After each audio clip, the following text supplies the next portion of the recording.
1981. What a year. It was a time of two massive seismic shifts. On one side, you had the launch of the IBM PC, and on the other, you had the absolute golden age of arcade games. We're talking about the birth of franchises that are still around, the creation of entire genres, rules that still influence gaming today. This was the moment we finally shifted away from simple, fixed-screen shooters and started getting games with complex mechanics, real characters, and even actual stories. You can't talk about 1981 without starting in the arcade. And you definitely can't talk about it without mentioning Donkey Kong. This game practically established the platformer. It was created by a young Shigeru Miyamoto, who was given the job of salvaging thousands of unsold radarscope arcade cabinets for Nintendo. Get this, the game was originally supposed to be a Popeye game. When that deal fell through, Miyamoto had to invent a whole new cast of characters: the damsel in distress, Pauline, the ape, Donkey Kong, and the hero, this little carpenter, originally named Jumpman. This was one of the first games ever to have a visual, on-screen story. You see the kidnapping.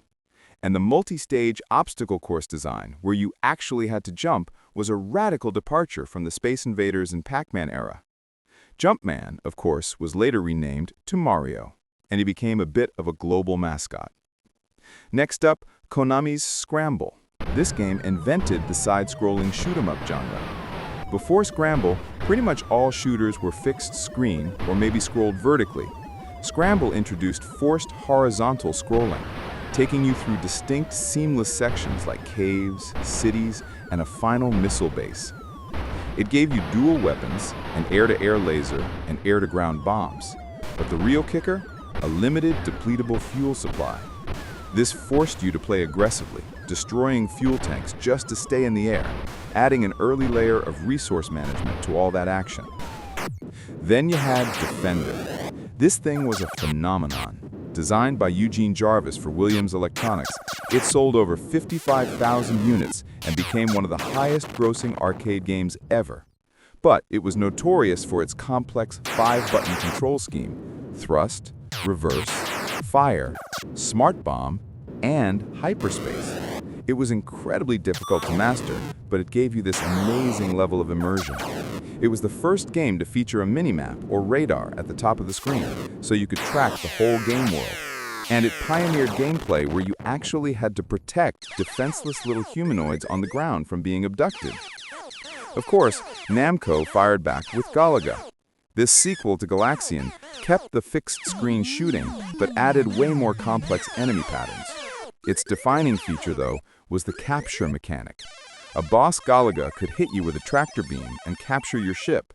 Now, if you used your next life to shoot that boss Galaga while it was attacking, you'd rescue your original ship, and it would join yours, forming a dual fighter with double the firepower. It was this brilliant, high-risk, high-reward strategy.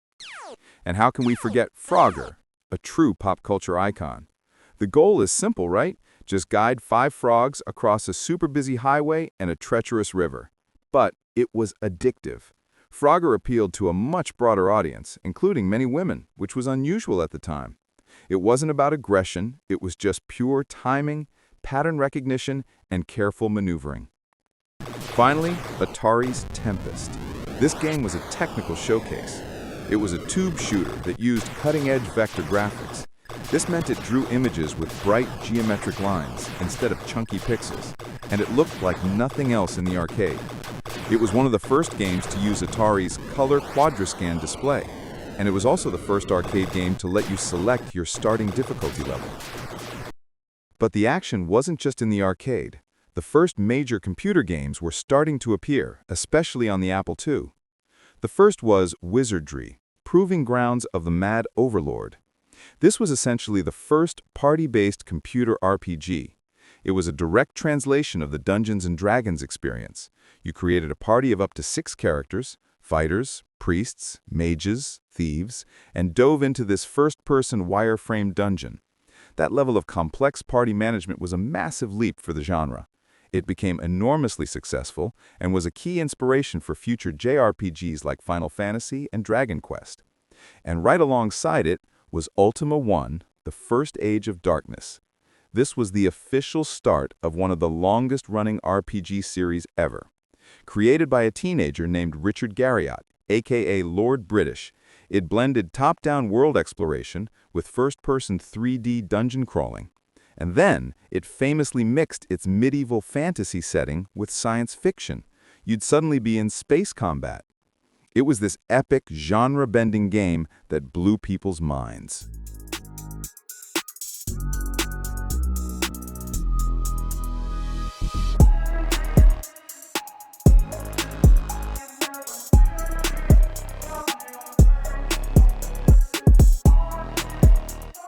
So what were we playing all these games on? 1981 was a pivotal year for home hardware, pushing the boundaries of low-cost computing. But the really big one, the one that truly blew the doors open for home computing, was the Commodore VIC-20. When it was released in January 1981 for just $299, that's about $1,060 today. It wasn't just another computer, it was a revolution in a beige box. This machine was a game changer, designed from the ground up with one goal: be cheap. While other computers were still hovering around the $1,000 mark, the VIC-20 brought color graphics and, crucially, a proper typewriter-style keyboard to the masses, at a price that could compete head-to-head with video game consoles like the Atari 2600. And unlike the Atari 400, with its strange membrane keyboard, the VIC-20 felt like a real instrument. This was huge. Suddenly, you didn't have to go to a specialty electronics store to buy a computer. This was one of the first computers you could just pick up at Kmart or a department store, right alongside the toasters and televisions.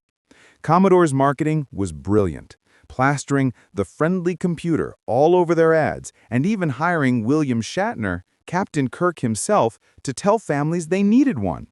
It completely demystified the computer, turning it from an intimidating piece of office equipment into a household appliance. And it worked beyond their wildest dreams. The VIC-20 became the first computer from any company ever to sell over 1 million units. The backstory here is pure Jack Tramiel. Commodore's aggressive president was famous for his motto, "Computers for the masses, not the classes." He saw this enormous new market for low-priced computers just waiting to be cracked.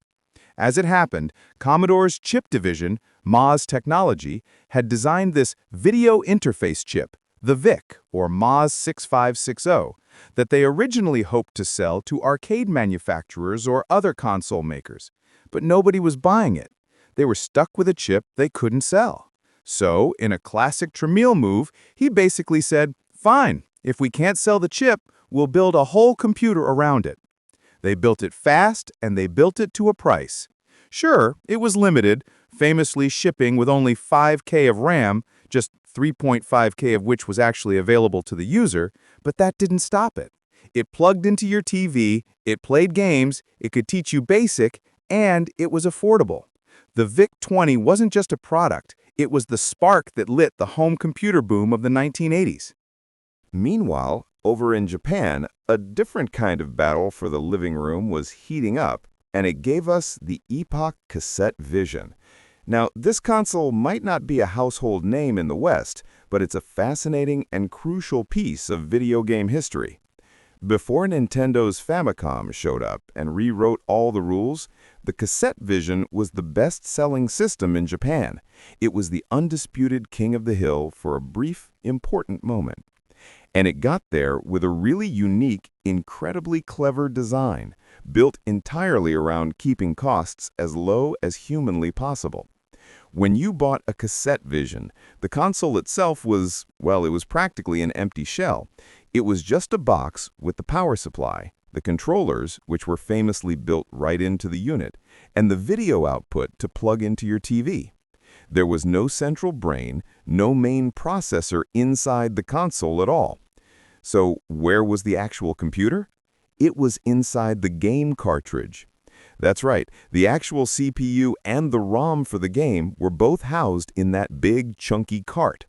Every time you slotted in a new game, you were essentially plugging in an entirely new, dedicated computer built just for that one title. This was a wild engineering trade-off. It meant the cartridges themselves were significantly more expensive, since they contained all the expensive chips. But the console was dirt cheap to manufacture, making it an incredibly easy purchase for families to get in the door. This design had another, even more forward-thinking benefit. They could theoretically advance the console's technology just by improving the carts. The system wasn't locked into 1981-era hardware forever. If a more powerful, cheaper CPU became available a year later, Epoch could just start building that into their new game cartridges. It was a brilliant, if slightly strange way to future-proof a system, and it's exactly what allowed them to conquer the Japanese market, at least for a little while. Then there was the VTech Creativision, and this machine, well, it had a bit of an identity crisis. It wasn't just a console, but it wasn't quite a full-fledged computer either. It landed in this strange middle ground, totally blurring the lines between a game system and a low-end home computer like the VIC-20. The most obvious sign of this was its incredibly strange design. It came with two complex joysticks that weren't just sticks, they also had a full membrane keypad on them, like a high-tech calculator. But here was the real party trick. The top of the console had two big slots, and you could take both of those controllers and physically slot them right into the machine side by side. When they clicked into place, they formed a single, very clunky, very makeshift computer keyboard. It was a wild piece of transforming hardware. And this bizarre design revealed VTech's entire strategy. VTech, that's video technology, was already a big name in electronic learning aids, and their goal was to capture both the red-hot gaming market and the new educational market with one single machine. They were trying to sell parents on a serious device that could teach typing and programming, while at the same time trying to sell kids on an awesome video game system. It was this all-in-one hybrid, a Trojan horse, to get computing into the home under the guise of education, or maybe it was an educational tool disguised as a game console. With the Creativision, it was honestly hard to tell. And finally, over in the UK, you simply can't talk about 1981 tech without mentioning the Sinclair ZX81. Released in March, this little black wedge of a machine wasn't just another computer, it was a complete and total breakthrough in price. While Commodore was winning praise for hitting $299, Sir Clive Sinclair's new machine just shattered the floor entirely. You could get it as a mail-order kit, one you had to solder together yourself for just under £50. If you wanted it pre-built, it was only about $70. This was a price point that made personal computing genuinely affordable for an even wider audience, especially kids, students, and hobbyists with more enthusiasm than cash. This wasn't a family purchase you had to save up for. This was almost pocket money territory. It was all part of Clive Sinclair's fanatical vision to democratize computing. He was a man obsessed with making electronics smaller and cheaper, and the ZX81 was his masterpiece of obsessive cost-cutting and super compact design. And when we say cost-cutting, we mean it. To get the price that low, compromises were made everywhere. It didn't have a proper keyboard, just a flat, touch-sensitive membrane panel that was notoriously difficult to type on.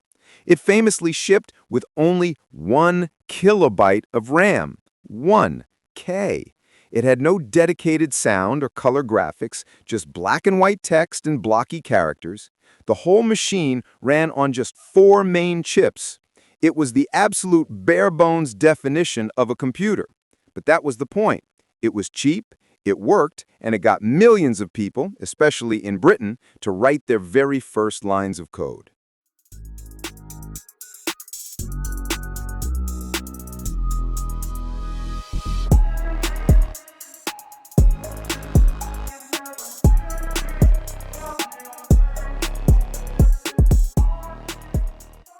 So we've got the games, we've got the hardware, But the biggest story of 1981, the one that truly changed everything, wasn't a game at all.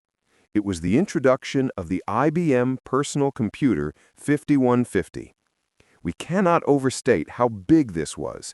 This was the moment the home computer stopped being a hobbyist's toy and got legitimized as a serious business tool. IBM's brand made the PC a staple for offices. When the IBM Personal Computer Model 5150 dropped on August 12, 1981, it wasn't just another machine, it was the moment computing got serious. Up until then, if you were a big corporation, you saw things like the Apple II or the Commodore PET as, honestly, toys.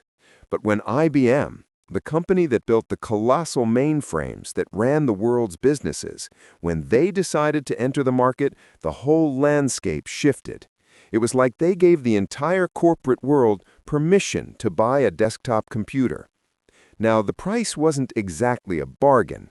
That base model started at $1,565, which is over $5,000 today, with almost nothing in it. But people paid it because they trusted the badge. They trusted the sheer quality of the build, especially that now legendary 83-key keyboard that was famously solid and gave you a tactile click with every stroke. It felt like a serious professional instrument. But the real genius of the 5150 came from a desperate decision. Under a brutal one-year deadline, IBM couldn't build everything themselves. They broke all their corporate rules and decided to embrace what they called open architecture. They used cheap, readily available off-the-shelf components, such as the processor, the Intel 8088, humming along at just 4.77 MHz. It was an odd choice. Internally, it could crunch data in 16-bit chunks, but it was hobbled by an 8-bit data bus. That means the chip had to pull information from the rest of the computer over a smaller pipe.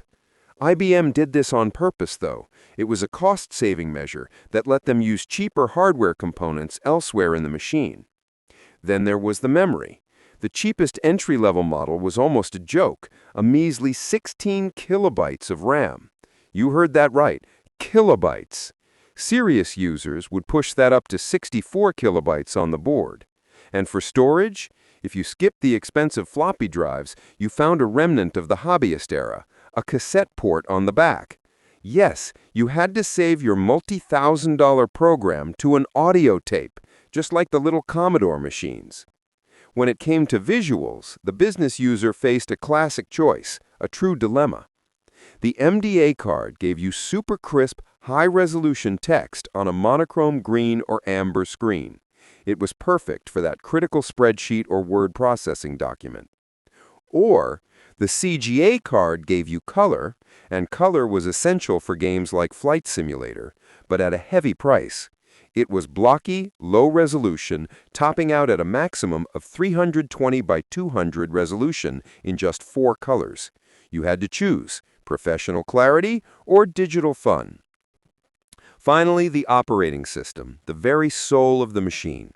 IBM was in a rush, remember, and they decided to use an outside vendor for the OS. Their first choice fell through. So they called a young entrepreneur, you might have heard, named Bill Gates at Microsoft.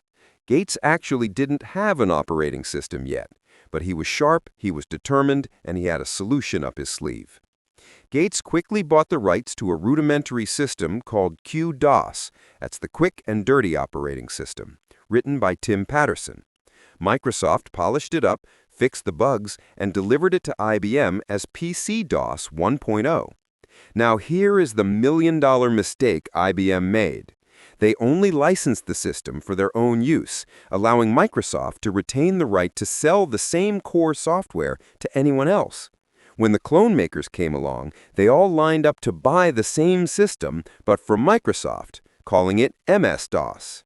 That single licensing clause turned Microsoft into the giant we know today.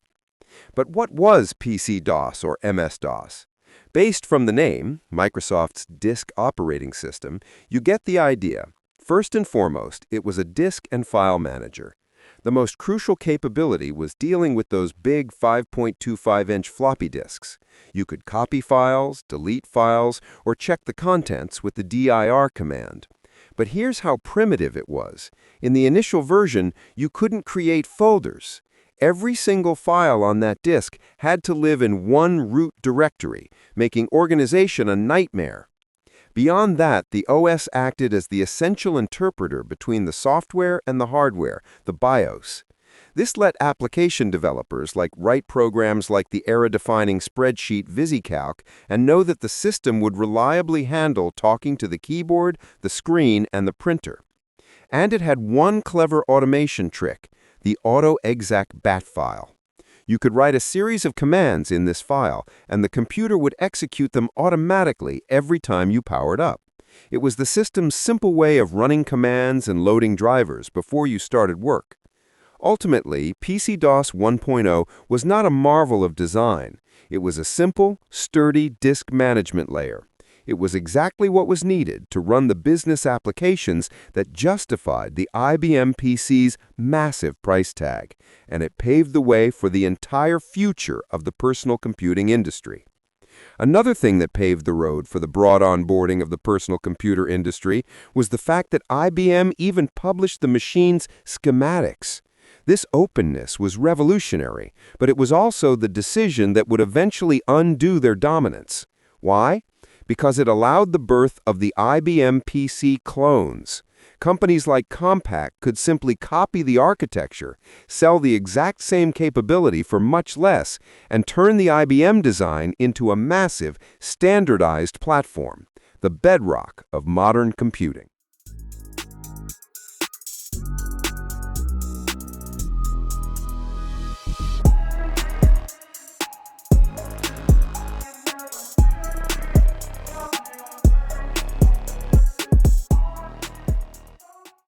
Meanwhile, in the golden era of arcades, Atari was the undisputed king.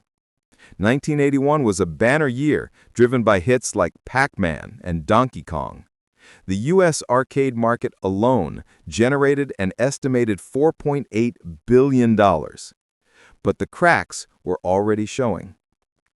In 1981, Atari rushed to release a home port of Pac-Man for the 2600.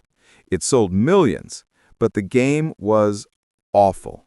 It looked and played nothing like the arcade original, and it severely damaged consumer confidence. This wasn't the only problem. 4 of Atari's best game designers, guys who felt totally unappreciated and received no credit or royalties for their hits, had already resigned back in 1979 to form their own company, Activision. By 1981, Activision's success was undeniable. Their legal battle with Atari officially established the third-party developer as a legitimate business model. This opened the floodgates for everyone to start making games, which would eventually lead to a market saturation of low-quality titles. And we all know how that ended. Imagine this. It's 1982. You push through a set of glass doors, and the world outside vanishes. You're hit by a wall of sound, a digital symphony of lasers, explosions, and the jingle of falling tokens. This is the arcade. In 1982, this was the undisputed center of the gaming universe. It wasn't just a place to play games, it was a neon-lit cathedral, and the kids crowded around the glowing screens were its most fervent worshippers. The technology here was light years ahead of anything you could dream of at home. This was the bleeding edge. This was where you saw true three-dimensional flight for the first time in Zaxxon. It's where you swung from vines like a pulp hero in Jungle Hunt. It's where you mastered the bizarre, brilliant physics of flapping a battle ostrich in Joust. The arcade wasn't just a business, it was a cultural phenomenon, earning more than Hollywood. And in 1982, it was at its absolute, unchallenged peak. This is the story of that golden age, right before the cataclysmic fall.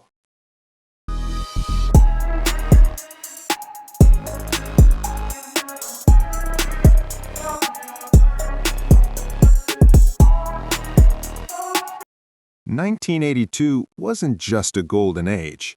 It was a financial singularity. The numbers are staggering. The total combined revenue for the North American arcade and home video game markets reached an estimated $11.8 billion that year. The arcade was the engine. Arcade game revenue alone, measured in millions of coins, was estimated at $8 billion. To put that in perspective, that single market surpassed the annual gross revenue of both pop music and Hollywood films combined. In 1982, the average top-earning arcade cabinet was pulling in over $250 per week. So let's hop on to the arcade wagon and check what games were released that year. First, we have Zaxxon. Released by Sega in 1982, wasn't just another arcade shooter, it was a technical leap that stunned the industry. Its creation was driven by a single purpose, to give players a visceral sense of space that had never been achieved before. The developer's masterstroke was the use of isometric projection, a visual trick that used an inclined perspective to create a groundbreaking pseudo-3D environment. This technique, which the game was named after, broke free from the flat two-dimensional walls of games like Galaga, suddenly giving players the feeling of piloting a ship inside a massive volumetric space fortress. This 3D illusion introduced the crucial element of altitude control. You weren't just moving left and right, you were flying over walls and under electric barriers. To help players conquer this challenge, the developers added a simple but brilliant innovation, the ship's shadow. This shadow was the key to gameplay, allowing you to accurately judge your height and depth relative to the ground.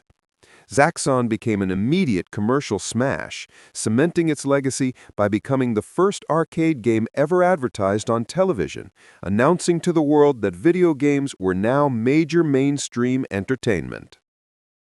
Next up, Miss Pac-Man. If Pac-Man was the undisputed king of 1980, its successor, Miss Pac-Man, was the runaway queen of 1982. But the story of its creation is one of corporate intrigue and garage-level ingenuity. It wasn't designed by Namco. It was born from a group of outside American developers called GCC, or General Computer Corporation. These MIT-affiliated students initially created an unauthorized modification kit called Crazy Auto to give aging Pac-Man cabinets a jolt of new life. Midway, the North American distributor, saw the massive potential in Crazy Auto and quickly bought the rights, transforming it into the official sequel. This unconventional origin is why the game felt instantly superior. It was designed by outsiders focused on fixing the original's flaw. They introduced 4 rotating maze layouts and added semi-random movement to the ghosts, making strategies based on pure memorization impossible. Miss Pac-Man became a greater commercial success than its predecessor, proving that even a worldwide phenomenon could be improved upon. Then you had Dig Dug. In a year saturated with space shooters and maze games, Namco's Dig Dug stood out as a bizarre masterpiece of strategic design. The game was largely the work of designer Takanori Miyakawa, who was determined to create an action title where the player could actively shape the environment. Instead of passively moving through a pre-designed maze, the player, controlling Dig Dug, had to tunnel through dirt, creating their own pathways to engage the enemy. The unique core mechanic, inflating the enemies with an air pump until they explode, was inspired by a simple children's toy, a rubber squeeze bulb. This provided a strangely satisfying and tense gameplay. Miyakawa also introduced the element of suspense by having the game's music only play when the character was moving. This design choice forced the player to take risks to advance the soundtrack, while stopping required a focused silence to listen for the precise creeping location of the underground monsters. Dig Dug was a true original, proving that innovation could still be found deep below the surface. Following the smash success of Donkey Kong, Nintendo needed a sequel, and it came from the same creative team, Shigeru Miyamoto and Gunpei Yokoi. Their objective was bold, to flip the narrative and expand the Donkey Kong universe. In a dramatic twist, they cast the player's beloved hero, Mario, as the villain, portraying him as a cruel zookeeper who has imprisoned the original Donkey Kong. The player, controlling the little ape Donkey Kong Jr., embarks on a rescue mission. This narrative change fueled new gameplay mechanics. The core challenge became climbing vines and chains, but with a strategic twist. The speed of movement was dictated by the number of chains the player grasped. Grabbing 2 chains allowed for faster ascent, adding a layer of physics and strategy that demanded precision. Donkey Kong Jr. proved Miyamoto's creative versatility, demonstrating that a successful game franchise could subvert expectations and continue to evolve its core characters. Next up, Jungle Hunt. Created by Taito, was designed to break the mold of single-screen gameplay by offering an epic 4-part adventure. Its journey began under a different name, Jungle King, which was an instant hit, but Taito was swiftly forced to revise the game due to copyright concerns over its Tarzan-like character and yell. The quickly revamped Jungle Hunt retained the brilliant multi-stage design. The designers wanted to constantly challenge the player with new action scenarios, from swinging across vines in the first stage to stabbing crocodiles while swimming, and then leaping over boulders. This variety made the game feel expansive and cinematic. Furthermore, Jungle Hunt was one of the early arcade games to feature parallax scrolling, a technical trick where background layers moved slower than foreground elements, which created a stunning and immersive illusion of depth in the dense jungle setting. Pitfall was the brainchild of David Crane, one of the founding members of Activision, the first successful third-party developer for the Atari 2600. Crane's motivation was to prove that complex, large-scale adventure games were possible on the Atari's notoriously limited hardware, which offered only 4 kilobytes of memory. His game wasn't just about score, it was about exploration and timing. He achieved this massive scope by utilizing a special programming technique. The game only stored the differences between jungle screens, giving the player access to 255 seamlessly connected screens, a huge world for the time. Players controlled Pitfall Harry, navigating scorpions, rolling logs, and, most memorably, swinging across alligator-infested pits using vines. Pitfall became a cultural phenomenon, selling millions and proving that innovation could come from outside the official Atari studios, single-handedly establishing the side-scrolling platformer as a viable genre. But what about the PC industry? While the home console market was imploding, the home computer scene was flourishing with ambitious new genres. One of the masters was Richard Garriott, the young Texas-based developer known as Lord British. Garriott had published the Ultima game in 1981, and with Ultima 2 in 1982 for the Apple II and Atari 8-bit, he was determined to expand the fantasy role-playing genre into an epic saga. The motivation was to give players unparalleled scope. Ultima 2 featured a massive world map that players could explore, but the game went a step further, allowing travel to different planets and even through time to explore various eras, from the age of dinosaurs to the far future. This concept of nonlinear, multi-world exploration defined the early computer role-playing game, or CRPG. Garriott proved that the home computer was the place for deep, sprawling adventures that offered dozens of hours of complex gameplay, setting the standard for the entire fantasy genre. In a year of arcade fantasy, the most enduring software title for the new IBM PC was Microsoft Flight Simulator. It wasn't designed as a game at all. It was developed by Bruce Artwick's Sublogic Corporation and licensed to Microsoft.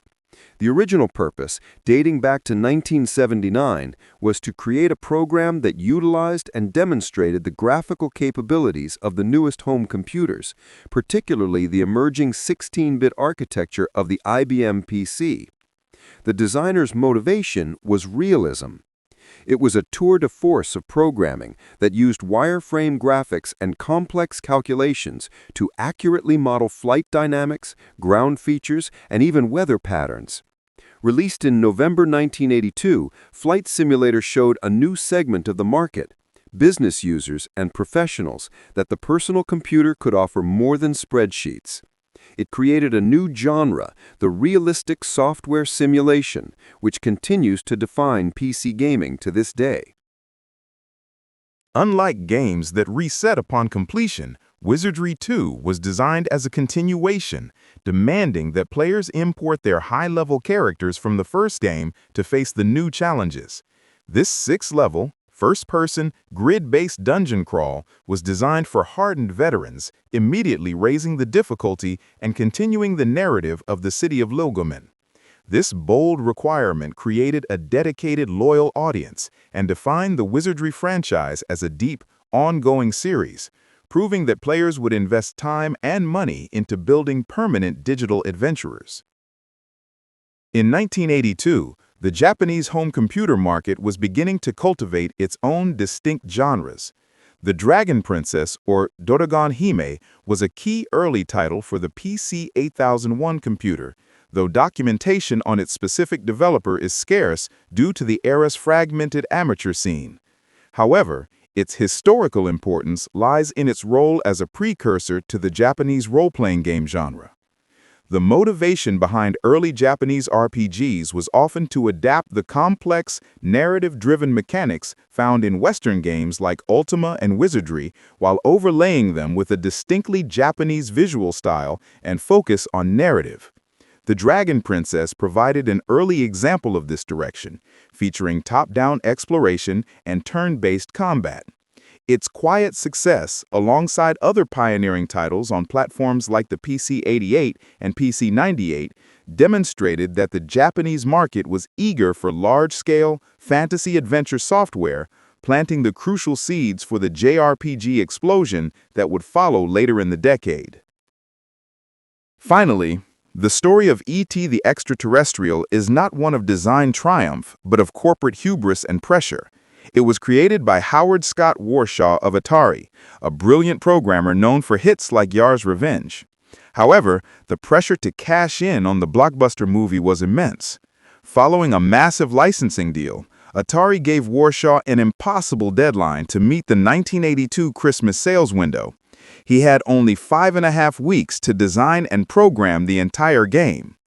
Warshaw's core idea was for E.T. to collect pieces of a communicator to phone home, but the rushed development forced him to implement mechanics that were buggy and frustrating, most notably the constant falling into deep pits, which broke the flow of the game and infuriated players.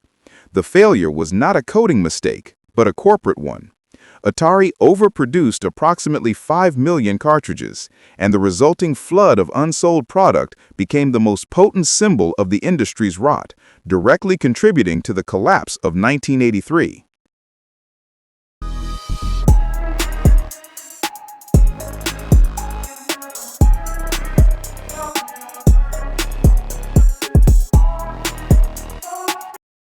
In the crowded and chaotic home market of 1982, every manufacturer wanted a piece of the action, often with disastrous results. One prime example was the Arcadia 2001, created by Emerson Radio Corporation. Emerson's motivation was simple: to undercut the dominant Atari 2600 and the rising ColecoVision by offering a machine at a lower price point. They aimed to appeal to budget-conscious parents and retailers skeptical of the high prices demanded by the market leaders. The problem was its technology. Launched in 1982, the Arcadia 2001 was already technologically obsolete upon release. It utilized a processor that was slower than its competitors, resulting in less detailed graphics and limited color palettes. The console quickly earned a reputation for having subpar ports of popular arcade games. Furthermore, Coleco successfully sued Emerson over the console's joystick design, which was too similar to the ColecoVision's. The Arcadia 2001 was a commercial failure and a perfect illustration of the era's frantic market saturation. It was a console driven by hope and greed, ultimately fading into obscurity as a casualty of the coming crash. Next up, the ColecoVision, released by Coleco in 1982, was designed to be a decisive attack on Atari's dominance. Coleco's motivation was clear and aggressive: to create a home machine that delivered the arcade-perfect experience. Its technology was specifically engineered to be more powerful than the aging Atari 2600 and Mattel's Intellivision. This promise was fulfilled right out of the box, as the console was famously bundled with a near-flawless home version of Nintendo's Donkey Kong. The ColecoVision featured superior graphics and a revolutionary expansion module interface that allowed the console to accept add-ons, turning it into a home computer, or even allowing it to play Atari 2600 cartridges via the expansion module number 1. This feature was designed to make the console future-proof and capture the massive existing library of Atari owners. The console was a huge hit, selling over 500,000 units in its first 5 months and forcing Atari to respond desperately, escalating the hardware war that helped define 1982. And of course, the Atari 5200 was the official successor to the legendary 2600, released by Atari in 1982. Its creation was driven by the necessity to reassert technical dominance in the face of rising competition like the ColecoVision. Atari adapted the powerful architecture of its own Atari 400 and 800 home computers, giving the 5200 superior graphical and sound capabilities compared to any previous dedicated console. However, the launch was hampered by critical missteps. Chief among them were the non-centering analog joysticks, which lacked the feel and precision required for arcade-style games and frustrated players. Furthermore, Atari decided the console would not be backward compatible with the massive library of 2600 games, forcing early adopters to start their collections from scratch. The 5200 was designed to be a technological champion, but the poor controller design and a lack of key backward compatibility diluted its market impact, signaling the first true signs of weakness in the Atari empire. But what about the Timex Sinclair 1000? TS-1000 was the product of a collaboration between British electronics designer Sir Clive Sinclair and Timex Corporation, who manufactured and distributed it in the US in 1982. The motivation behind the TS-1000, known as the Sinclair ZX81 in the UK, was to achieve the ultimate goal of mass-market affordability. It debuted at an astonishing price of only $99.95, making it the first personal computer to sell for under $100. Sinclair's strategy was to design a computer for the absolute masses, simplifying the components to the bare minimum. This budget approach resulted in its notoriously flimsy membrane keyboard and reliance on black-and-white graphics. Crucially, its simplicity meant it came with only 2 kilobytes of memory, forcing users to buy an expensive, wobbly 16K RAM pack just to run meaningful programs. The TS-1000 was never a gaming powerhouse, but its low price introduced tens of thousands of Americans to personal computing and programming, demonstrating that the future of interactive entertainment lay in affordable, general-purpose computers, not just dedicated consoles. In the United Kingdom, 1982 was defined by a different kind of hardware revolution: the affordable home computer. The ZX Spectrum, created by Sir Clive Sinclair's company, Sinclair Research, was a masterpiece of budget engineering. Sinclair's core motivation was to democratize computing, putting a truly capable color computer into millions of homes at a price point that undercut every competitor. Its 1982 release price, starting around £125, made it an instant sensation across the UK. The Spectrum featured color graphics and sound, a huge step up from Sinclair's previous monochrome machines. While it was beloved for its capability, it was notorious for its design compromises, namely the dead-flesh rubber keyboard and its reliance on external cassette players to load software. Despite these quirks, its accessibility and its powerful internal Z81 processor launched a generation of British bedroom programmers, making the Spectrum the cornerstone of the UK's burgeoning gaming industry and a massive cultural icon. Also vying for market share in the booming UK computer scene was the Dragon 32, manufactured by the Welsh company Dragon Data. The motivation behind the Dragon 32 was to provide a more robust and powerful alternative to the inexpensive Sinclair and Commodore machines, specifically positioning itself as a serious, well-built home computer for power users. It was based on the design of the Tandy TRS-80 color computer, but was engineered to be an all-purpose machine, capable of both education and advanced gaming. The Dragon 32 launched with a full typewriter-style keyboard, which was far superior to its competitors' membrane keys, appealing directly to users who intended to do a lot of serious programming. Furthermore, its name referred to its generous 32 kilobytes of RAM, twice that of many popular computers at the time. While the Dragon 32 gained a devoted following, it ultimately couldn't match the massive marketing and distribution success of the ZX Spectrum and the Commodore 64, making it a powerful but ultimately secondary contender in the chaotic computer wars of 1982. And last but not least, Commodore 64. If the arcades were the present of 1982, the Commodore 64 was the future. Released in August 1982 by Commodore International, this machine was not just a home computer. It became the single best-selling computer model of all time, shaping an entire generation of programmers and gamers. Its creation was the result of a deliberate, aggressive corporate strategy. Commodore aimed to leverage its ability to manufacture key computer components, particularly its own memory chips, to aggressively undercut the price of competitors like Apple and Atari. The C64 was designed to be powerful, yet incredibly affordable. The computer was initially priced at $595, a significantly lower price point than most rivals, but its internal architecture was anything but cheap. The name refers to its defining feature, 64 kilobytes of RAM, a truly massive amount of memory for a home machine at the time. This abundance of memory allowed developers to create games with a depth and sophistication impossible on consoles. Crucially, the C64 featured two highly specialized chips that gave it a massive advantage in the gaming arena. The first was the VIC-20 chip, which handled the graphics. It provided multicolor sprites, hardware scrolling, and superior graphics resolution that rivaled contemporary arcade machines, instantly making it a formidable gaming machine. The second, and perhaps most legendary component, was the SID, Sound Interface Device chip. Created by engineer Robert Yanis, the SID chip was essentially a synthesizer on a chip, capable of producing complex three-voice music, digitized sounds, and rich audio textures.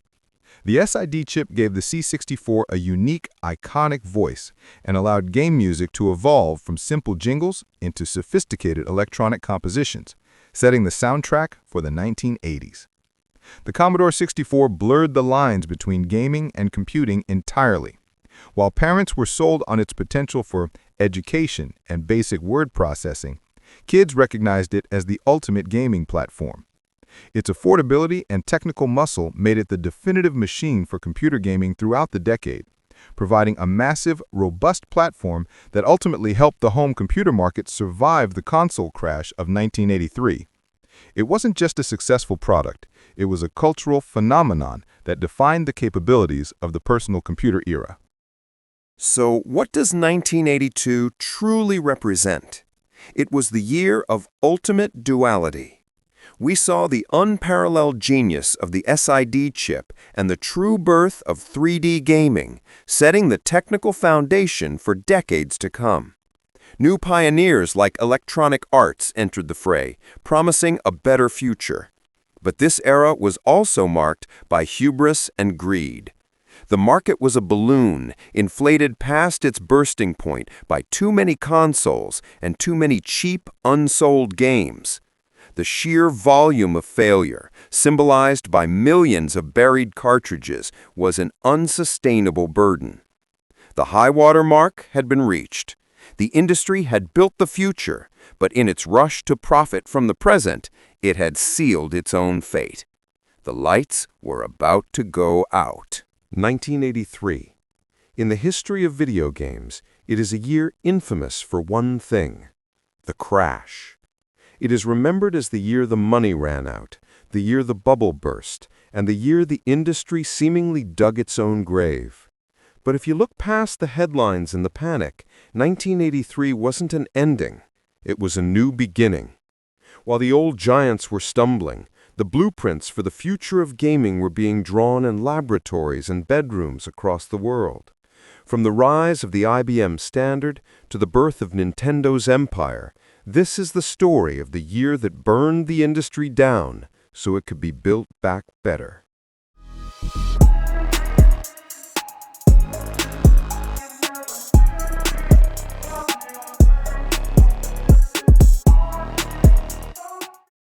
In 1983, the video game world was experiencing a massive crash. Yet, away from the arcades and the consumer electronics stores, a new foundation was being laid. That foundation was the IBM PC XT, launched in March of that year. The XT was primarily a high-end business machine, costing nearly $5,000. While it maintained the same 4.77 MHz processor as the original IBM PC, it had upgraded RAM from 16 to 128 kilobytes. While it also introduced two major architectural changes that would prove pivotal for future games. The first, and most crucial, was the 10 megabyte hard disk drive. This was monumental. Before the XT, complex games required tedious floppy disk swapping. The hard drive removed that bottleneck, suddenly allowing developers to dream of larger, persistent game worlds, the kind of complex simulations and role-playing games that needed to stream huge amounts of data. This was the birth of true high-storage PC gaming. The second change was the cementing of the IBM-compatible standard. By increasing the expansion slots from 5 to 8, the XT validated the open architecture and signaled to clone manufacturers that this was the definitive platform. Developers knew that creating games for the XT meant writing for a rapidly expanding, lucrative industry standard. However, the machine had an immediate drawback: its awful multimedia. The standard CGA graphics were limited to just 4 colors, and the sound was a miserable single-channel PC speaker. It was powerful for spreadsheets, but poor for fun. The XT was not the dominant gaming machine of 1983. That title belonged to the Commodore 64. But by establishing the hard drive and a robust, expandable standard, the IBM PC XT was the Trojan horse that ensured the personal computer would eventually become the world's most enduring and powerful gaming platform. The IBM PC XT hardware was nothing without the software that ran it, MS-DOS 2.0, released by Microsoft in 1983. The most vital feature was its new support for the hard disk drive. The old DOS was fine for floppies, but it couldn't handle the XT's 10 megabytes of storage. DOS 2.0 fixed this by introducing hierarchical directories, what we now call folders inside of folders. Without this structural change, organizing a large, complex game would have been impossible for both developers and players. Beyond the hard drive, DOS 2.0 brought a crucial flexibility inspired by systems like Unix. It introduced installable device drivers. This was a lifeline for gaming. It meant that third-party companies could now create and sell their own hardware, like better graphics cards, and later advanced sound cards, and provide the software needed to make them work. Games no longer had to rely solely on IBM's basic built-in features. Apart from IBM, 1983 saw Apple launching 2 radically different computers. One was a technological leap for the elite, the other an affordable workhorse for the masses. First was the Apple Lisa, released in January. This machine introduced the world to the graphical user interface, allowing users to point, click, and drag files using a mouse. Running on a powerful Motorola processor with an unprecedented 1 megabyte of RAM, the Lisa was the ultimate office innovation, as it introduced concepts like pull-down menus and overlapping resizable windows. Lisa OS bundled 7 integrated applications, including Lisa Write and Lisa Calc. However, its massive price tag, nearly $10,000, made it a commercial failure. It had virtually no gaming presence, but it served as the critical, expensive blueprint for the future Macintosh. Meanwhile, the machine that kept Apple afloat was the Apple IIe, released in the same month. The E stood for Enhanced. This was a critical, affordable update to the beloved Apple II. It featured 64 kilobytes of RAM standard and was built with total backwards compatibility, meaning it could run the entire existing library of thousands of games. Apple IIe was the undisputed king of the American classroom and a hugely popular home gaming machine. While the Lisa was a glimpse into computing's future, the IIe was the reliable, affordable machine that dominated the present and ensured Apple's survival through 1983. While America focused on the IBM PC XT and the Apple Lisa, Japan's computer giant NEC released a bold challenge to the status quo, the NEC PC100. Known as the IBM of Japan, NEC built this machine with a singular, ambitious goal: to bring the graphical power of the Apple Lisa to market, but faster and cheaper. Launched in October 1983 with a price tag of 398,000 yen, roughly $1,700 at the time, it was a premium machine, but significantly more affordable than Apple's $10,000 Lisa. For that price, NEC delivered a powerhouse running on an Intel 8086 processor at 7 MHz, which was notably faster than the IBM XT. Crucially, NEC designed the PC100 to redefine how people looked at computers. It offered an incredibly high 720 by 512 pixel resolution and could display 16 colors out of a 512-color palette.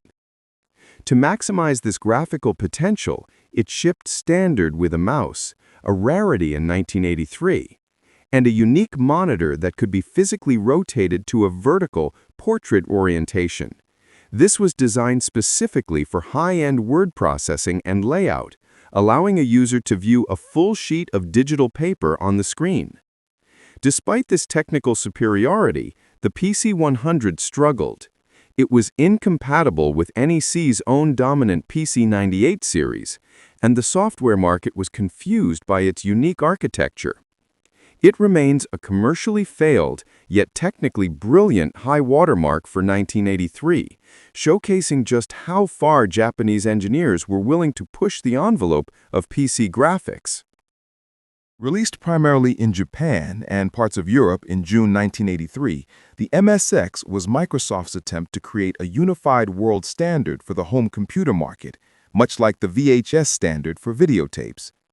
The name, which stands for Microsoft Extended, came from the idea that any piece of software written for one MSX machine would work on all others, regardless of the manufacturer. The MSX was not a computer made by a single company, but a specification agreed upon over a dozen major electronics firms, including Sony, Panasonic, and Yamaha. They all used the same internal architecture, a Zilog Z80 CPU, and the Texas Instruments TIA-918 video chip, the same chip used in the ColecoVision console. This instantly gave it great graphics capabilities. This standardized hardware made the MSX feel more like a game console than a traditional computer. Games were often released on cartridges that plugged straight into the machine. While it struggled to gain a foothold in the US, the MSX was wildly successful in Japan and countries like Spain, the Netherlands, and Brazil, becoming a crucial platform for early versions of iconic Japanese game franchises like Metal Gear and Castlevania. In stark contrast to the powerful machines of 1983 was the Mattel Aquarius. Mattel, the toy giant behind the successful Intellivision console, saw the market shifting rapidly from simple game consoles to home computers. Desperate not to be left behind, they rushed to release a budget machine to compete in the brutal price wars against Commodore and Texas Instruments.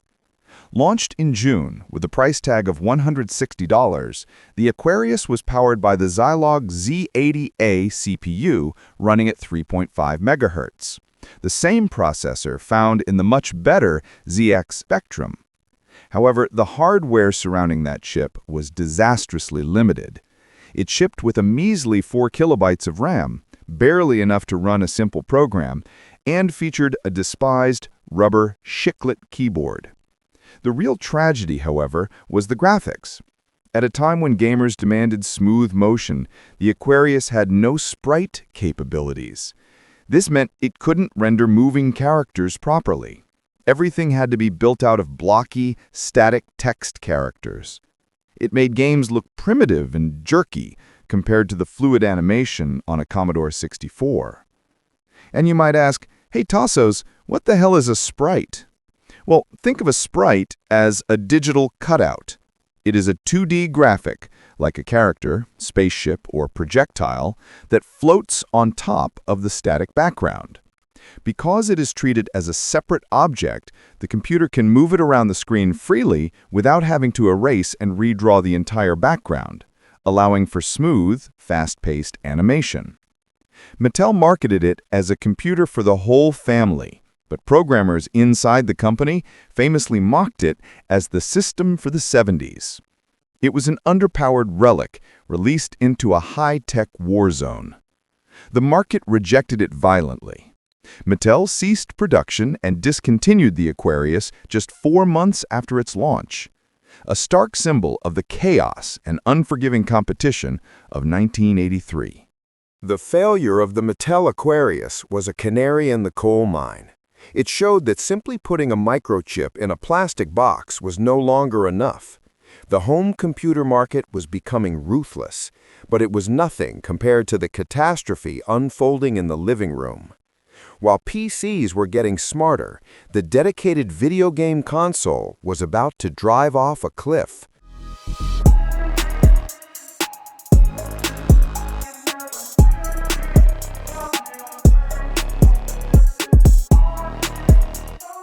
While 1983 was a year of innovation for computers, for the video game console industry, it was nothing short of an apocalypse. This event, known as the North American video game crash, saw the industry's revenues plummet by nearly 97%, dropping from $3.2 billion in 1983 to just $100 million by 1985. It wasn't just one thing that killed the industry. It was a fatal combination of 3 factors. Too many consoles. By 1983, consumers were drowning in hardware choices. You had the Atari 2600, the Atari 5200, the ColecoVision, the Intellivision, and the Odyssey, all incompatible with each other. It was a fragmented, confusing mess. The trash flood. Unlike today, there was no Nintendo seal of quality. Anyone could manufacture a game cartridge. The market was flooded with low-effort, broken games, often created in weeks just to make a quick buck. Consumer confidence shattered. People stopped trusting that a $40 game would even be playable. The computer price war. Why buy a console that only plays games when, for the same price, you could buy a Commodore 64 that plays games and helps with homework? The aggressive price wars between Commodore and Atari made consoles look like bad value. In September 1983, crushed by massive financial losses and warehouses full of unsold stock, Atari hauled approximately 700,000 cartridges to a landfill in Alamogordo, New Mexico. They crushed the merchandise with bulldozers and poured concrete over it. For decades, this was dismissed as an urban legend, a myth about millions of copies of the failed E.T. game being hidden in the desert. But in 2014, excavators dug it up and proved it was real. It remains the ultimate symbol of 1983, the year the video game industry literally threw itself in the trash. The crash of '83 cleared the board. It destroyed the US-dominated console market, leaving a power vacuum that would eventually be filled by Japanese companies like Nintendo and Sega, while simultaneously pushing serious gamers toward the rising PC platforms we discussed earlier. As the North American video game market was collapsing in 1983, a new console war was quietly beginning in Japan. This was the moment the arcade giant Sega decided to enter the home market with its first console, the SG-1000, standing for Sega Game 1000. The SG-1000 was released on a highly significant date, July 15, 1983, the exact same day that Nintendo launched its family computer, or Famicom. This date marks the official beginning of the console rivalry for the third generation of video game consoles that would define the next 2 decades of gaming. But we'll talk more about this topic at the 1985 video. Sega built the SG-1000 using popular off-the-shelf components, giving it hardware specifications very similar to the popular ColecoVision. This meant it was capable of producing great arcade-style graphics and sound right out of the box, and Sega had a strong library of arcade conversions ready. Though it performed better than Sega expected initially, selling about 160,000 units in its first year, it was ultimately outmatched by the Famicom and eventually lost the Japanese market share battle. Crucially, the SG-1000 was never officially released in North America. But this initial foray was vital. It taught Sega how to build a home console and laid the foundation for its next, more successful system, the Master System. On the same day Sega launched the SG-1000, July 15, 1983, the true king of the console market was born, the Nintendo Family Computer, or Famicom. It launched in Japan with little fanfare, but its impact would be global and permanent. The Famicom was the brainchild of 2 men at Nintendo, Masayuki Uemura, the lead engineer, and Shigeru Miyamoto, the company's star game designer. Nintendo had been highly successful in the arcade, with hits like Donkey Kong and Wrecking Goemon. Nintendo president Hiroshi Yamauchi gave Uemura a single, non-negotiable directive: build a home console that was cheap, reliable, and technically powerful enough to play arcade-quality games. Crucially, Yamauchi stated the Famicom must cost less than 10,000 yen to manufacture, forcing Uemura to innovate by using cheaper, custom-designed chips. Nintendo, an old Japanese company with a history in playing cards and arcade games, learned from the mistakes that were currently crushing the American industry. But the Famicom suffered initial setbacks, including a major recall due to a faulty motherboard. But Nintendo quickly fixed the issues and, critically, enforced strict quality control over every game released. This addressed the core problem that killed Atari. Yamauchi's vision was to avoid the mistakes that were killing Atari in the US. He demanded a system that was technologically superior to the competition and, most importantly, one that Nintendo had complete control over. For the graphics, Famicom used the custom picture processing unit, and the specialized CPU were designed to handle high sprite counts, 64 sprites, Aquarius, allowing for the smooth, arcade-like action that defined its launch titles. Also, unlike Atari, which allowed any third party to publish cartridges, Nintendo ensured every game released for the Famicom was created or approved by them. This strict quality control was the fundamental business difference that would save the console market. Despite its revolutionary design, the Famicom launch was not smooth. Shortly after its July 15, 1983 release, Nintendo encountered a severe manufacturing issue. A faulty chip in the motherboard caused the system to crash when used in specific conditions, particularly when the machine heated up. This forced Nintendo to issue a massive recall for the entire first production run, a significant financial risk for the company. However, Nintendo quickly fixed the problem and, crucially, used the opportunity to demonstrate its commitment to quality. The revised, reliable Famicom quickly returned to store shelves and began its path to dominance. While North America was burying ET cartridges, the Famicom was building a new standard in Japan. Its success demonstrated that if you offered powerful, affordable hardware and guaranteed quality software, the console market was still viable. This machine, redesigned as the Nintendo Entertainment System, would eventually save the industry. Hardware, however, is just plastic and silicon without the code to bring it to life. We often focus on the business disasters of 1983, but amidst the bankruptcies and the landfills, game designers were doing some of their most important work. From the sewers of New York to the depths of space, the software released in 1983 didn't just survive the crash, it defined the genres we still play today.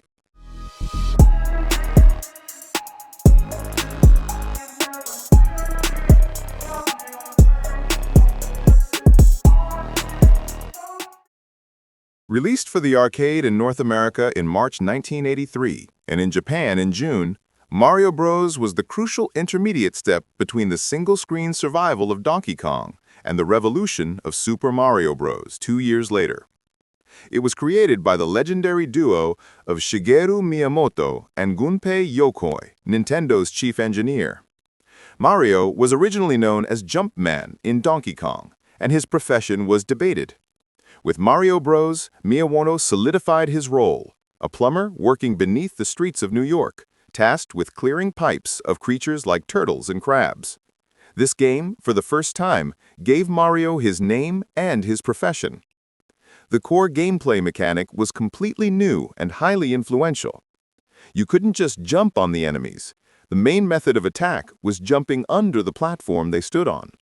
This mechanic would flip the enemy over onto its back, making it vulnerable to a final kick. This unique platform interaction was crucial to the game's addictive nature.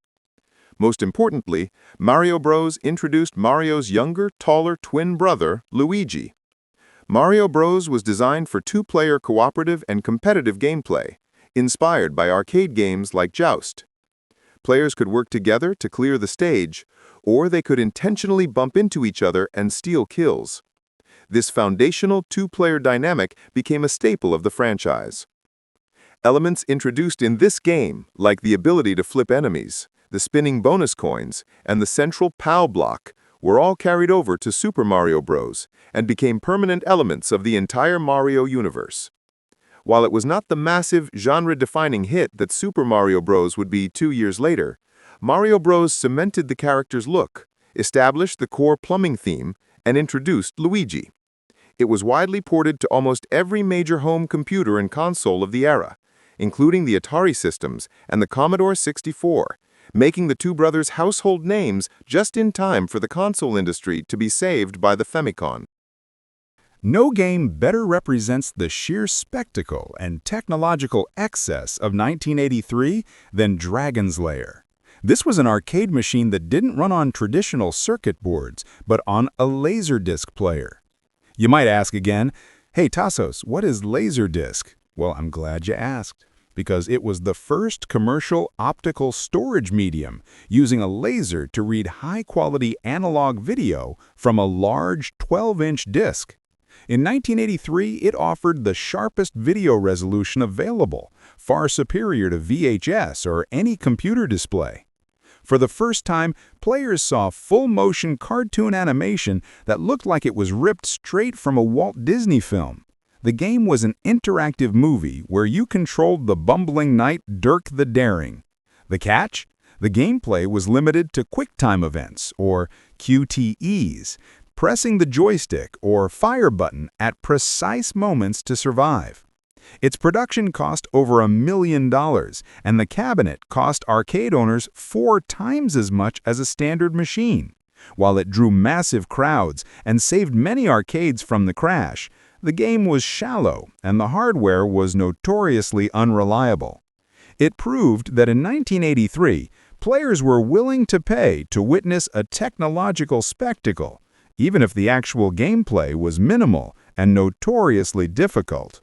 Following the massive success of Dragon's Lair, the same studio released its successor just months later, Space Ace. This game doubled down on the Laserdisc technology and full-motion animation, but added a key innovation, the ability to select the difficulty. Once again, players controlled a heroic figure, this time the space hero Dexter, who could transform into his muscular alter ego, Ace. Like its predecessor, Space Ace was an interactive cartoon requiring players to perform quick-time events to guide Dexter through his adventures. You were still relying on sheer memorization and lightning-fast reflexes. Crucially, Space Ace was more ambitious and visually complex than Dragon's Lair, featuring more varied animations and a cleaner storyline. However, it still suffered from the same issues: expensive, unreliable hardware, and gameplay limited entirely by the Laserdisc format. It showed that while the spectacle was still profitable in 1983, it was a technological dead end for arcade gaming. On the opposite side of the arcade from the Laserdisc spectacle, Namco released a game that quietly revolutionized the vertical-scrolling shooter genre, Xevious, in February 1983. Its creator was Masanobu Endo, a visionary designer at Namco who sought to bring a greater sense of realism and strategy to the fast-paced arcade market. Endo's team introduced the game's biggest innovation, a dual-weapon system. Players piloted the attack craft, the Solvalu, and had to manage a forward-firing zapper for enemy planes and a blaster bomb for strategic ground targets. This dual action required genuine multitasking and strategic positioning. Crucially, Endo demanded a cohesive world. The ground environments were unlike anything seen before. Instead of a simple star field, Xevious featured a continuously scrolling landscape with forests and roads. This environment wasn't just scenery. Endo wove in a mysterious, ancient lore, with the landscape even featuring real-world patterns like the Nazca lines, hinting at an ancient, technological civilization returning to Earth. The game was full of secrets, like hidden bonus areas and the elusive Soul Citadels. This focus on hidden complexity, combined with a unique graphic style and the introduction of a massive enemy known as the Andor Genesis, proved that shooters could be deep, beautiful, and strategically rewarding, setting a new standard for the genre in 1983.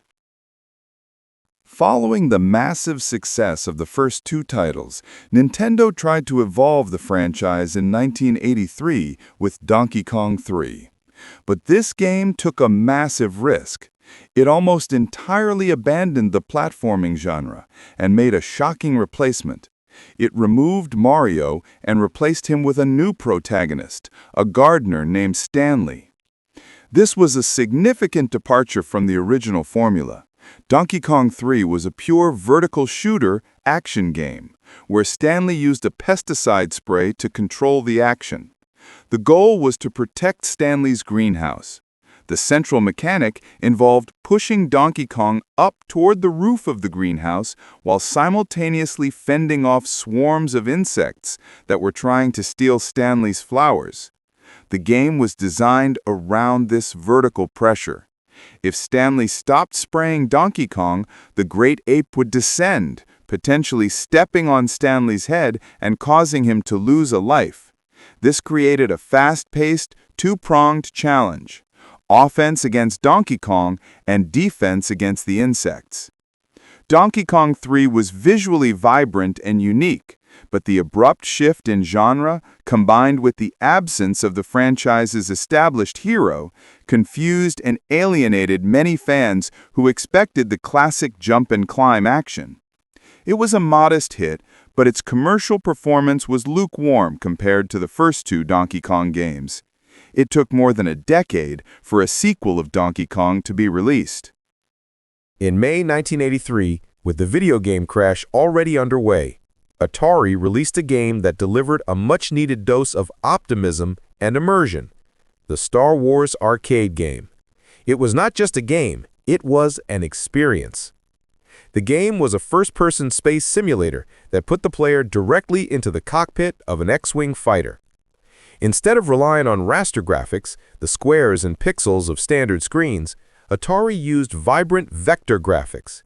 These sharp, bright lines created a unique look, making the game feel clean, smooth, and genuinely three-dimensional. The gameplay perfectly tracked the movie's key moments. You fought TIE fighters in a frenetic dogfight, navigated the surface of the Death Star, and, in the thrilling finale, you had to fire torpedoes into the thermal exhaust port. Adding to the immersion, the game featured actual digitized speech from the film, a rare and thrilling feature at the time. It was a massive hit, providing a truly cinematic feel that few competitors could match.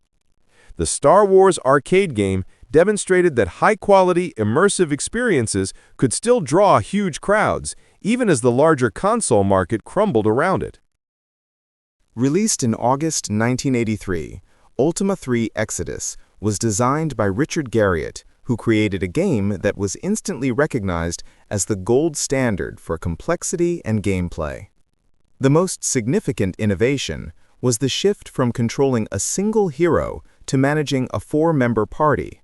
For the first time, players had to carefully balance their team, choosing a fighter, a cleric, a wizard, and a thief to ensure strategic coverage. This requirement for party composition became a fundamental convention for nearly every successful RPG that followed. The second major shift was in how you fought. Earlier RPGs were abstract, but Ultima 3 introduced dedicated tactical combat. When you met an enemy, the game switched to a grid where you had to maneuver your individual characters, use spells, and position your party members for maximum advantage. This strategic tile-based system was a revolution. Furthermore, the game made use of the era's emerging sound and graphical capabilities, featuring animated monsters and a memorable theme song.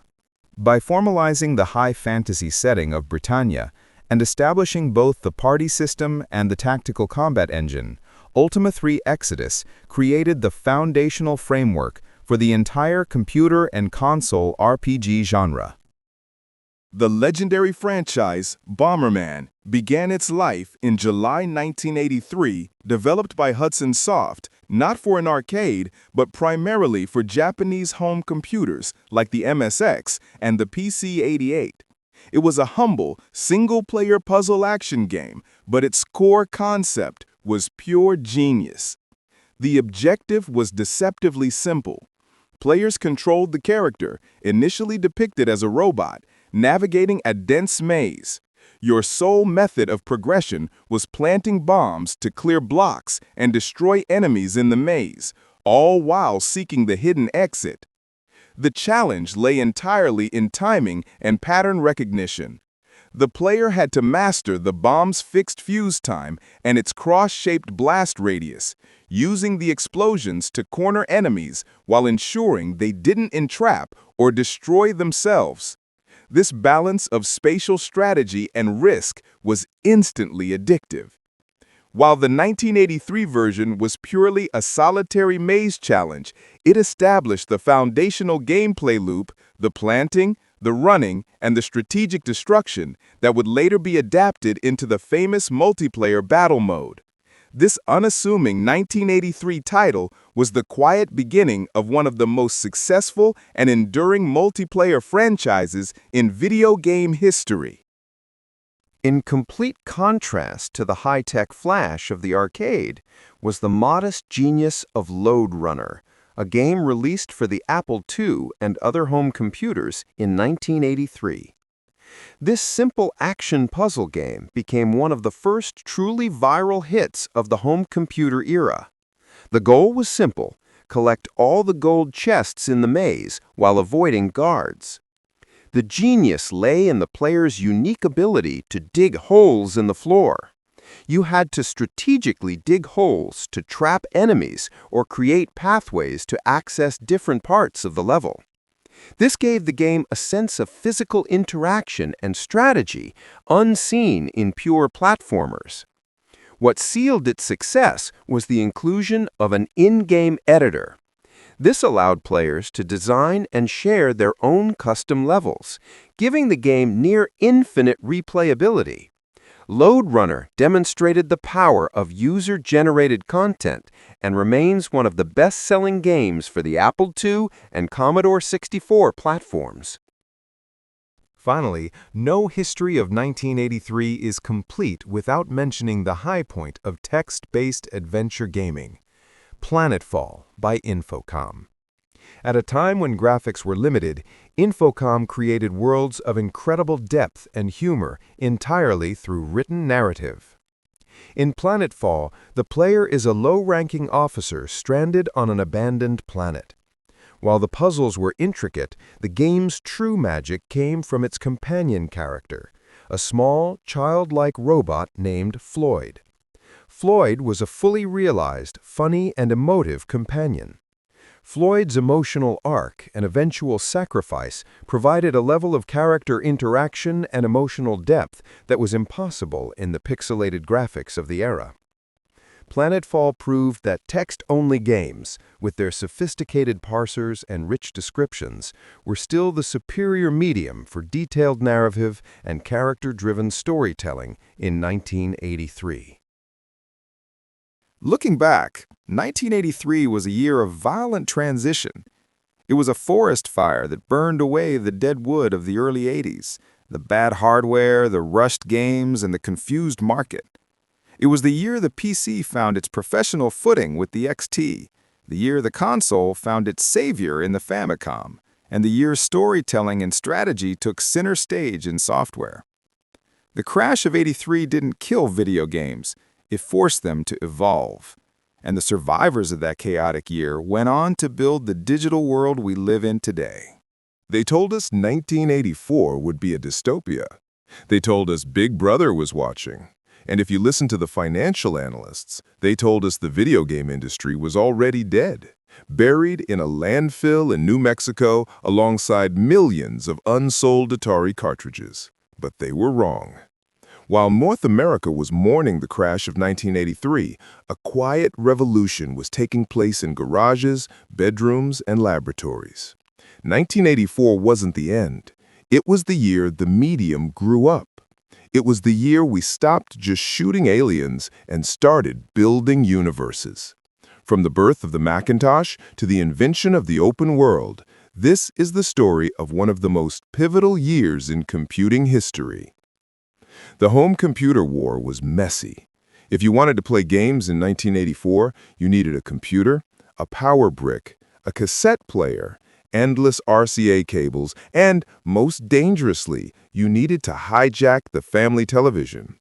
Enter Alan Sugar. While Commodore and Sinclair were fighting over specs, Amstrad realized the real battle was convenience. In April 1984, they dropped the CPC 464. The color personal computer was a masterclass in marketing. You didn't just buy a computer, you bought a workstation. You opened the box, took out the machine, plugged it into its own included monitor, and that was it. One plug for the wall. No stealing the TV from Dad.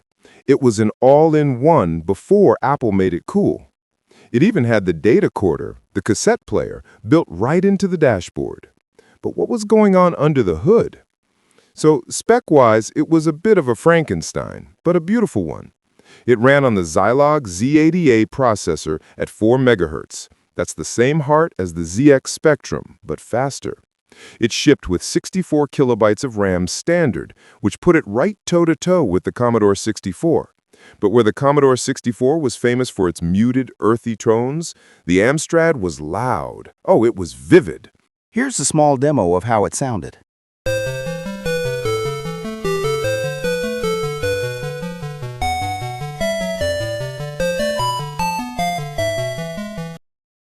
The GPU was based on the Motorola 6845. It gave you a palette of 27 colors. The games looked like arcade ports, bright reds, electric blues, neon greens. It didn't have hardware sprites, which made smooth scrolling tricky for developers, but if you just looked at a screenshot, the Amstrad often looked the best. And the sound? Distinctive too. It used the AY3812 sound chip.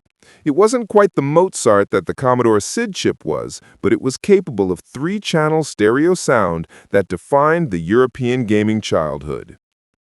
It had some funny regional quirks, too.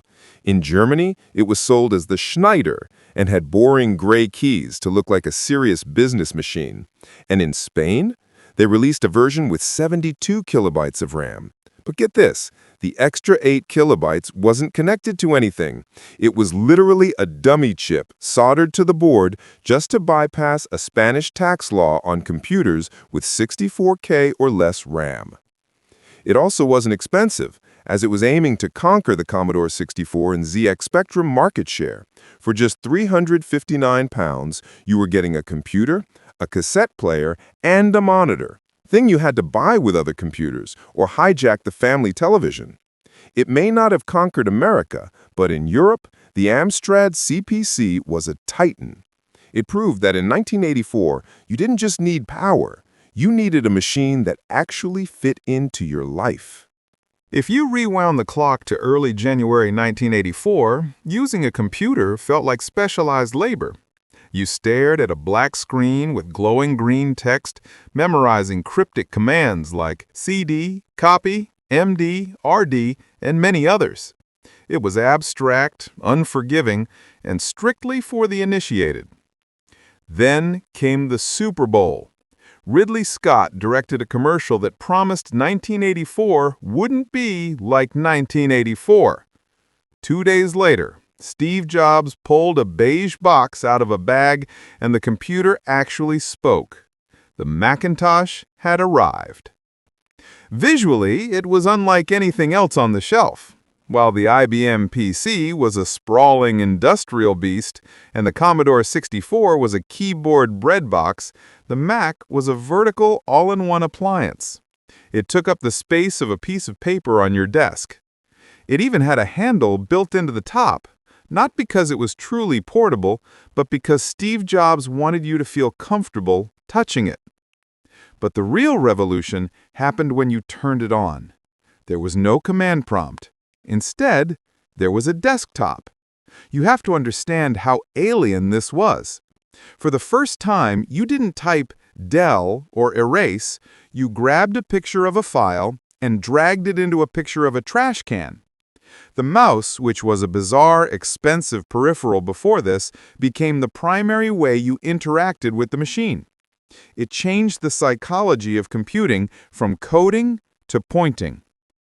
Under the hood, it was powered by the Motorola 68000 processor running at roughly 8 MHz. This was a massive leap forward. While everyone else was still messing around with 8-bit chips like the 6502 or Z80, the Mac was rocking a 1632-bit architecture. It was raw power, but it was power used for a specific purpose, to drive that bitmap display.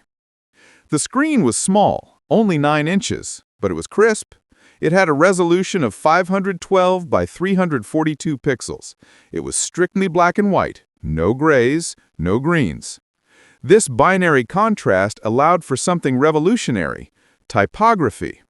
For the first time, the font you saw on the screen looked like the font that came out of the printer. It was the birth of desktop publishing. However, the Macintosh of 1984 had a fatal flaw, and it was a big one. It was severely malnourished. It shipped with only 128 kilobytes of RAM, and unlike the Commodore or IBM PC, the Mac's operating system was heavy.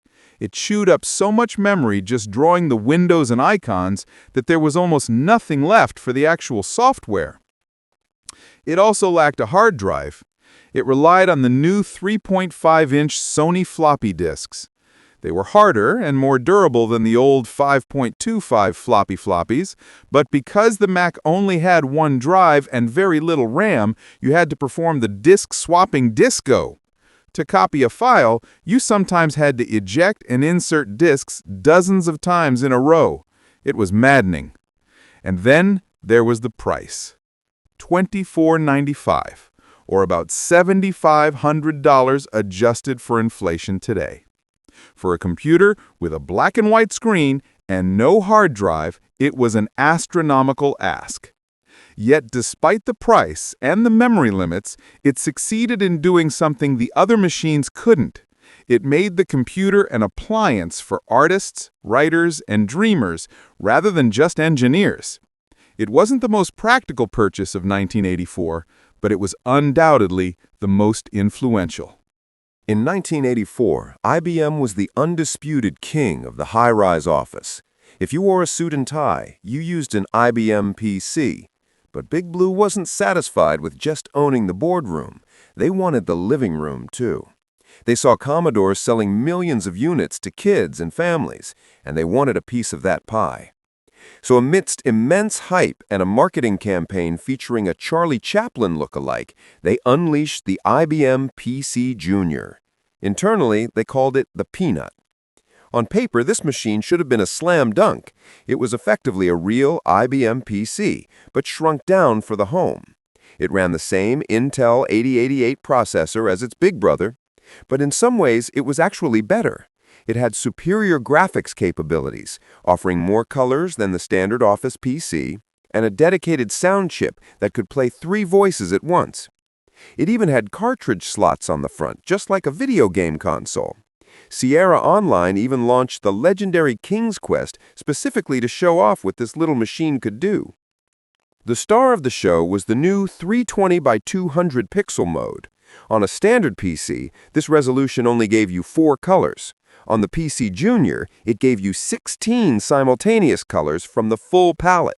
This was the sweet spot for gaming. It meant that for the first time, an IBM computer could display graphics that actually rivaled the Commodore 64.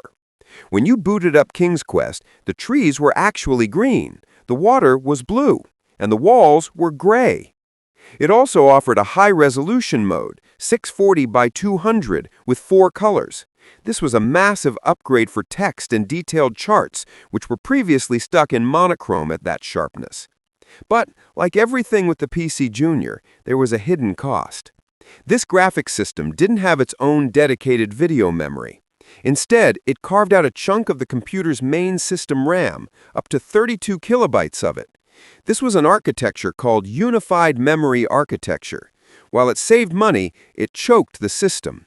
The CPU often had to wait its turn to access memory while the video chip was drawing the screen, making the PC Junior significantly slower than a standard PC, even when running the exact same processor. But the PC Junior is not remembered for its graphics or its sound. It is remembered for one of the most disastrous hardware decisions in the history of computing: the keyboard. In an attempt to be futuristic, IBM made the keyboard wireless, using infrared technology like a TV remote. This sounded great, but in practice, it was a nightmare. If you had a glass of juice on your desk blocking the beam, the computer stopped typing. If the batteries died, you were dead in the water. Worse than the wireless tech were the keys themselves. They weren't proper typewriter keys. They were small, rectangular rubber buttons that looked like chiclets gum. They had no tactile feedback, large gaps between them, and were impossible to type on quickly. Users hated them instantly. It felt like a toy, not an IBM. Then there was the issue of expansion.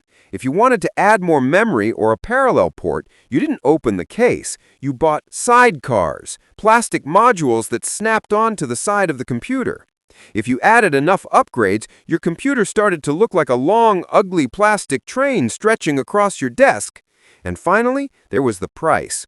A fully tricked-out PC Junior model could cost over $1,200.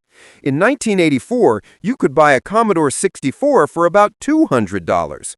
Parents looked at the two machines, saw the IBM cost 6 times as much, but had the worst keyboard, and walked away. IBM tried to save it. They eventually offered to swap the terrible chiclet keyboards for real ones for free. But the reputation was already shattered. The PC Junior was pulled from the market in 1985. It stands today as a fascinating lesson. You can have the best brand name in the world, but if your product feels cheap and costs a fortune, you will lose. In other IBM news, if August 1984 had a sound, it was the heavy industrial thud of the IBM PC-AT landing on a mahogany desk. While the Macintosh was trying to be your creative friend and the PC Junior was trying and failing to be your playmate, the IBM PC-AT, which stood for Advanced Technology, arrived to remind everyone that computing was serious business. This wasn't just a computer, it was a fortress. It was physically massive, taking up a huge footprint on the desk. And right on the front, it had a feature that perfectly summarized the corporate ethos of the 80s, a tubular steel lock. You actually needed a physical key to unlock the keyboard.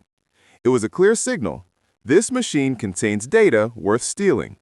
Inside that steel case, IBM introduced the engine that would drive the next generation of software, the Intel 80286. The 286 was a beast. Running at 6 MHz, it didn't sound much faster than the older chips on paper, but it was a true 16-bit processor with a 16-bit data bus. It could move data around twice as fast as the original IBM PC. It introduced protected mode, a feature that theoretically allowed for multitasking and better memory management, even if the software of 1984 wasn't quite ready to use it yet. But the real game changer was storage. Before the AT, a hard drive was a luxury add-on that sat outside your computer in a separate box. The AT normalized the internal hard drive. It came with a 20 megabyte drive standard in the high-end model. In 1984, 20 megabytes felt infinite. You could install the operating system, the spreadsheet, the word processor, and the database, and still have room for years of work. You never had to hunt for a boot disk again. If you bought the massive IBM PC AT in August 1984, you couldn't just run the old software. The new hardware was too advanced. The disk drives were too dense. You needed a new operating system to bridge the gap. That was MS-DOS 3.0. It launched strictly as a companion to the AT, and its main job was storage management. Before this, remember, floppy disks held 360 kilobytes. MS-DOS 3.0 unlocked the AT's high-density drives, allowing for 1.2 megabytes on a single disk. For the first time, you could fit the operating system, your word processor, and your document all on one floppy without swapping. It also had to tackle the hard drive. With the AT shipping with a massive 20 megabyte drive, the old file system was struggling to keep up. MS-DOS 3.0 began the transition to a more robust file allocation system, what we would later call FAT16. Allowing the computer to address these giant drives without chopping them up into tiny, unusable partitions. But the coolest trick for power users was the virtual disk. The 286 processor supported memory above 1 megabyte, but DOS couldn't actually run programs there. So DOS 3.0 included a utility called vdisk. It let you turn that extra RAM into a fake, ultra-fast hard drive. If you copied your software into the RAM disk, it loaded instantly. It felt like magic. However, there was a catch. DOS 3.0 was a rush job. IBM needed it on shelves to sell the AT, and it showed. It was notoriously buggy and unstable, particularly with the networking features they were trying to implement. It was so rough that many users skipped it entirely, waiting for the much more polished DOS 3.1 just a few months later. It was a necessary bridge to the future, but one you wanted to cross as quickly as possible. But the AT's most lasting legacy was its skeleton. It introduced the 16-bit ISA bus, the slots inside the computer where you plugged in graphics cards and sound cards. This architecture was so robust that the industry kept using it well into the late 1990s. If you built the PC in 1995, it probably still had a slot compatible with the 1984 IBM AT. Speaking of graphics cards, IBM PC AT released the EGA, the Enhanced Graphics Adapter. This was the moment the PC finally progressed. It offered a resolution of 640 by 350. That doesn't sound like much today, but in 1984 it was razor sharp. And more importantly, it gave you 16 simultaneous colors chosen from a palette of 64. You might ask, hey Tassos, if IBM made the graphics for its computers, what about the current market leaders? Well, ATI, which was bought by AMD in 2006, actually didn't exist yet. It wouldn't be formed in a year, and the first graphics card they launched was ATI Wonder in 1986, which we will see in more detail. And of course, NVIDIA wouldn't be formed for almost another decade. Of course, being on the bleeding edge was painful. The initial run of 20 megabyte hard drives had a failure rate so high it became a scandal. And the price was eye-watering. A fully equipped setup could easily run past $6,000, over $18,000 today. But despite the cost and the bugs, the AT was the definitive turning point. The Macintosh might have invented the modern interface, but the IBM PC invented the modern machine. Every desktop tower PC you have ever seen since is in some way a direct descendant of that beige tank from August 1984.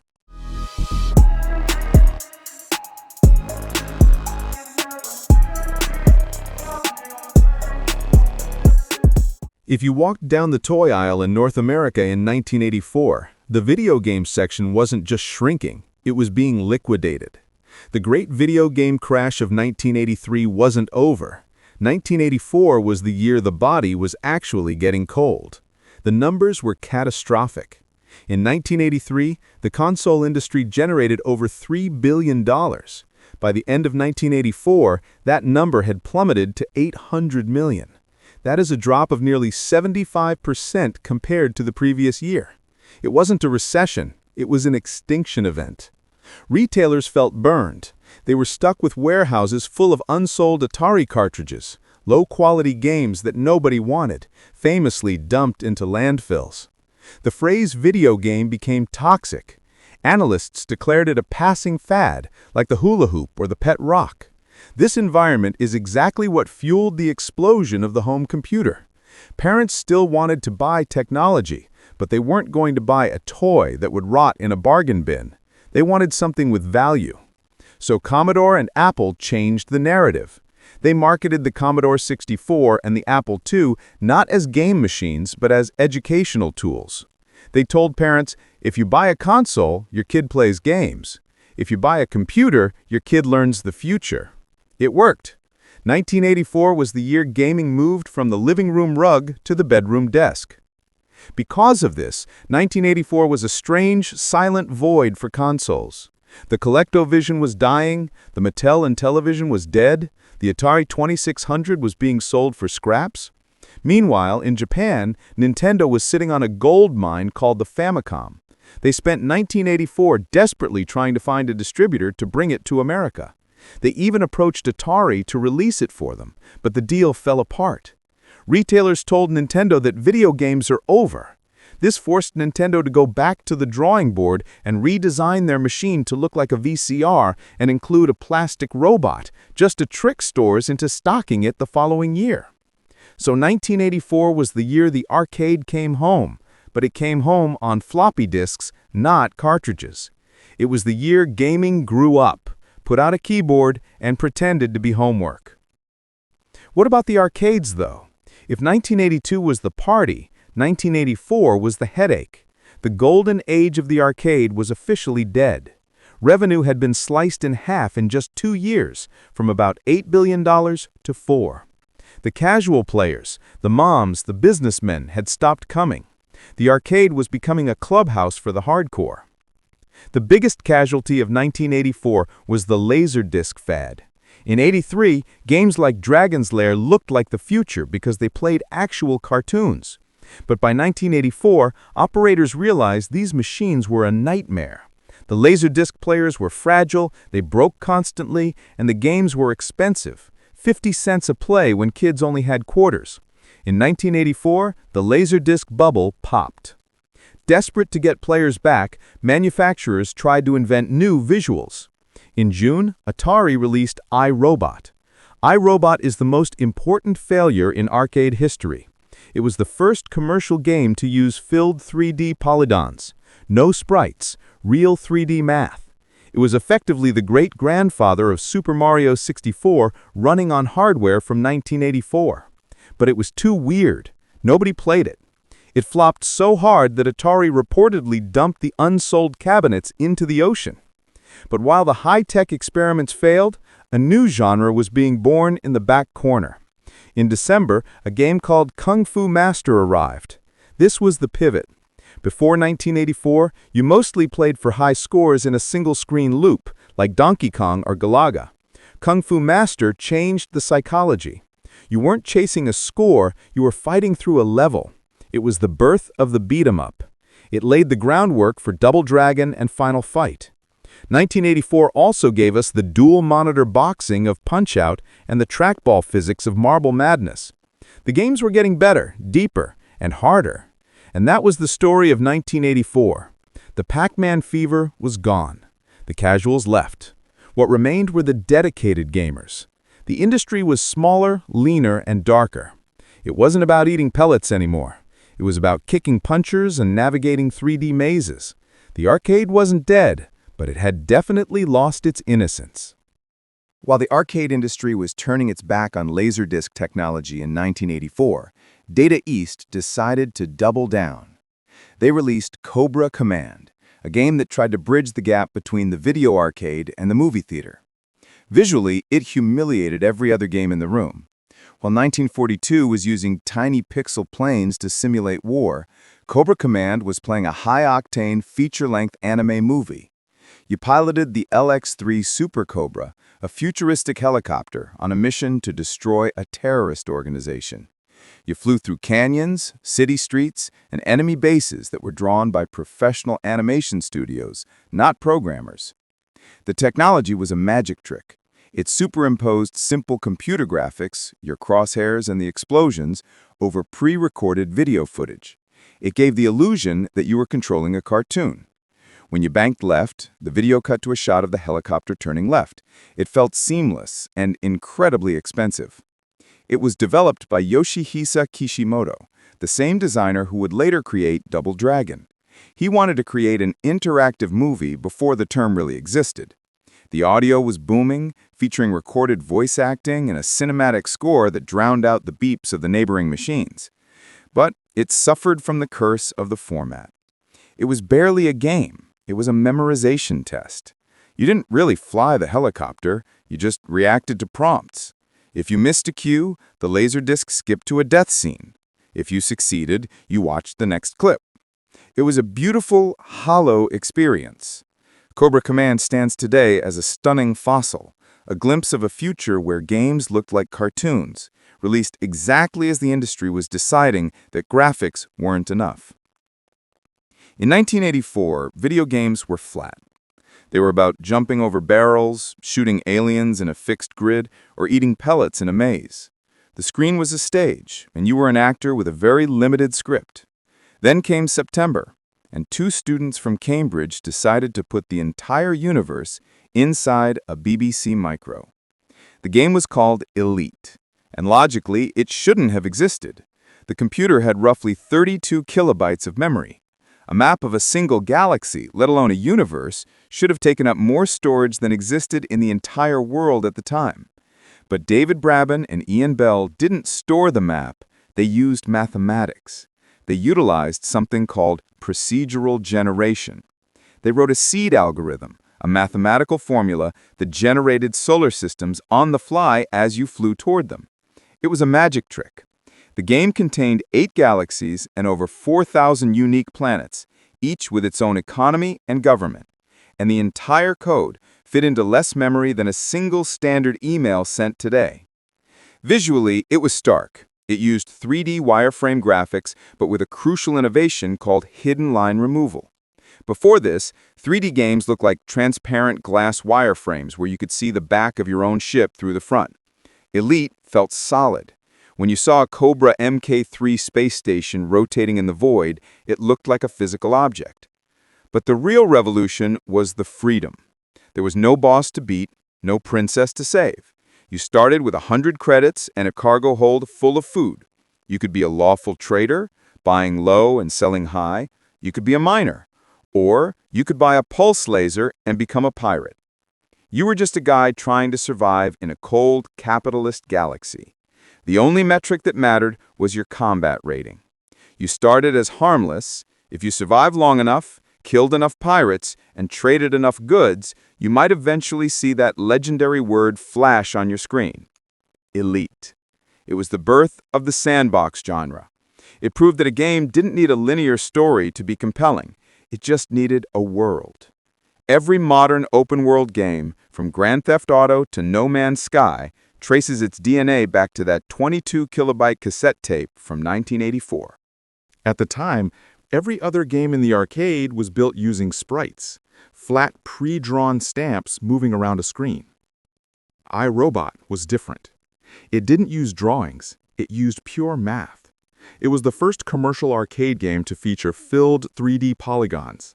Not the see-through wireframes you saw in Battlezone or Star Wars, but solid, shaded geometric shapes. It was the great-grandfather of every 3D game we play today. The premise was bizarre.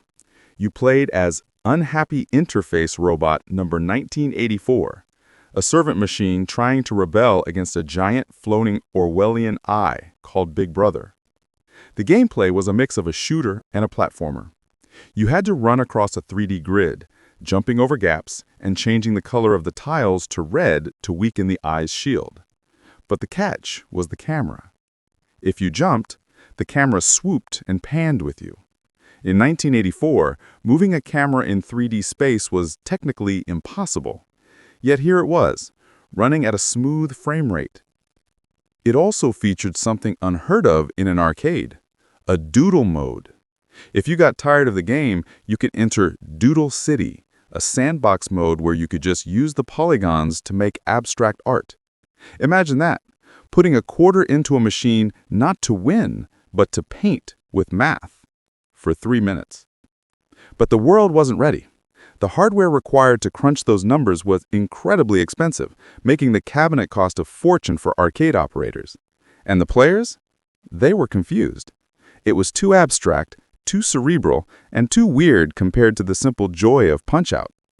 It was a catastrophic commercial failure. Only about 1,500 units were ever made.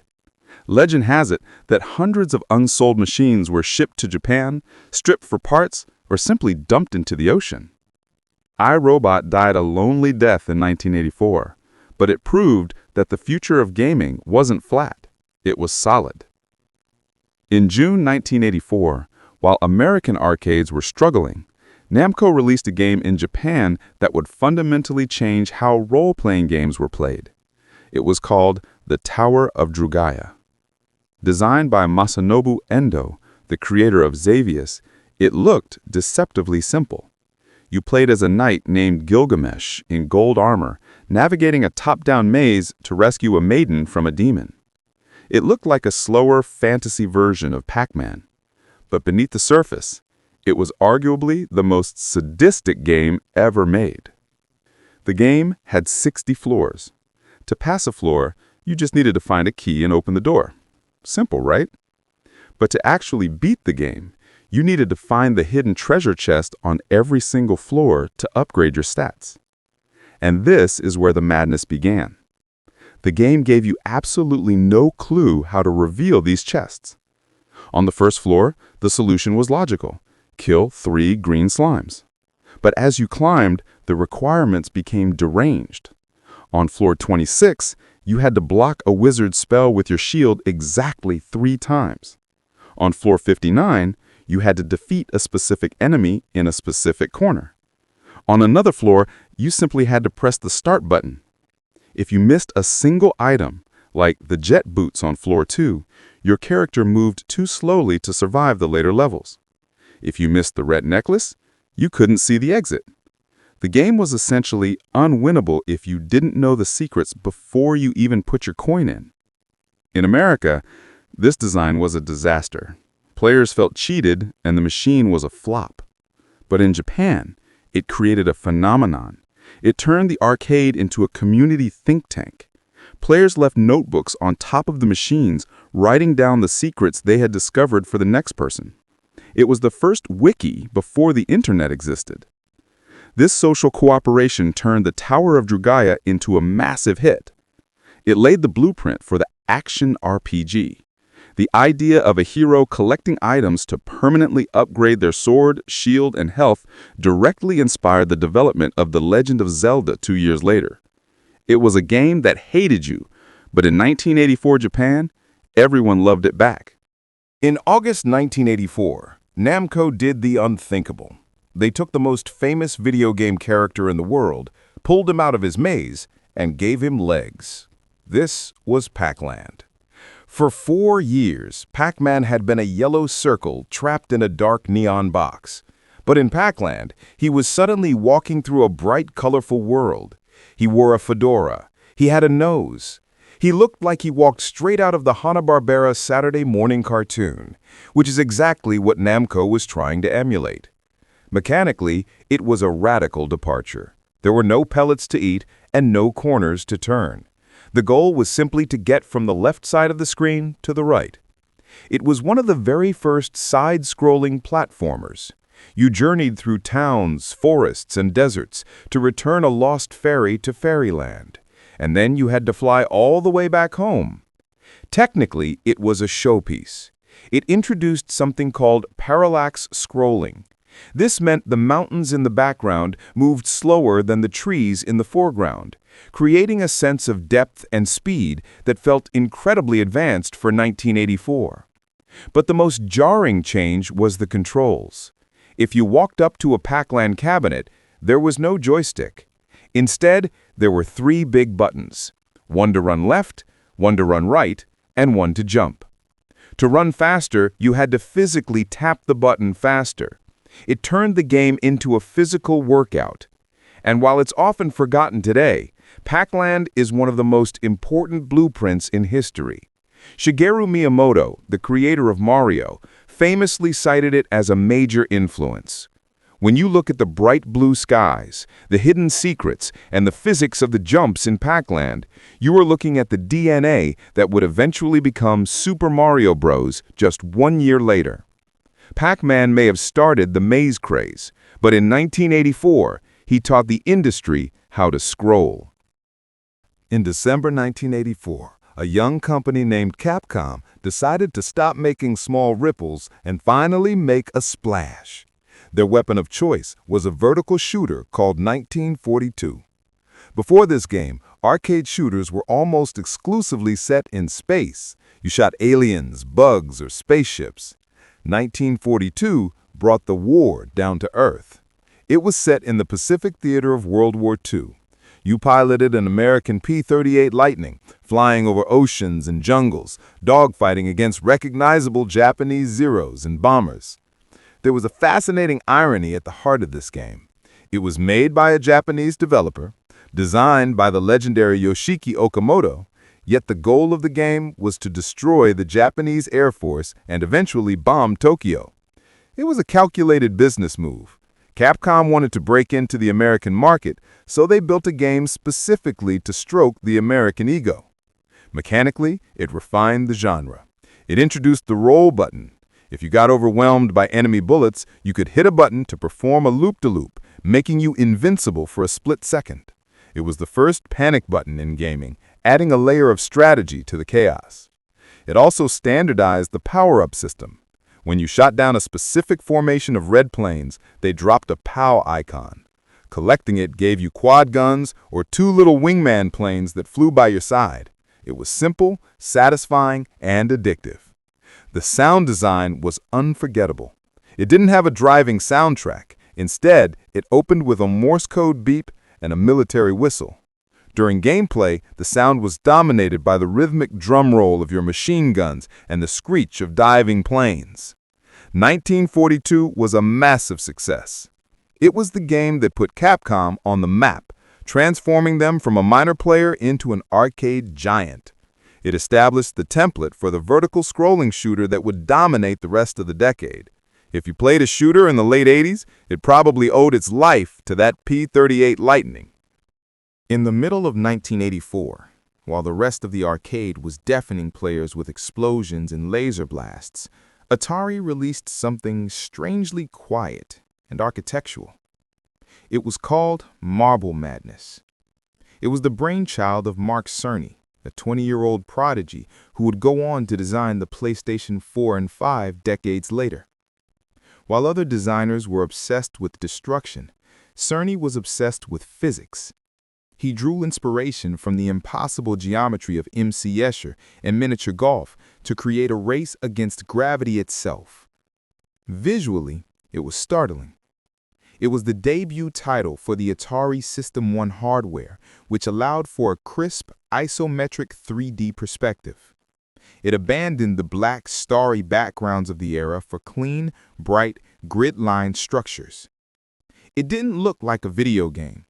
It looked like a futuristic blueprint come to life. But the soul of the machine was the controller. There was no joystick and no buttons. There was only a heavy motorized trackball.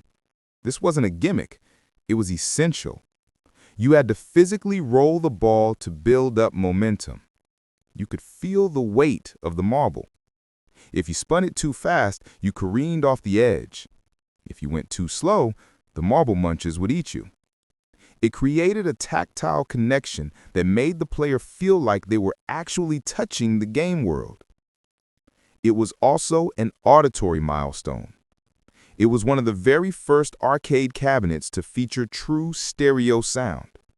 As your marble rolled from the left side of the screen to the right, the sound physically traveled between the speakers, immersing you in the abstract world. The music was minimalist and eerie, shifting in tempo to match your panic as the timer ticked down. The game was notoriously short. A skilled player could finish all 6 levels in under 5 minutes. But those 5 minutes were pure stress. Marble Madness proved that you didn't need enemies or guns to create intensity. You just needed a ball, a hill, and the cruel laws of physics. While the arcades of America were screaming with neon graphics and stereo sound, the most addictive video game in history was being born in silence, deep behind the Iron Curtain.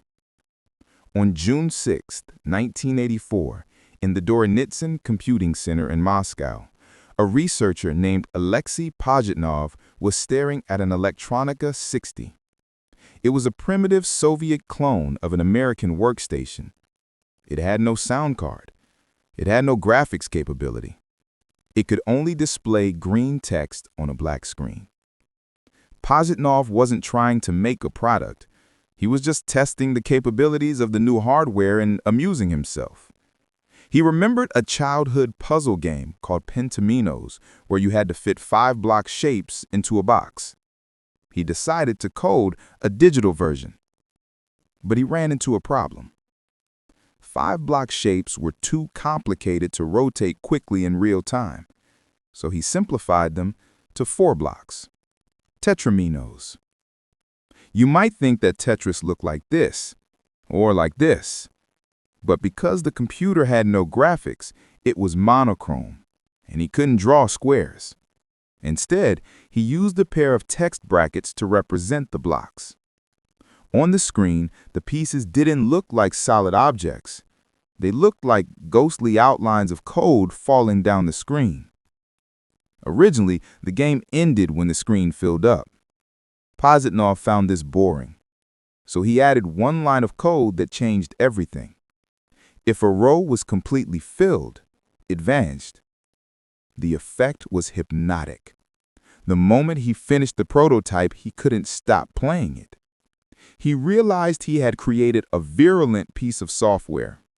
It started spreading through the office. Colleagues would copy it on the floppy disks and pass it to friends at other institutes. Before it ever made a dime or saw a Game Boy, Tetris conquered Moscow strictly by word of mouth. In 1984, it was the only game that truly transcended technology.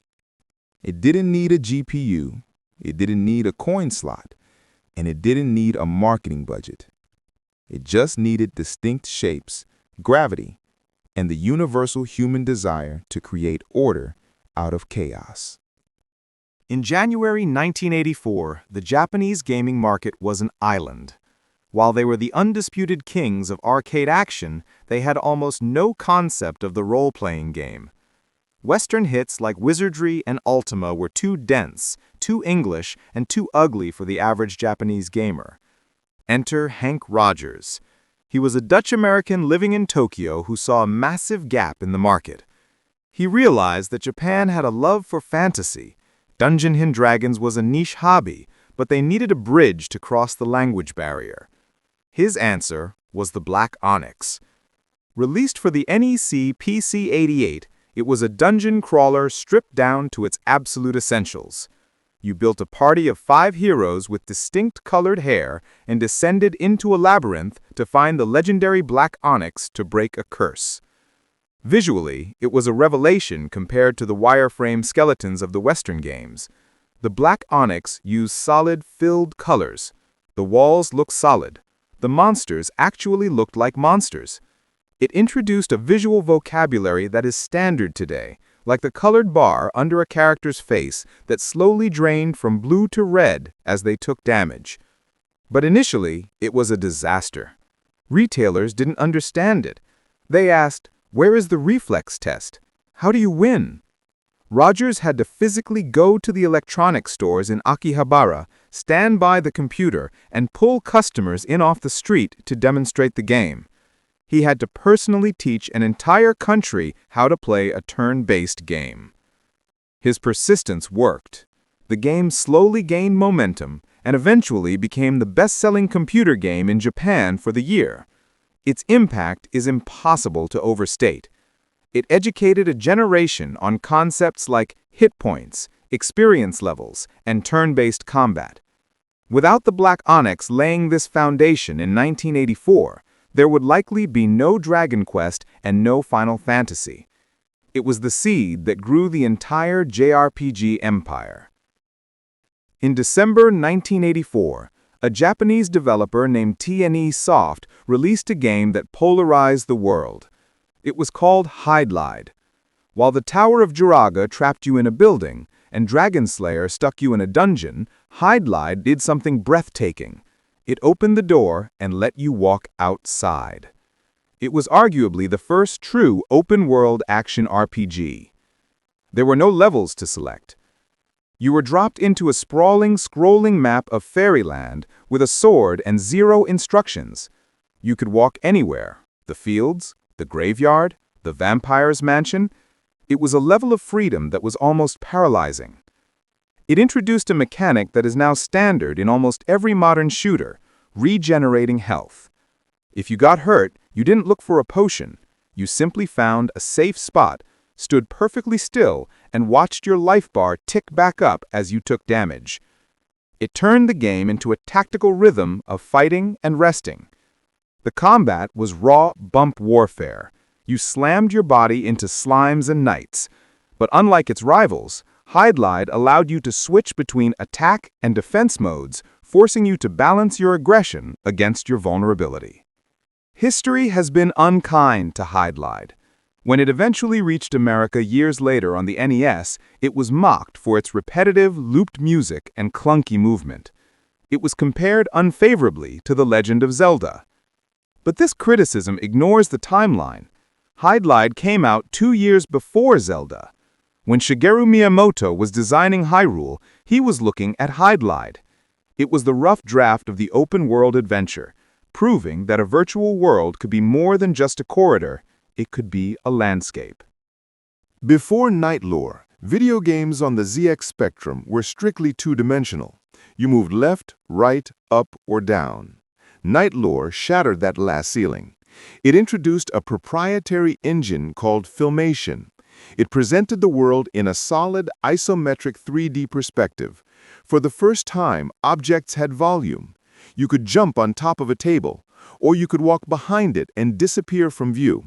It gave the game a sense of physical space and architecture that was simply mind-blowing for a computer with less processing power than a pocket calculator.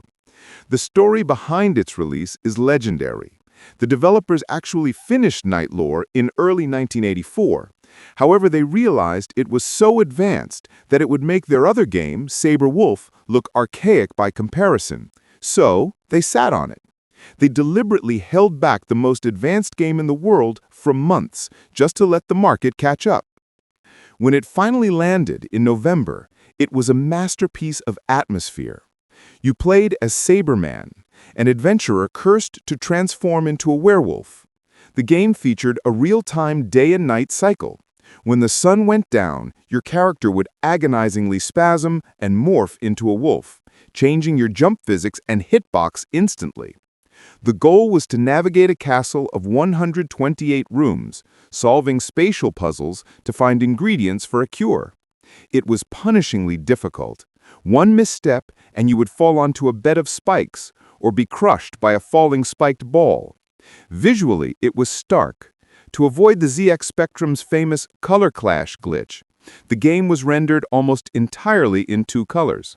But this limitation made it look like a technical drawing come to life. It was moody, gothic, and precise. Night Lord didn't just sell copies, it forced an entire industry to pivot. Within weeks of its release, every other developer in the UK was frantically trying to clone the Filmation style. It marked the moment when British gaming moved from simple arcade clones to complex spatial adventures. In 1984, IBM had a problem. They had built the PC Junior, a computer with advanced graphics capabilities, but they had no software to show it off. So they handed a suitcase of money to a company called Sierra Online and asked for a miracle. The result was King's Quest. Before this game, adventure games were like reading a book. You stared at static pictures and typed text. King's Quest was a cartoon. You controlled Sir Graham, and for the first time, you didn't just look at the world, you walked through it.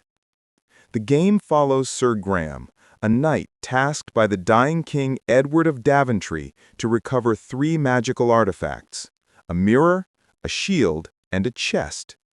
If successful, Graham inherits the throne.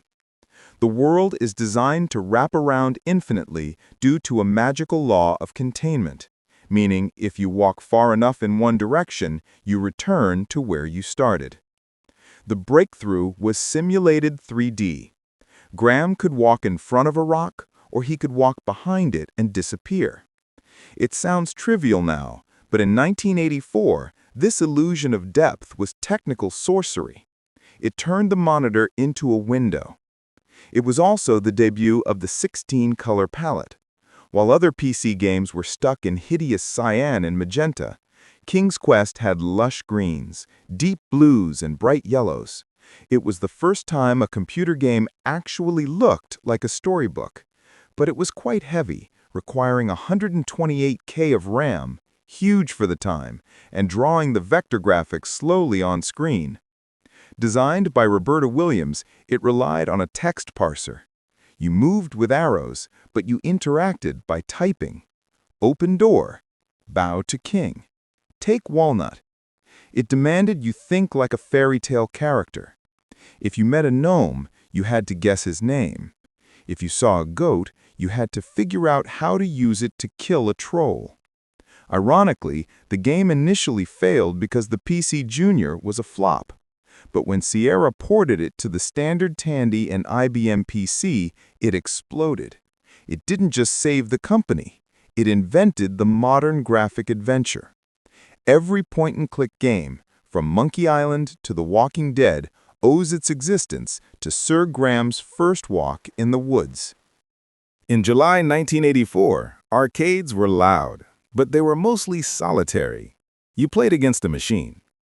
Data East changed the social dynamic forever with Karate Champ. It is arguably the first true fighting game. Before Ryu and Ken, there were just Player 1 in white and Player 2 in red. It established the one-on-one versus format that would eventually create the competitive esports scene. The control scheme was bafflingly complex. There were no buttons. Instead, the cabinet had 2 joysticks for each player. One stick controlled your movement, and the other controlled your attack. By combining different directions on the 2 sticks, you could execute dozens of moves: sweeps, roundhouse kicks, flying side kicks. It felt less like a video game and more like learning an instrument. It wasn't a street fight, it was a sport. It featured a digital referee who shouted "fight" and "winner" using synthesized speech. Matches were decided by points, half points and full points, mimicking real competitive karate. It was precise. A single well-timed hit could end the round instantly. And then there was the bull. In the game's most famous bonus round, the game stopped pretending to be a sport and asked you to stand still while a wild bull charged at you. You had one chance to punch it in the nose. If you missed, you were trampled. Karate Champ popularized the side-view one-on-one fighter. Without this dual joystick experiment in 1984, the DNA for Street Fighter, Mortal Kombat, and Tekken simply wouldn't exist. In 1984, there were a lot more games than the ones we looked closely at. While we don't have the time to view all of them with the same detail, we will talk briefly about some of them. Namco released Gapless, the daunting sequel to Galaga.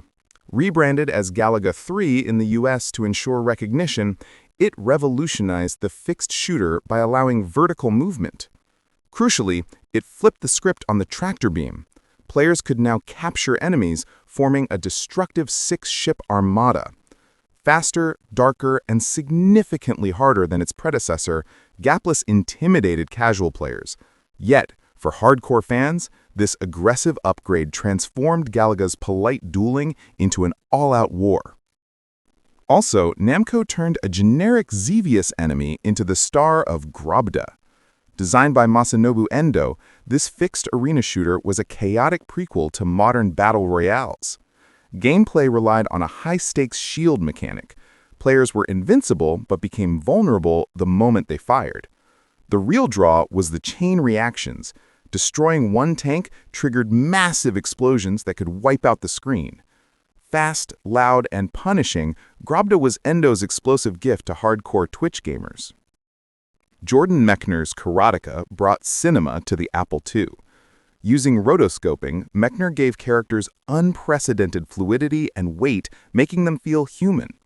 He revolutionized storytelling by introducing cinematic cutscenes and cross-cutting editing to build suspense.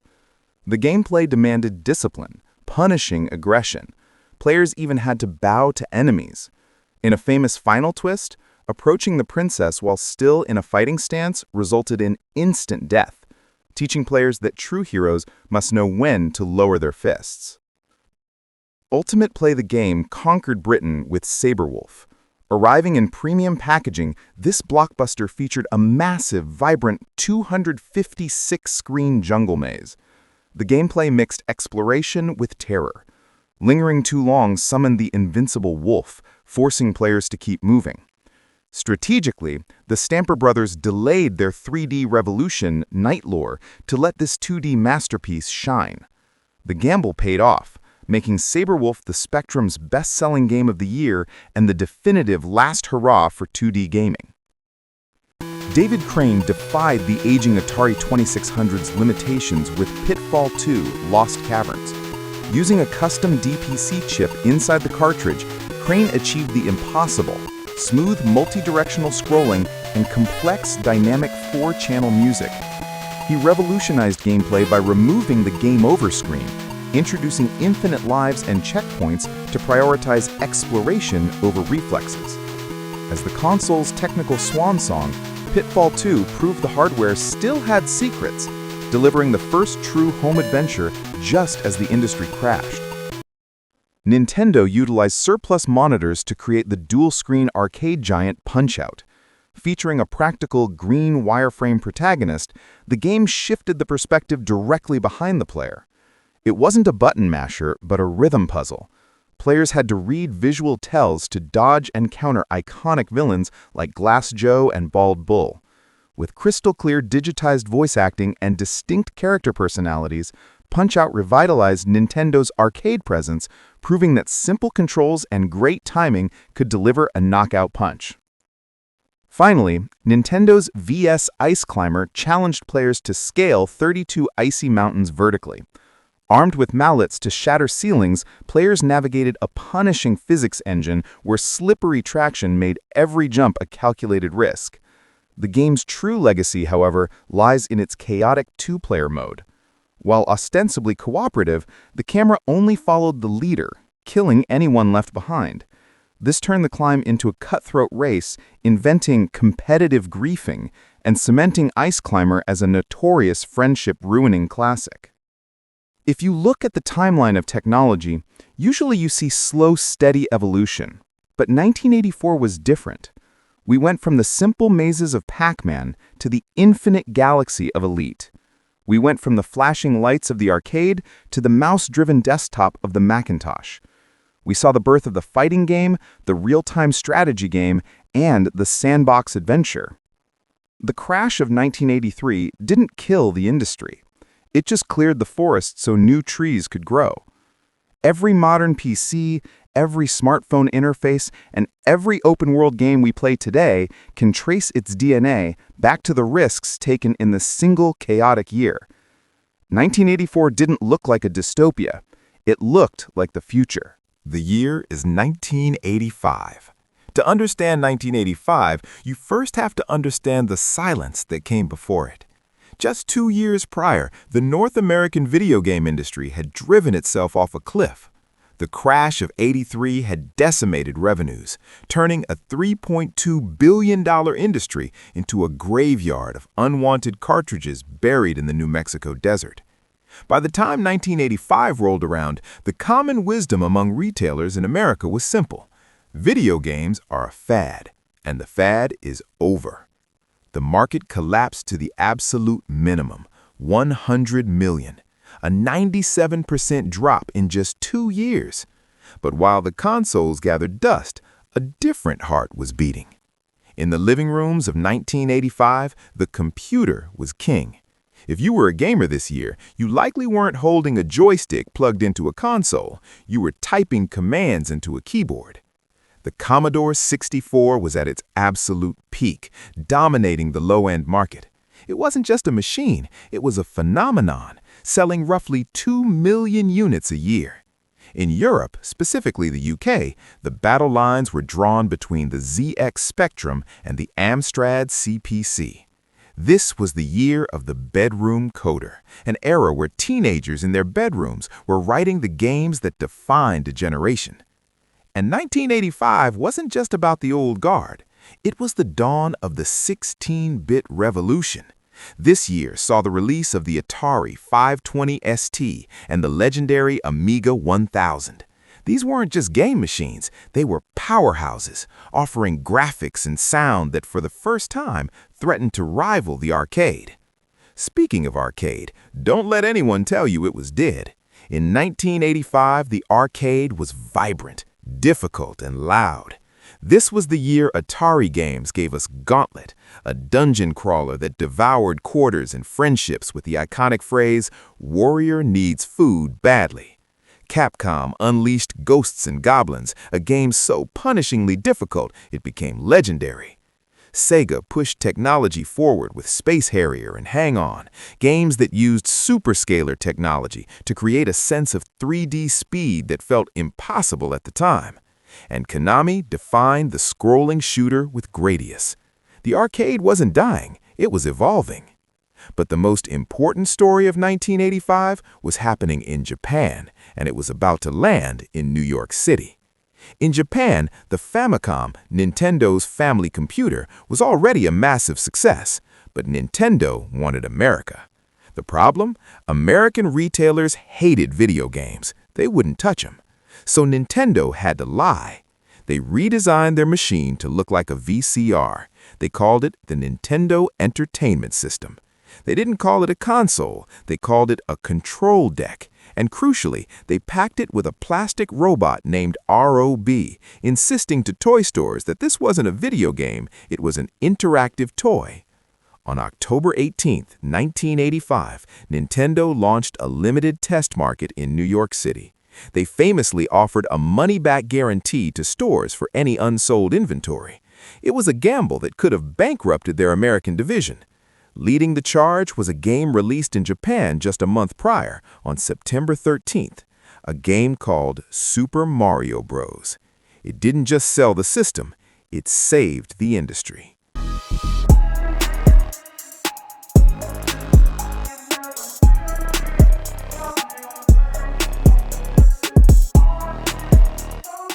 While Nintendo was trying to sneak into toy stores, a different revolution was taking the stage in New York City.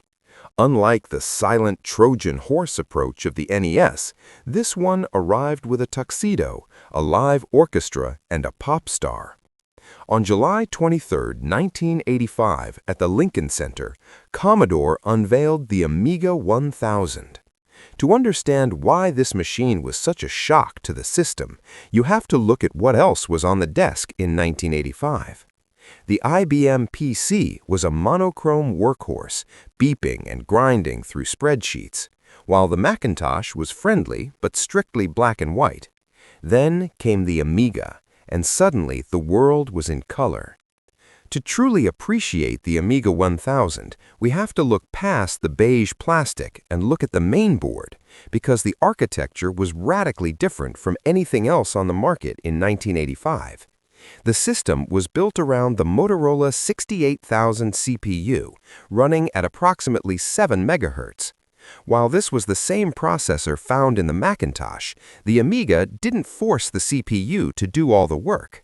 Instead, the engineers at Commodore designed a unified memory architecture where the CPU shared the bus with the original chipset, or OCS. This trio of custom chips, Agnes, Denise, and Paula, acted as specialized coprocessors, effectively freeing up the main CPU to handle game logic while the chips handled the audio visuals. The most critical of these chips was likely Agnes, the central coordinator of the system's memory. Agnes contained two revolutionary components, the blitter and the copper. The blitter was a hardware circuit dedicated solely to moving large blocks of memory very quickly, perfect for scrolling game backgrounds or dragging windows without bothering the CPU. The copper was arguably even more exotic. It was a display coprocessor that could execute its own simple instruction list synchronized to the electron beam of the monitor. This allowed the Amiga to change screen resolutions, color palettes, and sprites mid-frame without using a single cycle of the main processor, creating the machine's signature rainbow gradients and parallax scrolling effects. Working alongside Agnes was Denise, the video chip that defined the visual experience. Denise handled the bitplane graphics, supporting resolutions ranging from 320 by 200 up to 640 by 400 in interlaced mode. However, its most distinct technical feature was Hold and Modify, or ham mode. By compressing color data, ham allowed the system to display all 4,096 distinct colors on screen simultaneously. In 1985, when PC CGA cards were limited to 4 hideous distinct colors, the Amiga was displaying almost photorealistic images. To complete the trio, the Paula chip handled I/O and interrupts, but is best known for its audio, 4 distinct hardware channels of 8-bit PCM sampled sound, split into hard left and right stereo, allowing for music that sounded like actual instruments rather than synthesized beeps. A unique quirk of the Amiga 1000's engineering was its writable control store. Unlike the Macintosh or the later Amiga 500, the 1000 did not ship with its operating system burned onto a ROM chip on the motherboard. Because the software team was still squashing bugs right up until launch, the machine required a kickstart floppy disk to be inserted upon boot. This loaded the 256 kilobyte Core OS kernel into a special section of RAM that was then write protected by the hardware to act as a temporary ROM. While this added a step to the boot process, it made the Amiga 1000 incredibly flexible, as it could easily run updated versions of the OS kernel by just swapping a floppy disk. Finally, the software architecture was held together by exec, a microkernel that enabled the system's legendary multitasking. Exec managed the system's memory list and handled task switching with incredible efficiency. It utilized a message passing system where different programs and hardware devices could communicate without locking the system. This worked in tandem with Intuition, the GUI system, which leveraged the shared chip RAM. Because the video chip could read the exact same memory location the CPU was writing to, Windows and graphics appeared instantly, without the data bottlenecks found in other systems. This synergy of hardware-accelerated custom chips and a microkernel OS made the Amiga 1000, technically speaking, the first true multimedia workstation. Also released in 1985 by Commodore was the Commodore 128, the last great gasp of the 8-bit era. Marketed as 3 computers in one, it featured dual processors and 80-column text support for business users. Crucially, it offered near-perfect backward compatibility with the Commodore 64, ensuring gamers didn't lose their existing library. While it was a commercial success, the C-128 was ultimately a bridge machine, a reliable workhorse that kept the company afloat while the world prepared for the 16-bit revolution. While Commodore was courting artists with the Amiga, their former boss was busy planning their destruction. Jack Tramiel, the man who had founded Commodore and was now running Atari Corporation, had a simple mission: revenge. His weapon was the Atari 520 ST, released in the summer of 1985 under the philosophy of power without the price. From an engineering standpoint, the ST was the philosophical opposite of the Amiga. It was a triumph of off-the-shelf brute force. While the Amiga relied on a symphony of custom silicon, Tramiel's team built the ST using standard, readily available components to keep costs down, prioritizing raw clock speed above all else. At the heart of the system was the Motorola 68000 CPU, clocked at a blistering 8 MHz, slightly faster than both the Amiga and the Macintosh. Because the ST lacked the complex custom coprocessors of its rival, the CPU had to handle almost everything, from game logic to drawing the screen, utilizing a direct, fast connection to the system's 512 kilobytes of RAM. Graphics were handled by a proprietary chip known as the shifter. Unlike the Amiga, it didn't use hardware sprites or blitter chips to move data.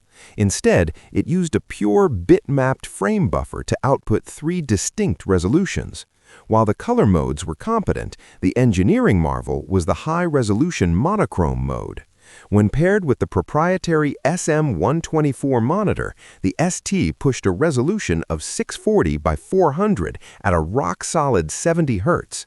This created a display that was paper white and completely stable, earning the machine the nickname the Jackintosh for its ability to handle serious business tasks at a fraction of Apple's price. The user experience was tied together by GEM, a windowed, mouse-driven interface that loaded from floppy disks on early models. It was sharp, fast, and remarkably affordable. You could buy an entire 520 ST system, computer, monitor, and drive for $799, roughly half the cost of an Amiga setup. But the 520 ST had a secret weapon that would keep it relevant for decades: MIDI.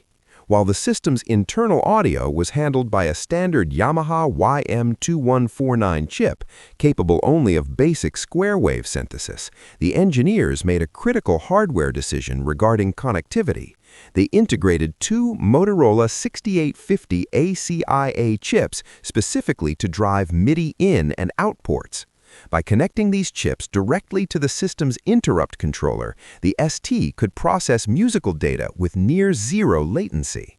This didn't just make the ST a computer, it made it a hardwired musical instrument, becoming the heartbeat of recording studios for artists ranging from bedroom producers to Madonna. In the brutal math of 1985, the Atari 520 ST offered the best price-to-performance ratio on the planet. It was a machine that proved you didn't need exotic architecture to deliver a revolution. You just needed a fast bus, a high-res screen, and the raw speed to drive it all. While the computer wars were raging over technical specifications, the most significant event of 1985 was taking place in a handful of skeptical toy stores in the New York City area. To understand why the Nintendo Entertainment System conquered the world, you have to look inside the gray box, because it was a masterclass in efficient, cost-effective engineering. At its heart sat the Rico 2A03 processor. This was a custom-modified version of the legendary MOS 6502, the same chip family found in the Apple II and Commodore 64. However, Nintendo's engineers made a fascinating tweak. They disabled the chip's decimal mode to avoid patent royalties and integrated a custom audio processing unit, APU, directly onto the same die. This allowed the NES to generate its signature sound: 2 pulse wave channels for melody, a triangle wave for bass, a noise channel for percussion, and a unique delta modulation channel capable of playing low-fidelity voice samples. The real visual magic, however, came from the Picture Processing Unit, or PPU. Running at 5.37 MHz, this custom chip was a dedicated tile-based graphics engine. Unlike the bit-mapped screens of the Atari ST or Amiga, where every pixel could be individually altered, the NES PPU built the screen out of 8x8 pixel tiles. It could display a palette of roughly 54 colors, but with a strict limitation. It could only show 25 colors on screen at once, and worse, each 16 by 16 pixel area on the background was limited to just 3 colors plus a transparency. This hardware limitation is exactly why Mario wears overalls.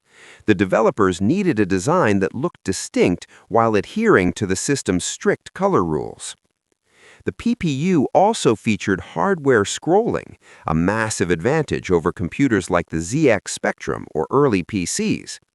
It stored the screen data in a name table, allowing the entire background to slide smoothly horizontally or vertically with minimal CPU overhead. However, the system had a famous hard limit. It could only render 64 sprites on screen, and crucially, only 8 sprites per horizontal scan line. If a game tried to put a 9th sprite on the same row, the hardware simply refused to draw it, causing the infamous flicker seen in frantic action games when too many enemies crowded the screen. Perhaps the most notorious piece of engineering was the zero insertion force cartridge slot. To mimic the feel of a VCR, engineers designed a mechanism where the user slid the game in and pressed it down. This required a complex 72-pin connector, 12 more pins than the Japanese Famicom, to handle the signals and the new expansion port on the bottom of the unit. While it felt satisfyingly tactile in 1985, the bending of the pins over time led to connection failures, birthing the universal cultural ritual of blowing into the cartridge to clear the dust and reset the connection. Finally, the NES was designed as a fortress. It included the 10S chip, a proprietary lockout device that acted like a digital bouncer. The chip inside the console would constantly handshake with a matching chip inside the game cartridge. If the cartridge chip didn't respond correctly, or if it was a bootleg, the console would reset itself every second, resulting in a blinking red power light. This wasn't just about preventing piracy. It allowed Nintendo to maintain a stranglehold on the market, ensuring that no unauthorized software could ever run on their hardware, a level of control the open computer market had never seen. While Nintendo was cautiously testing the waters in New York, their arch-rival in Tokyo was preparing a frontal assault based on raw power. On October 20, 1985, Sega released the Sega Mark III in Japan, the console that would eventually be redesigned and rebranded for the rest of the world as the Master System. Sega was an arcade company first and a home console company second, and their design philosophy reflected this heritage. They didn't want to hide the fact that this was a video game machine. They wanted to prove it was the closest thing to having an arcade cabinet in your living room. From a technical perspective, the Mark III was a brute designed to outclass the Famicom in almost every measurable metric. It abandoned the custom architecture of Nintendo for the industrial-strength Zilog Z80A processor, clocked at 3.58 MHz. This was the same chip that powered the Game Boy and the Pac-Man arcade cabinet, making it a familiar beast for developers. Unlike the NES, which had to perform complex tricks to scroll the screen, the Sega hardware handled it with ease, and it maintained full backward compatibility with Sega's earlier SG-1000 console, ensuring early adopters weren't left behind. The system's crown jewel was its video display processor, a custom evolution of the Texas Instruments standard.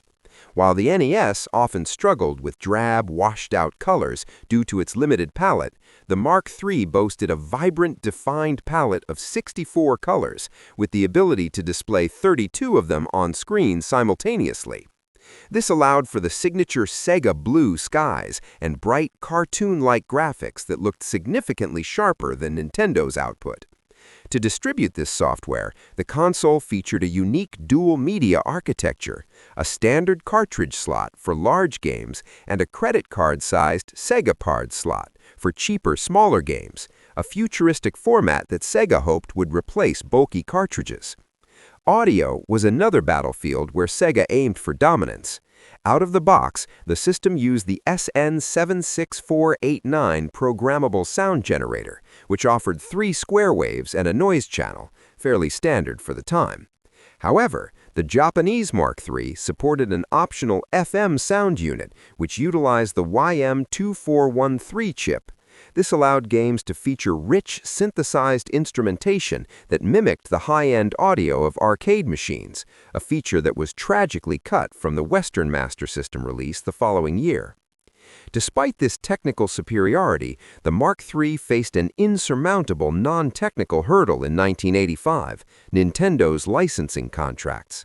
By the time Sega launched, Nintendo had already locked up the best third-party developers with exclusivity clauses, preventing them from porting their hits to Sega hardware. So, while the Mark III was arguably the better-engineered machine, capable of running advanced peripherals like 3D shutter glasses years before they were mainstream, it was forced to rely almost entirely on Sega's own internal arcade ports. In 1985, Sega proved they could build a better box, but they learned the hard way that the best hardware doesn't always win the war.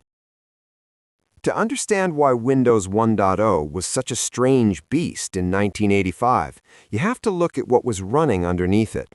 It was not a standalone operating system. It was a glorified DOS program. When you typed Win at the command prompt, the system didn't reboot into a new mode. It simply loaded a graphical shell called the MS-DOS Executive. This file manager was the face of Windows 1.0. It was a stark, text-heavy list of files that looked suspiciously like the command line it was supposed to replace. But the engineering challenge lay in how it managed memory. MS-DOS was designed to run one thing at a time. To get multiple programs running simultaneously, Microsoft implemented cooperative multitasking. Unlike the Amiga's preemptive system, where the hardware forced programs to share, Windows 1.0 relied on the honor system. Each application had to voluntarily yield control back to the OS.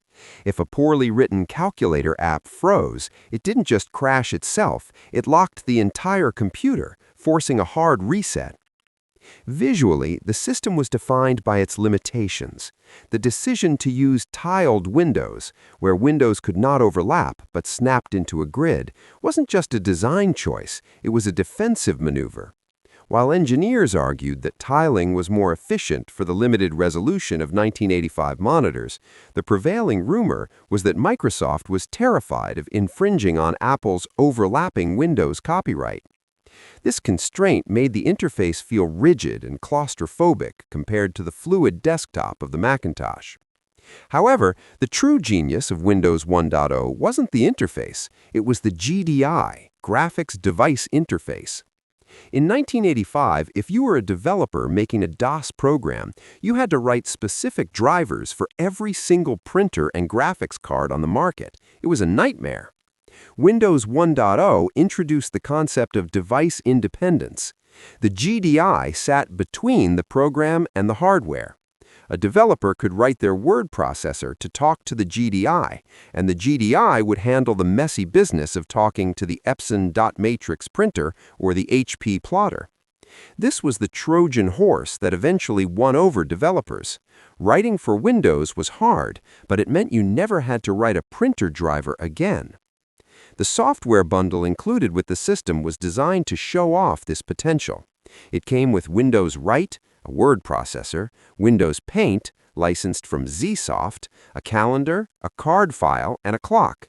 These weren't just utilities, they were proof-of-concept demos. They showed that you could cut text from one window and paste it into another, a seemingly magical feat for a PC user used to the isolation of MS-DOS. Technically, Windows 1.0 was a mess. It was slow, unstable, and ugly. But in the GDI, it held the blueprint for the future. It solved the biggest headache for software developers, and in the computer industry, if you win the developers, you eventually win the world.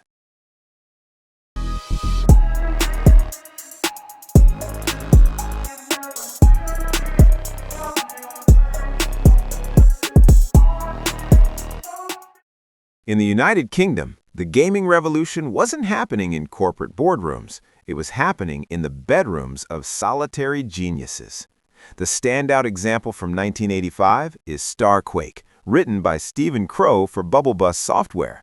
It remains one of the finest examples of British microcomputer engineering, a game that managed to squeeze an entire universe onto a cassette tape for the ZX Spectrum and Commodore 64. The premise was panic-inducing. An unstable planet is about to explode, and you control a spherical droid, often referred to as a blob or biologically operated being. Your mission is to navigate the subterranean caverns to rebuild the planet's core before time runs out. Unlike the linear scrolling of Super Mario Bros., Starquake was a sprawling, non-linear maze. It boasted 512 distinct screens, a map size that was staggering for computers with only 48 to 64 kilobytes of memory. To achieve this, Crow used a clever compression technique where screens were built from a library of reusable tiles, allowing for a massive world without running out of RAM. Mechanically, it was distinct from the run-and-gun shooters of the arcade. It was a fast-paced puzzle platformer that emphasized utility over combat.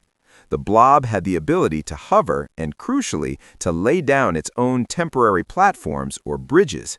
This mechanic turned the environment into a tool. If you couldn't reach a ledge, you simply built your own staircase. You also had to manage an inventory, carrying specific items like key cards and processor chips to their matching terminals across the map. Starquake was a critical darling, receiving near-perfect scores from influential magazines like Crash and Zap64, proving that in 1985, a single programmer could still out-design a corporation. In 1985, the arcade shooter was almost exclusively the domain of spaceships fighting aliens. Capcom changed the battlefield with Commando. Directed by the legendary Tokuro Fujiwara, the same man who designed Ghosts and Goblins, Commando stripped away the sci-fi fantasy and replaced it with gritty, Rambo-esque guerrilla warfare. The game introduced players to Super Joe, a lone soldier dropped into a jungle infested with an infinite army. The genius of Commando wasn't just in the shooting, it was in the pacing. It defined the vertical run-and-gun genre.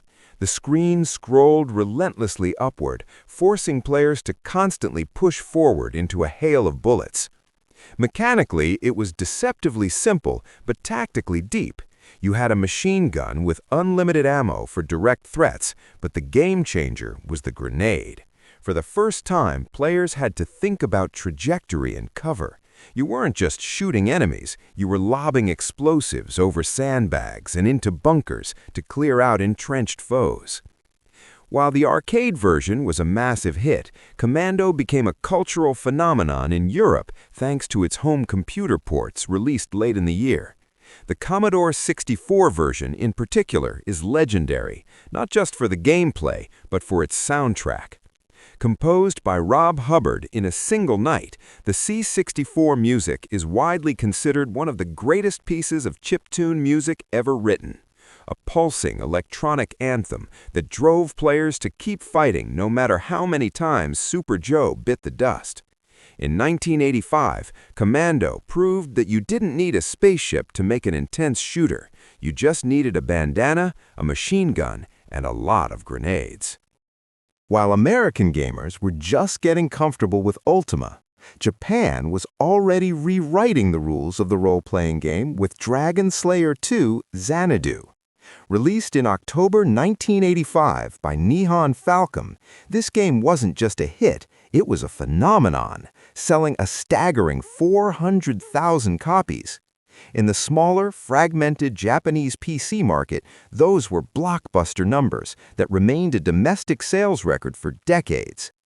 Xanadu was the bridge between the slow, thoughtful RPGs of the past and the adrenaline-fueled future. It was arguably the first true action RPG to reach a mass audience. The game abandoned turn-based battles for real-time combat. When you encountered a monster in the side-scrolling dungeon, the game switched to a top-down arena where you had to physically ram into enemies or blast them with magic to survive. It demanded reflexes, but it didn't sacrifice depth. The game featured a complex stats system where your character's appearance actually changed based on the equipment you wore, a visual detail that blew minds in 1985. But its most fascinating feature was the karma system. Xanadu judged you. If you killed good monsters by mistake, your karma stat would rise. If your karma got too high, temples would refuse to let you level up, and the game became unwinnable. It forced players to pay attention to what they were killing, rather than just mindlessly hacking everything in sight. Combining these systems with a massive, interconnected underground world that required specific items to unlock new areas, Xanadu laid the structural blueprint for what we now call the Metroidvania genre. It was a game years ahead of its time, proving that an RPG could be fast, difficult, and visually dynamic all at once. In July 1985, Sega didn't just release a video game, they released a vehicle. At a time when arcade gaming meant standing still and wiggling a joystick, Hang-On demanded that you climb aboard. Designed by the legendary Yu Suzuki, Hang-On was the birth of the Taikon, or body sensation genre. The deluxe cabinet was a full-scale plastic replica of a GP500 motorcycle. To play it, you didn't turn a knob, you physically grabbed the handlebars and threw your body weight to the left or right to steer. It was a workout, a spectacle, and a level of immersion that home consoles wouldn't match for decades. But the plastic bike was just the wrapper. The real revolution was on the screen. Hang-On was the debut of Sega's proprietary superscaler technology. Before this, racing games usually felt flat, with cars scrolling passively across a background.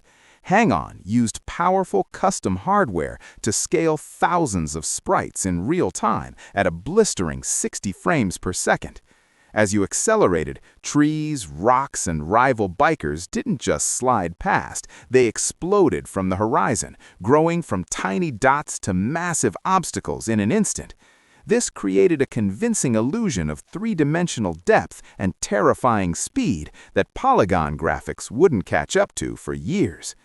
In 1985, Hang-On was a statement of intent from Sega. It proved that the arcade experience was no longer just about high scores, it was about adrenaline. It transformed the arcade from a room full of screens into a high-tech amusement park. While arcades were eating quarters and the Amiga was wowing artists, the most played game of 1985 wasn't found in a living room or a bar. It was found in the school library. In 1985, the Minnesota Educational Computing Consortium released the definitive commercial version of the Oregon Trail for the Apple II. While text-based versions of the game had existed on mainframes since the 1970s, the 1985 release was the one that introduced graphics, the hunting minigame, and the iconic green screen visuals that defined a generation of students. For millions of children, this was their first introduction to the concept of resource management. The game disguised itself as a history lesson, but it was actually a brutal survival simulator.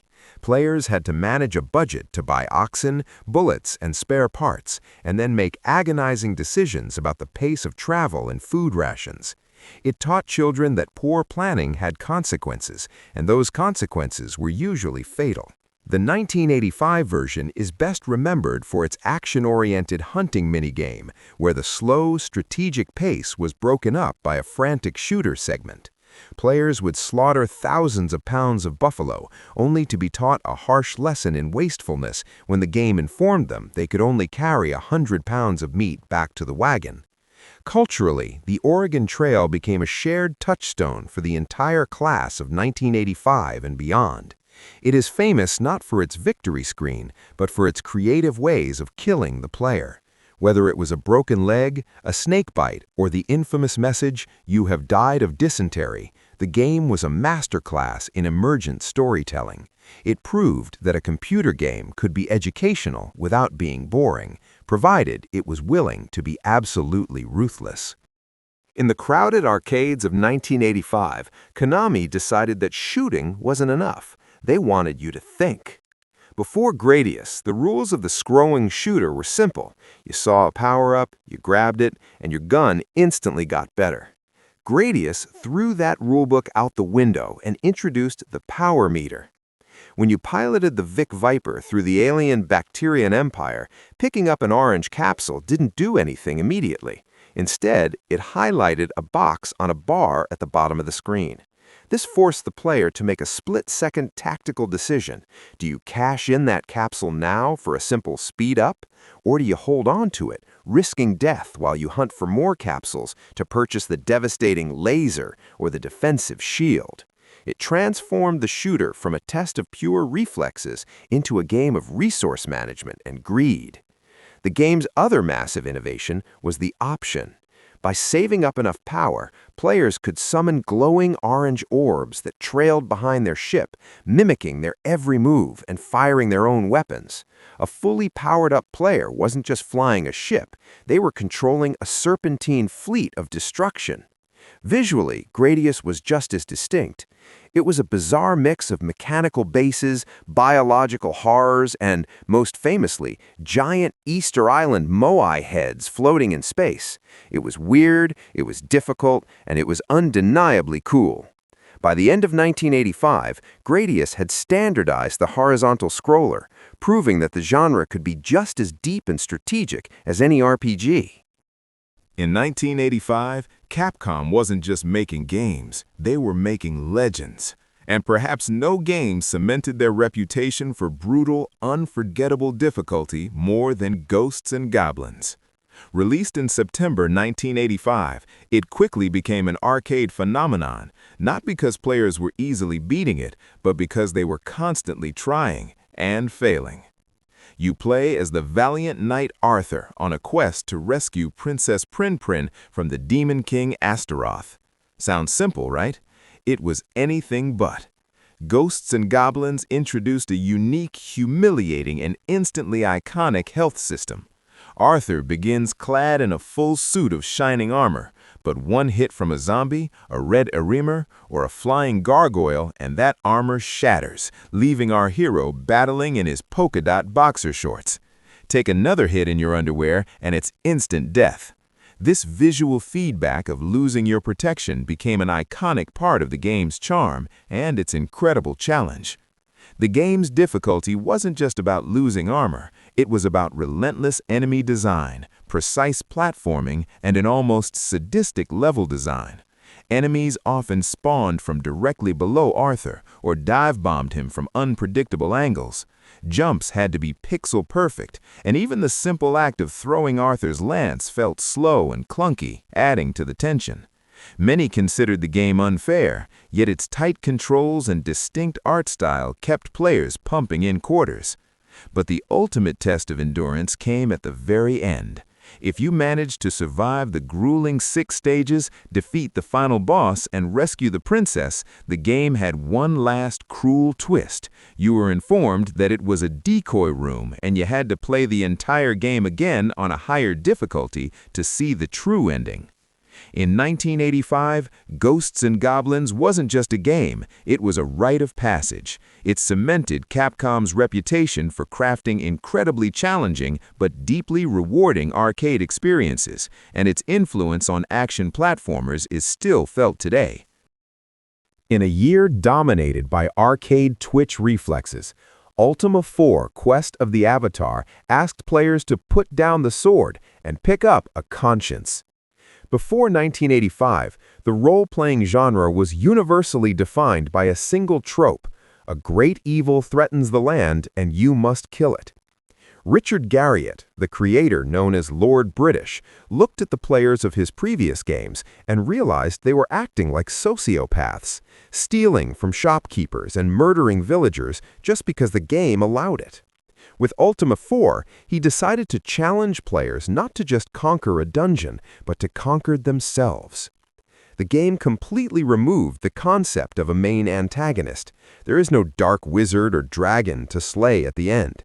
Instead, the ultimate goal is to become the Avatar, a spiritual leader who embodies the 8 virtues: honesty, compassion, valor, justice, sacrifice, honor, spirituality, and humility. This philosophical shift started the moment you booted the disc. Instead of rolling dice for strength or dexterity, you were given a psychological test by a gypsy fortune teller. Your answers to ethical dilemmas, not your desire for high stats, determined your character class. You can actually watch a complete walkthrough of the game without commentary in my other channel, Game Walk Tutor. The genius of Ultima 4 was that the game was constantly judging you in the background. If you stole a chest of gold, your honesty score dropped. If you fled from a battle against a weak enemy, you lost valor. If you attacked a non-hostile creature, you lost justice and potentially honor. To beat the game, you had to master these hidden stats, essentially forcing the player to act like a saint rather than a mass murderer. It transformed the RPG from a spreadsheet of damage numbers into a simulation of ethics, proving that in 1985, the hardest boss fight wasn't a monster, it was your own behavior.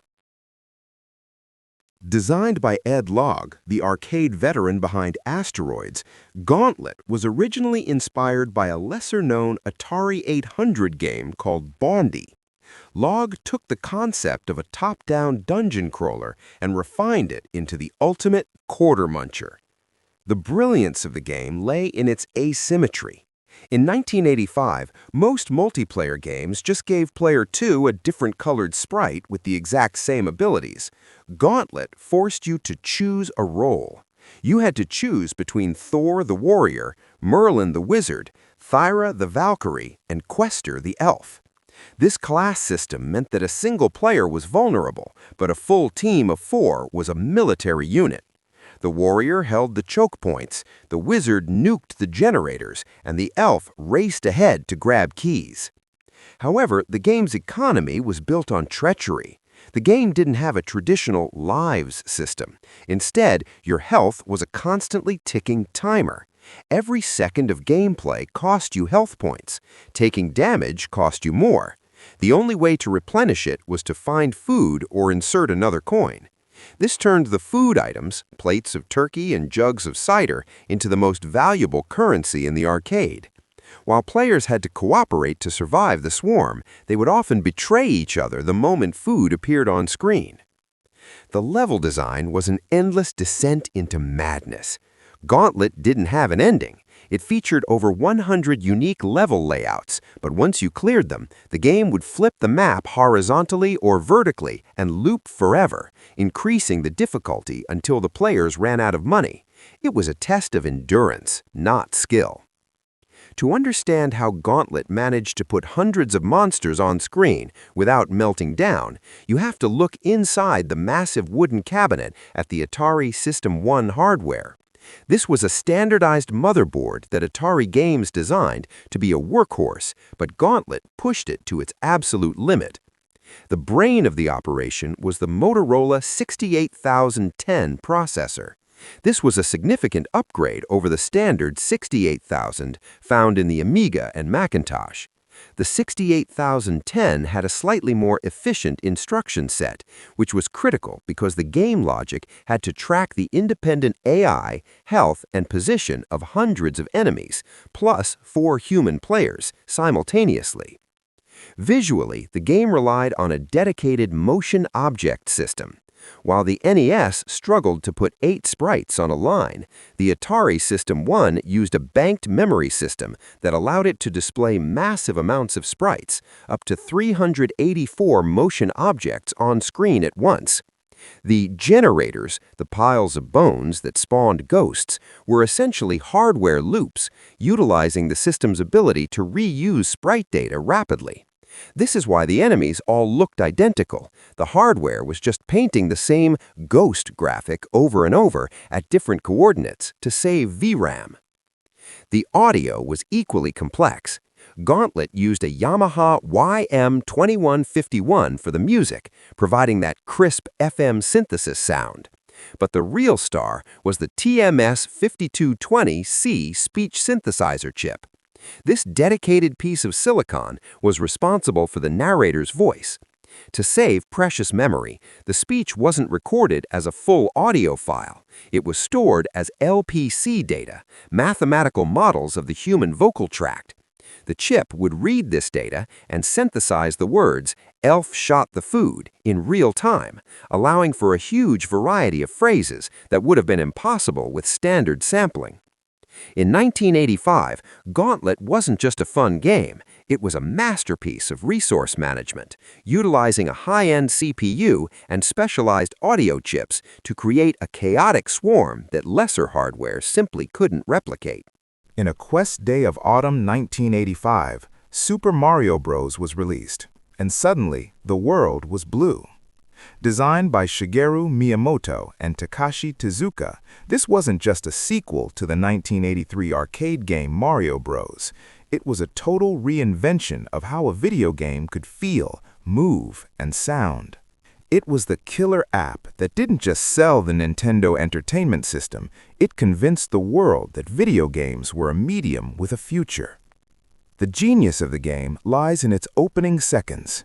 World 1/1 is widely considered the greatest tutorial in history because it teaches you everything without saying a word. You start on the left. There is empty space to the right, inviting you to move. You encounter a Goomba, an angry mushroom with a face, walking toward you. It looks mean, but its shape is round and simple. You try to jump over it. If you mistime it and land on its head, it squishes. In 3 seconds, you have learned the core mechanic of the next decade of gaming. Jump on things to kill them. Then comes the super mushroom. It moves to the right, bouncing off a pipe, forcing you to chase it. Even if you try to avoid it, the low ceiling often forces you to touch it. Suddenly, Mario grows. You are now powerful. You can break bricks. You understand the rules. But the real revolution was the physics. Before 1985, platforming characters moved stiffly. When you let go of the joystick, they stopped instantly. Mario had momentum. When you ran, he gathered speed. When you stopped, he skidded. When you jumped, you could control his trajectory in midair with a subtle aftertouch. This gave the controls a sense of weight and fluidity that was physically satisfying. It transformed simply moving across the screen from a chore into a joy. Then there was the scope. Miyamoto didn't just build an obstacle course, he built a world. It had a sky you could climb into via beanstalks, an underworld you could access through pipes, and underwater levels that changed the physics entirely. He filled this world with secrets, invisible blocks, hidden coins, and the legendary warp zones. These secrets turned the playground rumor mill into the most powerful marketing engine on Earth. Finding the minus world or the infinite one-up trick wasn't just a gameplay moment, it was cultural currency. Finally, the experience was bound together by Koji Kondo's soundtrack. In 1985, game music was usually a short, repetitive loop of beeps. Kondo wrote a legitimate musical composition with a Latin-infused calypso rhythm that synced perfectly with the character's movement. It was dynamic. When the timer dipped below 100 seconds, the tempo accelerated, inducing genuine panic in the player. Super Mario Bros. Was the dividing line. Everything before it was the golden age of arcades. Everything after it was the console era. It took the jagged, difficult, abstract nature of video games and smoothed it out into a bright, colorful, scrolling adventure that anyone could pick up, but no one wanted to put down. In 1985, Mario didn't just save the princess, he saved the industry. To understand 1986, you first have to understand the silence that preceded it. By the start of the year, the American media had already written the obituary for the video game industry. The great crash of '83 had wiped out 97% of revenues, leaving retailers like Sears and Kmart with warehouses full of unsold cartridges. The numbers from 1986 tell the story of a resurrection. Just 12 months prior, the entire U.S. home console market was worth a pitiful $100 million. By the time the Christmas wrapping paper was torn off in December 1986, that number had quadrupled to $430 million. And this wasn't an even playing field. Nintendo of America, operating out of a warehouse in Redmond, Washington, captured $310 million of that pie, roughly 70% of the entire market. In a single year, they sold 1.1 million consoles. They didn't just recover the market, they monopolized it. They replaced the word Atari with Nintendo in the American vocabulary. But hardware sales were only half the battle.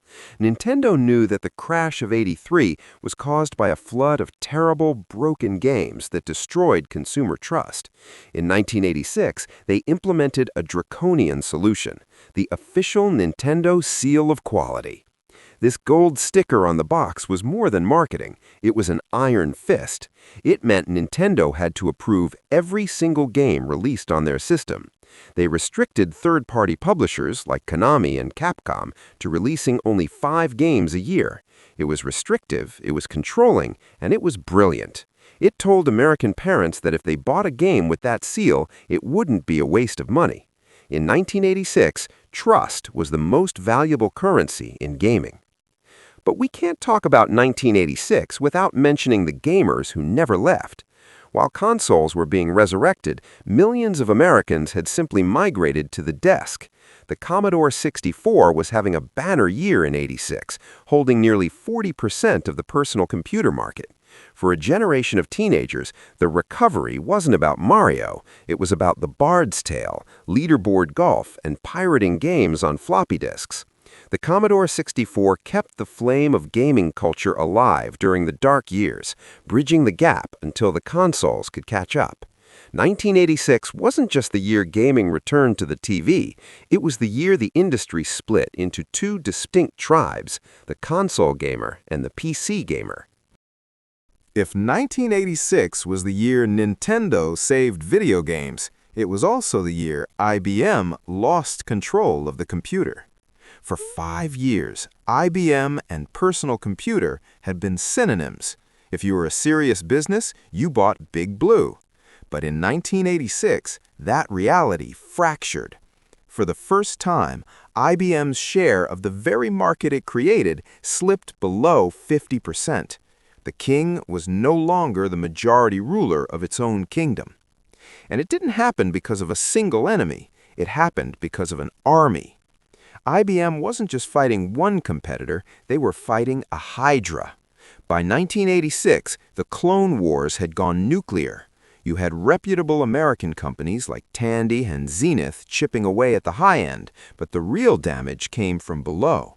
A flood of no-name Turbo XTs from Taiwan and Korea began hitting American shelves. But the fatal blow in 1986 didn't come from the cheap end of the market. It came from the top. In September, Compaq Computer Corporation did the unthinkable. They released the Desk Pro 386. Historically, IBM always led the dance. They released a new machine and everyone else copied it. But Compaq got tired of waiting. They grabbed Intel's powerful new 386 chip and built the world's first 32-bit super PC before IBM did. It was a technological coup. Suddenly, the clone was faster, more powerful, and more advanced than the original. In 1986, IBM went from being the innovator to being the slow-moving dinosaur chasing its own tail. So on September 9th, Compaq unveiled the Desk Pro 386. It looked like a standard beige box, but under the hood, it was a Ferrari engine inside a minivan. Running at 16 megahertz, it wasn't just fast, it was alien. It could perform 4 million operations per second, 3 times faster than IBM's top-of-the-line PC-AT.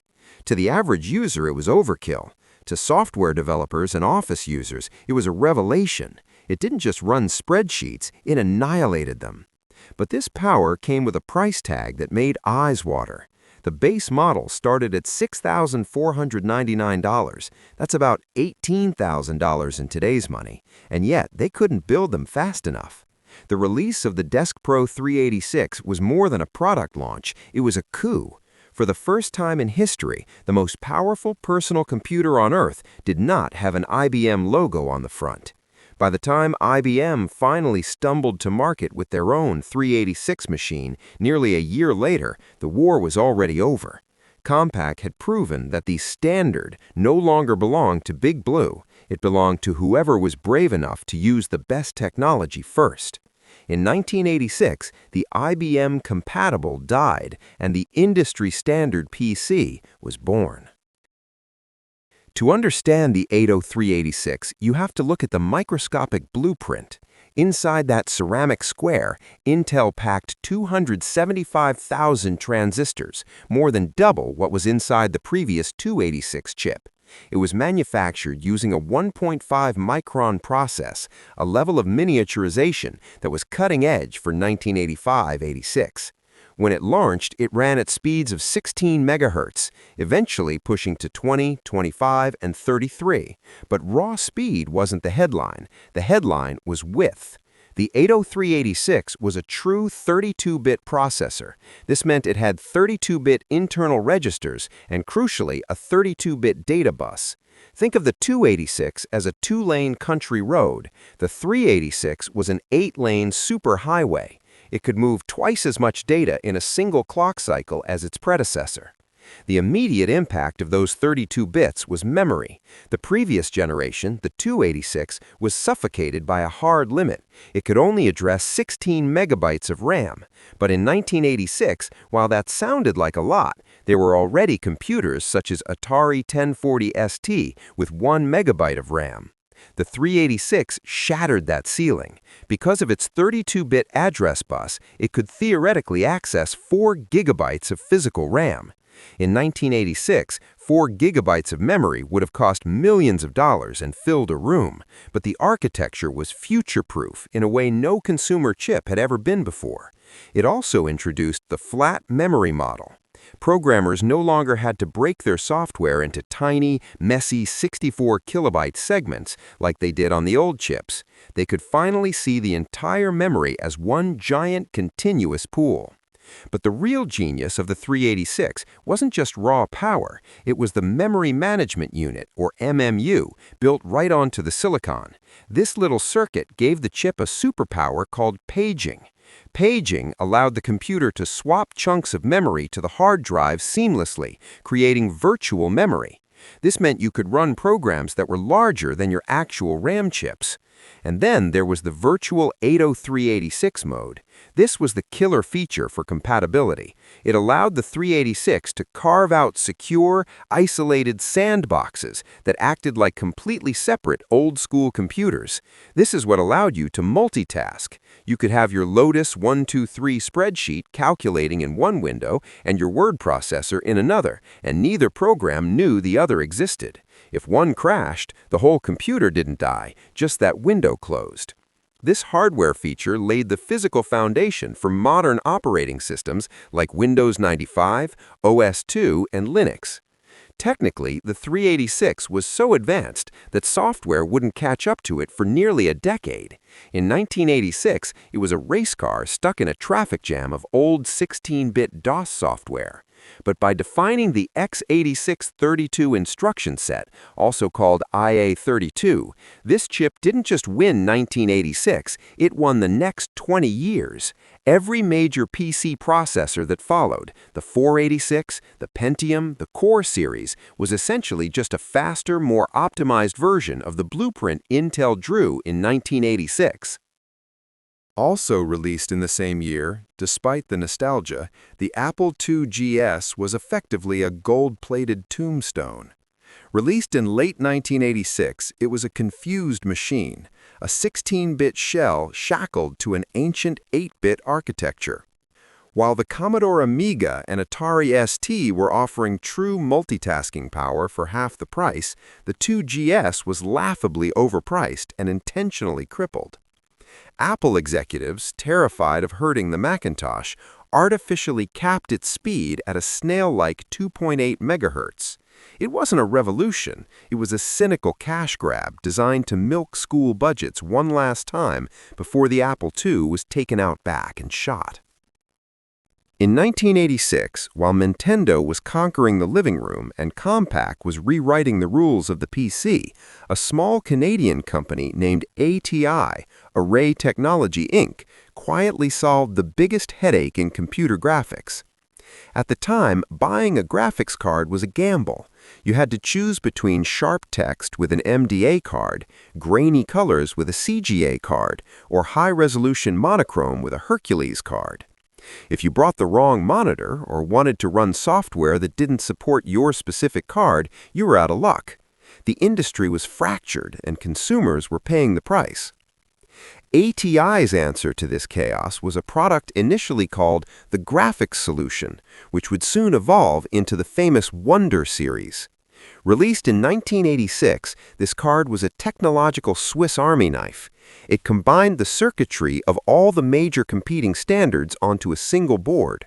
For the first time, a user didn't need to know the difference between TTL monochrome and RGB color. They just plugged the card in and it worked. It could display CGA color graphics on a monochrome monitor using shades of gray, or run high-resolution Hercules text on a color screen, feats that were previously impossible. This all-in-one philosophy was revolutionary because it decoupled the software from the hardware. In late 1986, ATI doubled down on this concept by preparing the EGA Wonder, a card that would officially hit shelves in early 1987, but was engineered during this pivotal year. The Wonder series didn't just offer better graphics, it offered peace of mind. It effectively ended the format wars for the average consumer and established ATI as the company that championed compatibility over exclusivity, a reputation that would eventually make them a titan in the 3D era decades later. To truly understand the weight of 1986, we can look to Masahiro Sakurai, the legendary creator of Super Smash Bros. And Kirby. In 2024, after decades of developing games and studying the industry's history, Sakurai released a video essay with the definitive conclusion: 1986 was the greatest year in video game history. He calls it the year of legend. In his analysis, he points out that it is almost statistically impossible for one single year to birth so many genre-defining pillars at once. He lists them off like a roll call of royalty: The Legend of Zelda, Dragon Quest, Metroid, Castlevania, and Kid Icarus. Sakurai argues that this was the year the medium grew up. It was the moment where technology finally caught up to imagination. The introduction of the megabit cartridge and the Famicom disk system allowed developers to stop making simple single-screen loops and start building worlds. He notes that without the hardware leaps of 1986, the expansive nature of modern gaming simply wouldn't exist. For Sakurai, 1986 wasn't just a good year on the calendar, it was the Big Bang that created the universe we are still playing in today. Released in February 1986 alongside the Famicom disk system, The Legend of Zelda was a radical departure from the arcade sensibilities that had defined the previous decade. Shigeru Miyamoto and Takashi Tezuka designed the game as a direct antithesis to Super Mario Bros. Where Mario was linear and athletic, Zelda was non-linear and cerebral. Miyamoto drew inspiration from his childhood in Sonobe, Japan, exploring forests, caves, and hillsides without a map, discovering hidden lakes and secrets on his own terms. He wanted to translate that feeling of miniature gardening, a sense of cultivating a world and discovering its secrets, into a digital format. The game dropped the player into the land of Hyrule with no instructions, a wooden sword, and total freedom. You could walk in any direction, stumble into dungeons you weren't ready for, and uncover secrets that required genuine problem-solving rather than twitch reflexes. The technical innovation of 1986 was just as important as the design. Because the Famicom disk system utilized rewritable media, and later the cartridge version used a battery-backed RAM chip, The Legend of Zelda became the first console game where players could save their progress. This was a monumental shift in how games were consumed. It allowed for a massive, sprawling world that didn't need to be beaten in a single sitting. This long-form gameplay gave birth to the action-adventure genre. The game also featured a second quest, a remixed, harder version of the game unlocked after beating it. A feature included simply because the developers had used only half the memory space and wanted to fill the disk. Zelda proved that video games could be epic journeys, not just quarter-munching diversions. Released in September 1986 by Konami, Castlevania, known in Japan as Akumajo Dracula, brought a mature, cinematic gravity to the Famicom that had rarely been seen before.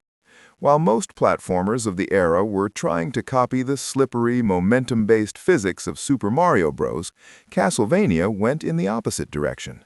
The protagonist, Simon Belmont, moved with a deliberate, heavy stiffness. He walked slowly, and once a player committed to a jump, they could not change direction in midair.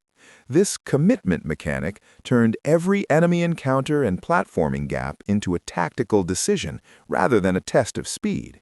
The whip mechanism also introduced a delay, requiring players to anticipate enemy movements rather than simply reacting to them. This design philosophy created a game that was punishingly difficult but fair, rewarding mastery and pattern recognition over luck. Aesthetically, the game was a love letter to the classic universal horror films of the 1930s and 40s. The game was structured as a gauntlet through Dracula's castle, pitting the player against pop culture icons like the Mummy, Frankenstein's monster, the Grim Reaper, and Medusa. This B-movie atmosphere was elevated by what many historians consider one of the greatest soundtracks of the 8-bit era. Composed by the Konami Kukeiha Club, the music used the Famicom's limited sound channels to create complex, driving rock tracks that mimicked progressive rock and gothic organ music. Tracks like Vampire Killer provided an intense, driving energy that contrasted with the spooky visuals. Castlevania proved that the kiddie Nintendo console could handle dark themes, gothic art styles, and sophisticated musical composition, laying the groundwork for the rise of mature gaming. In May 1986, Enix released Dragon Quest, a title that arguably had a greater cultural impact on Japan than any other piece of software in history. Before this game, role-playing games were complex, inaccessible affairs found mostly on Western personal computers like Ultima and Wizardry. They required keyboards, reading thick manuals, and understanding complex mathematics. Designer Yuji Horii wanted to democratize this experience. He streamlined the RPG into a menu-based system that could be played with just a D-pad and 2 buttons. To make the package appealing to the masses, he assembled a dream team of talent. The art was designed by Akira Toriyama, the creator of Dragon Ball, and the score was composed by classical musician Koichi Sugiyama. This trinity of talent created a game that felt like a playable anime, accessible to children but deep enough for adults. The game's structure was revolutionary for consoles. It introduced the concept of the overworld map, random battles, experience points, and a narrative that unfolded over dozens of hours. It established the vocabulary of the JRPG, talking to townspeople to gather clues, upgrading armor in shops, and delving into dungeons to retrieve key items. The release was a phenomenon. Famously, the game became so addictive that the Japanese urban legends persist to this day that the government had to pass a law banning Enix from releasing Dragon Quest games on weekdays because too many students and salarymen were skipping school and work to buy it. While the law is a myth, the social disruption was real.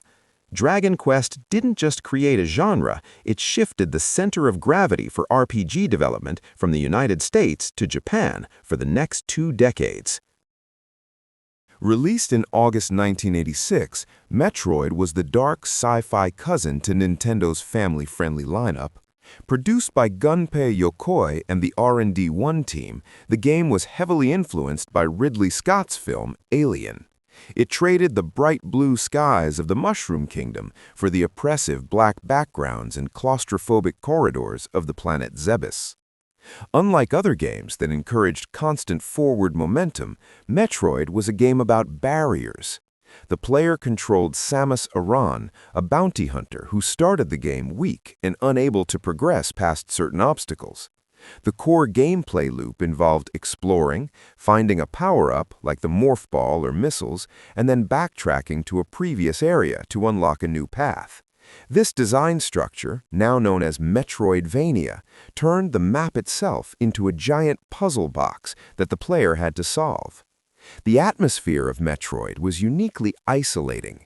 The music, composed by Hirokazu Tanaka, eschewed catchy melodies for dissonant, atmospheric bleeps and hums that made the player feel truly alone on a hostile world. But the game's most famous contribution to history was its ending. If the player completed the game in under a certain time, Samus would remove her power suit, revealing that the badass, heavily armed protagonist was a woman.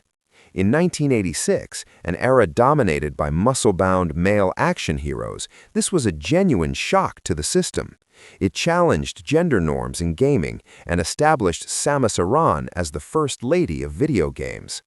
Metroid proved that 8-bit games could evoke feelings of dread, isolation, and mystery, expanding the emotional palette of the medium. Released in December 1986, Kid Icarus is often viewed as the eccentric sibling to Metroid.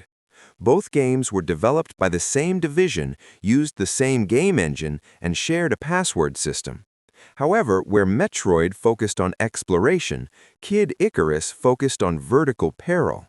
The game was loosely based on Greek mythology, starring the angel Pit on a quest to save the goddess Palutena.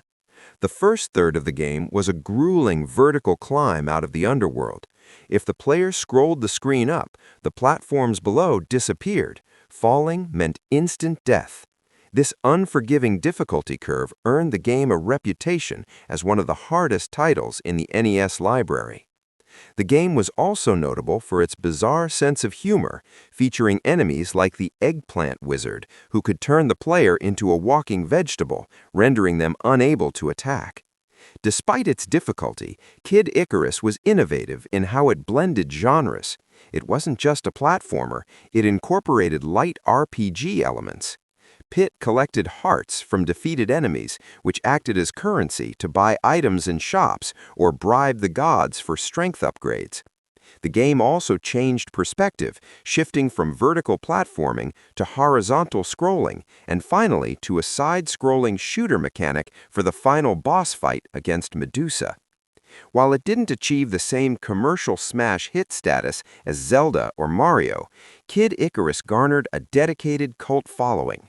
It stands as a testament to Nintendo's willingness in 1986 to experiment with genre mashing, combining platforming, shooting, and RPG mechanics into a strange, challenging package.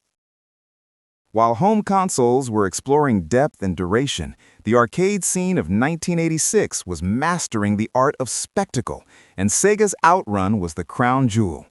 Designed by the visionary Yu Suzuki, Outrun was not a racing game, it was a driving game. Suzuki famously stated that he wanted to capture the feeling of driving a luxury car across the European coast with a beautiful passenger, prioritizing the experience of the journey over the stress of competition. The game utilized Sega's proprietary superscalar technology, which allowed thousands of 2D sprites to scale smoothly in and out of the screen. This created a fluid pseudo-3D effect that was blistering fast and visually stunning, simulating hills, curves, and dips in the road with a realism that no home console could hope to match. The arcade cabinet itself was a major part of the allure. The deluxe version was a sit-down hydraulic beast that physically banked and shook in sync with the steering wheel, immersing the player in the G-forces of the drive. Musically, Outrun was groundbreaking. It was one of the first games to let the player choose their own soundtrack via an in-game radio dial, featuring iconic, laid-back jazz fusion tracks like Magical Sound Shower and Splash Wave. The game also featured a non-linear structure with branching paths. At the end of each stage, the road split, allowing players to choose their own route through different environments, from deserts to vineyards, leading to 5 different endings. Outrun defined the blue sky aesthetic of Sega and remains a symbol of 80s optimism and cool. Taito's Bubble Bobble, released to arcades in 1986, was a masterclass in cooperative game design. In an era dominated by military shooters and aggressive martial arts games, Bubble Bobble was unapologetically cute. Players controlled Bub and Bob, 2 dragons who could blow bubbles to trap enemies. Once trapped, the player had to pop the bubble with their spines to defeat the foe, turning them into fruit for points. Beneath this simple, sugary exterior lay a game of immense depth. There were 100 levels, a staggering amount for an arcade game, and the mechanics for bubble movement, riding bubbles to reach high platforms, and chaining enemy kills were surprisingly complex. It became a favorite among power gamers who competed for high scores by memorizing the complex spawning algorithms of items. However, the game's true legacy is its focus on friendship. Bubble Bobble is widely considered one of the first games to truly enforce cooperative play. While you could play it alone, the game subtly punished you for it. The true ending of the game was locked behind a requirement to clear all 100 levels with 2 players alive. If a solo player reached the final boss, the game would display a message telling them to come here with your friend and loop them back to previous levels. This social engineering made the cabinet a massive hit in arcades as it forced players to recruit partners. Coupled with one of the most infectious, looping earworm soundtracks in gaming history, Bubble Bobble proved that soft, cooperative gameplay could be just as profitable as violent competition. The game known today as The Lost Levels is perhaps the most fascinating failure of 1986. Released in Japan on the Famicom Disk System simply as Super Mario Bros. 2, it was designed by Miyamoto as a challenge to the players who had mastered the original 1985 game. It looked almost identical to the first game, but featured a difficulty curve that bordered on sadistic. It introduced poison mushrooms that looked like power-ups but would kill or shrink the player, gusts of wind that blew Mario off ledges, and jumps that required pixel-perfect precision on a specific frame.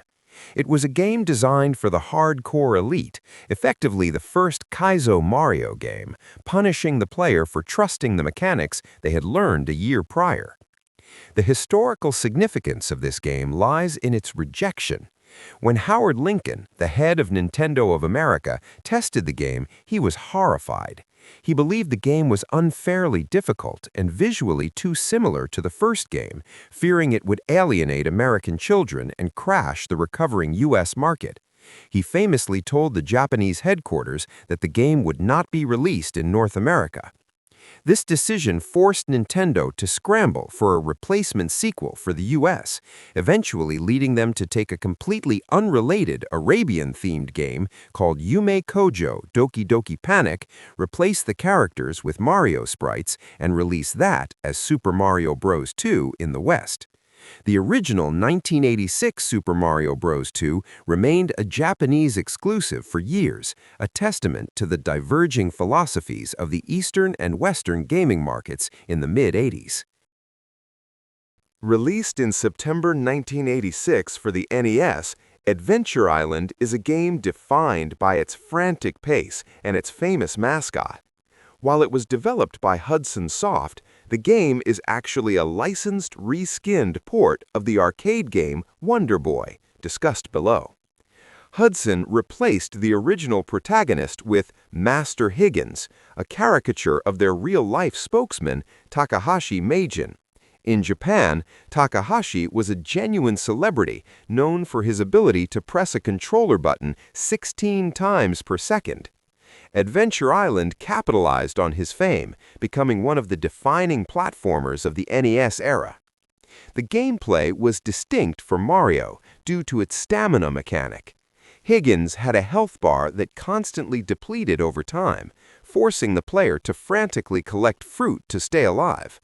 This ticking clock mechanic fundamentally changed how the game was played. You couldn't stop to admire the view or carefully plan jumps. You had to keep moving. The game also introduced the skateboard power-up, which increased speed but removed the ability to stop, turning levels into high-speed reflex tests. Adventure Island is notorious for its steep difficulty curve, particularly in the later worlds, where enemy placement became borderline unfair. Despite the difficulty, the bright, tropical aesthetic and the catchy music made it a massive hit. It stands as a prime example of the mascot platformer era, where a company's brand identity was just as important as the software itself. SNK's Ikari Warriors, released to arcades in 1986, was the definitive run-and-gun shooter of the era. Heavily inspired by the movie Rambo: First Blood Part 2, the game featured two muscle-bound soldiers, Ralph and Clark, who would later become staples of the King of Fighters series, storming through a jungle to topple a dictatorship. The game is historically significant for its unique control scheme, the rotary joystick. This stick could be pushed in 8 directions to move, but the handle itself could be twisted to rotate the character's torso. This allowed players to run in one direction while shooting in another, a mechanic that added a layer of tactical depth and strafing capability unseen in other shooters. The game was also a pioneer of cooperative chaos. It was designed to be played with a friend, and the sheer volume of bullets, tanks, and explosions on screen was designed to drain quarters at a rapid pace. Players could hijack enemy tanks and helicopters, adding a vehicle combat element that empowered the player briefly before the vehicle inevitably exploded. While the NES port was famously clunky and slow, the arcade original was a visceral, loud, and aggressive experience that perfectly captured the 1980s obsession with the one-man army action hero. It solidified SNK's reputation for creating high-octane, arcade-perfect action games. Developed by Westone, originally Escape, and released by Sega in arcades in 1986, Wonder Boy is the genetic father of Adventure Island. The game starred Tom Tom, a tribal boy trying to rescue his girlfriend, Tina. If the gameplay sounds familiar, throwing stone axes, riding skateboards, and collecting fruit to replenish a depleting vitality bar, it's because Hudson Soft licensed this exact game to create Adventure Island. However, the original arcade version of Wonder Boy is often cited as the superior technical experience, featuring more detailed sprites and smoother scrolling than its NES clone. It was a game of momentum. The character had a slippery feel that required players to master the physics of inertia, especially when dashing. Wonder Boy is historically important because it spawned one of the most confusing franchises in gaming. While the first game was a pure linear platformer, its sequels, beginning with Wonder Boy in Monsterland, would pivot to become action RPGs with swords, shields, and shops. This makes the original 1986 Wonder Boy a unique outlier in its own series. It was a pure arcade endurance test, famous for its hidden dolls that players had to collect to unlock the true ending. Its bright, colorful visuals masked a brutal difficulty that demanded perfection, influencing the design of speed-focused platformers for years to come. Sierra Online's King's Quest III, released in October 1986, was a bold narrative risk for designer Roberta Williams. Instead of playing as the beloved King Graham, players controlled Gwydion, a lowly slave boy trapped in the house of the evil wizard Manannan. The game introduced a real-time clock mechanic that created immense tension.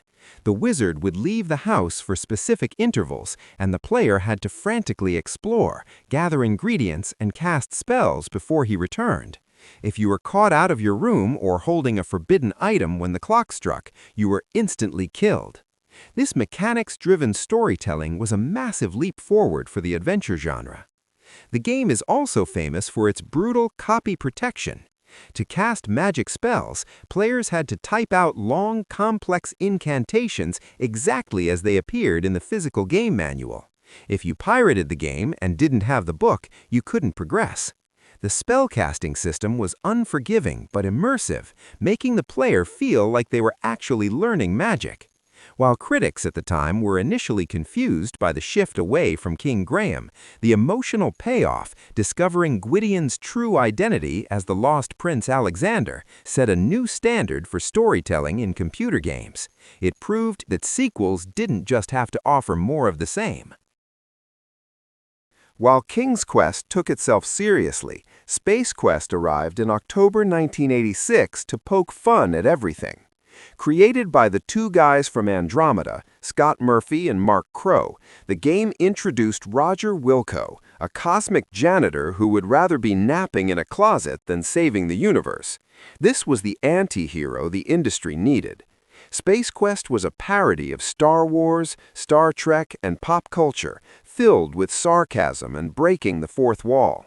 It shifted the tone of adventure games from high fantasy to lowbrow comedy. The game was difficult, but unlike King's Quest, the deaths were designed to be funny, encouraging players to fail just to see the gag.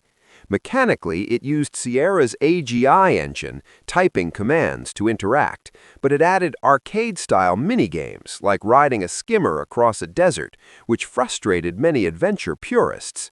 However, the game's charm lay in its everyman protagonist.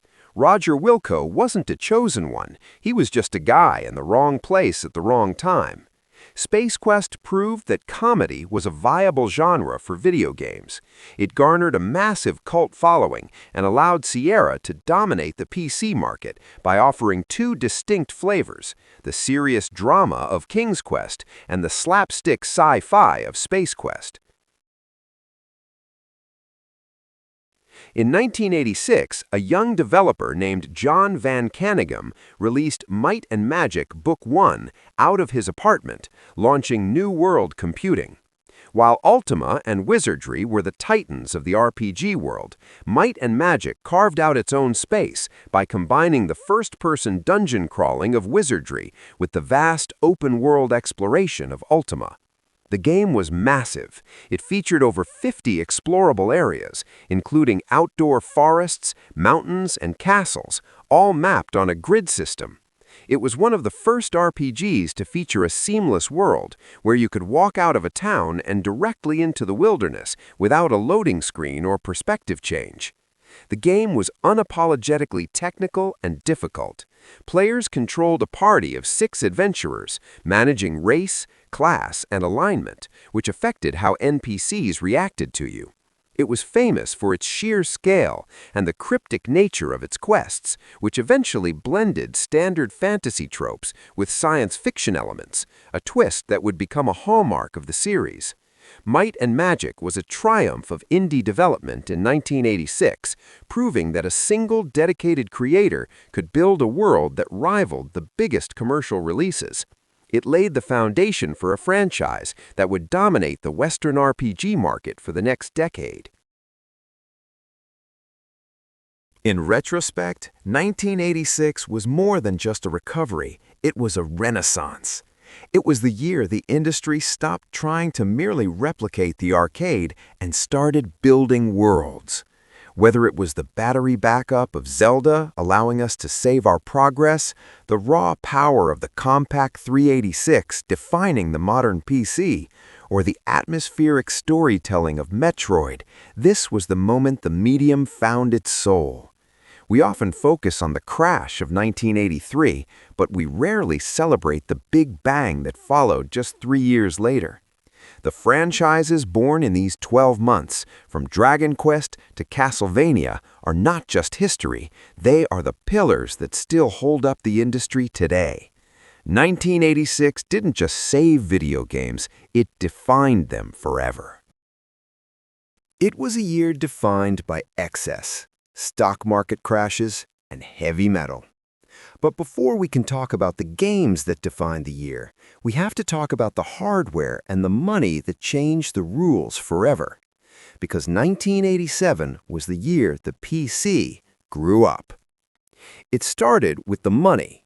In 1987, the software industry officially proved it was no longer just a hobby for garage tinkerers. Just days before the infamous Black Monday market crash, Microsoft's stock surged. At just 31 years old, Bill Gates became the world's youngest self-made billionaire. This signaled a massive cultural shift. The computer nerd was now a titan of industry. Big money meant big R&D, and the ripple effect of that wealth was about to hit the gaming world hard.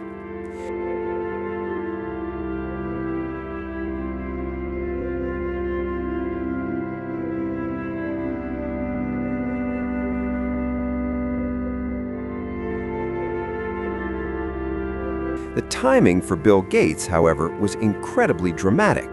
The public celebration of his wealth coincided almost perfectly with Black Monday in October 1987, the worst stock market crash in a single day in history up to that point. While the crash wiped out massive amounts of paper wealth overnight, Microsoft had climbed so high that Gates remained a titan. Interestingly, Gates himself seemed annoyed by the distraction, famously continuing to fly coach and telling reporters he was simply tied to the wheel of his work. But for the rest of the world, the message was clear. The era of the garage hobbyist was dead, and the age of the tech empires had arrived. In April, IBM launched the Personal System 2 in a desperate bid to win the clone wars with companies like Compaq and Dell that were rapidly stealing market share. The PS2 was IBM's attempt to lock down the PC ecosystem. They introduced a proprietary internal architecture called microchannel, hoping to force other manufacturers to pay royalties if they wanted to play along. Commercially, this walled garden strategy backfired, as the rest of the industry largely ignored it in favor of cheaper open standards. However, the PS2's physical legacy was undeniable because it effectively designed the modern PC. It spearheaded the industry transition from flimsy 5.25-inch floppies to the robust 3.5-inch discs that fit in a shirt pocket. It introduced dedicated round ports for the mouse and keyboard, forever known as PS2 ports, which finally standardized the mouse as a core component rather than an optional luxury. Most importantly for gamers, it brought us the VGA standard. While the specific PS2 computer eventually faded, the DNA it introduced in 1987 became the universal standard for the next 2 decades of computing. It was a quantum leap that defined PC gaming visuals for over a decade. The technical genius of VGA was its shift from the limited digital signals of CGA and EGA to analog signals. For gamers, the magic number was 256. While previous cards struggled to display 16 colors at once, VGA unlocked a palette of 256 simultaneous colors from a selection of over 262,000. Suddenly, artists could finally render smooth gradients, convincing skin tones, and atmospheric lighting. A sunset could fade from orange to purple, and a dungeon could look shadowy rather than just black. This chip laid the visual groundwork for the golden age of point-and-click adventure games, and eventually the first wave of first-person shooters.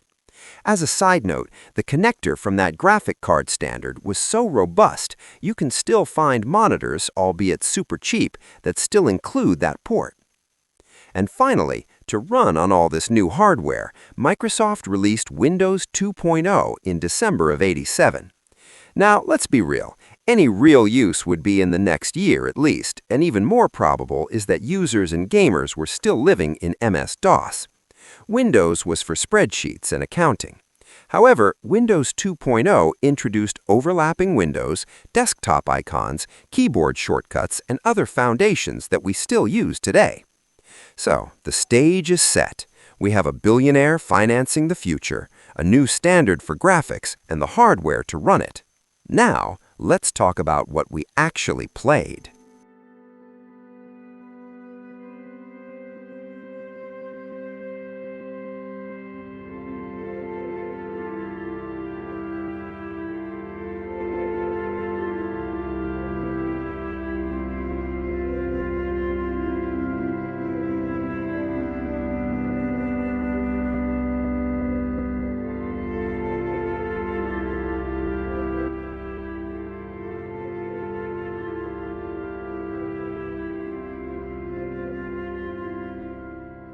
In February 1987, Konami's Contra redefined the side-scrolling shooter by taking the run-and-gun formula and injecting it with pure 80s testosterone. It was a shameless, glorious pastiche of Hollywood's biggest hits. The heroes, Bill Reiser and Lance Bean, were thinly veiled clones of Schwarzenegger and Stallone, battling aliens that looked suspiciously like the xenomorphs from Ridley Scott's films. Technically, Contra was a beast. While famous for its side-scrolling action, the 1987 arcade version wowed players with base levels that utilized a pseudo-3D perspective, putting the camera behind the character's back as they stormed through electric tunnels. It was visually distinct and incredibly fast-paced compared to the slower shooters of the previous years. But the game's true legacy was its difficulty and cooperation. Contra was brutal, a one-hit kill nightmare designed to devour quarters at a record pace. It forced players to rely on the two-player simultaneous cooperative mode, creating a bond between gamers that few other titles could match. While the NES port would later introduce the famous Konami code and cement its legendary status in the home, the 1987 arcade cabinet is where the war began. It set a new bar for action intensity, proving that games could finally match the explosive spectacle of the cinema. In August 1987, Capcom released the original Street Fighter, a title that technically invented the modern fighting game genre, but is often remembered more as a clumsy prototype than a classic. While Street Fighter II would later become a global phenomenon, the first entry was a strange, experimental beast that introduced us to Ryu and Ken, though back then, Player 1 was forced to be Ryu, and Player 2 was forced to be Ken. The most fascinating aspect of the 1987 arcade cabinet was the control scheme. The deluxe cabinets didn't have the 6-button layout we use today. Instead, they featured two massive, pressure-sensitive, pneumatic rubber pads. The gimmick was literal physical impact. If you wanted a light punch, you tapped the button. If you wanted a heavy punch, you had to smash the pad as hard as you could. Unsurprisingly, this led to strained hands and machines breaking down constantly, forcing Capcom to eventually replace them with the standard 6-button layout. Gameplay-wise, it was notoriously unforgiving. This game introduced the now iconic special moves, the Hadoken, Shoryuken, and Tatsumaki Senpukyaku, but executing them was almost impossible due to incredibly strict input timing. However, if you did manage to pull one off, it was devastating, often draining 40% of an opponent's health in a single hit. It was rough, difficult, and physically exhausting, but it laid the essential groundwork for the revolution that would arrive 4 years later. Released in Japan in January 1987, Zelda 2: The Adventure of Link stands as a bold and controversial sequel in gaming history. Fresh off the massive global success of the original top-down adventure, Nintendo did the unthinkable. They changed the genre entirely. Instead of a safe iteration, Zelda 2 swapped the exploration focus for a side-scrolling action platformer hybrid, creating a jarring shift that still divides fans today. The game was a strange fusion of Super Mario physics and Dragon Quest statistics. While players still traversed a top-down overworld map, entering a town or touching an enemy shifted the perspective to a side-scrolling view. Here, the game introduced some RPG mechanics that the series would largely abandon afterward. Players had to earn experience points to level up their attack, magic, and life stats. The combat was a mix of tactics and speed, relying on a high-low blocking mechanic that demanded split-second reflexes, particularly against the notoriously difficult Iron Knuckles. Zelda 2 is often remembered as the black sheep of the franchise due to its brutal difficulty and radical departure from the formula. It introduced a finite life system and punishing game overs that sent players all the way back to the start of the game. It proved that in 1987, Nintendo wasn't afraid to take massive risks with their biggest properties. In June 1987, the Japanese PC market received a masterpiece that redefined the action RPG. Nihon Falcom's Ys 1, Ancient Ys Vanished.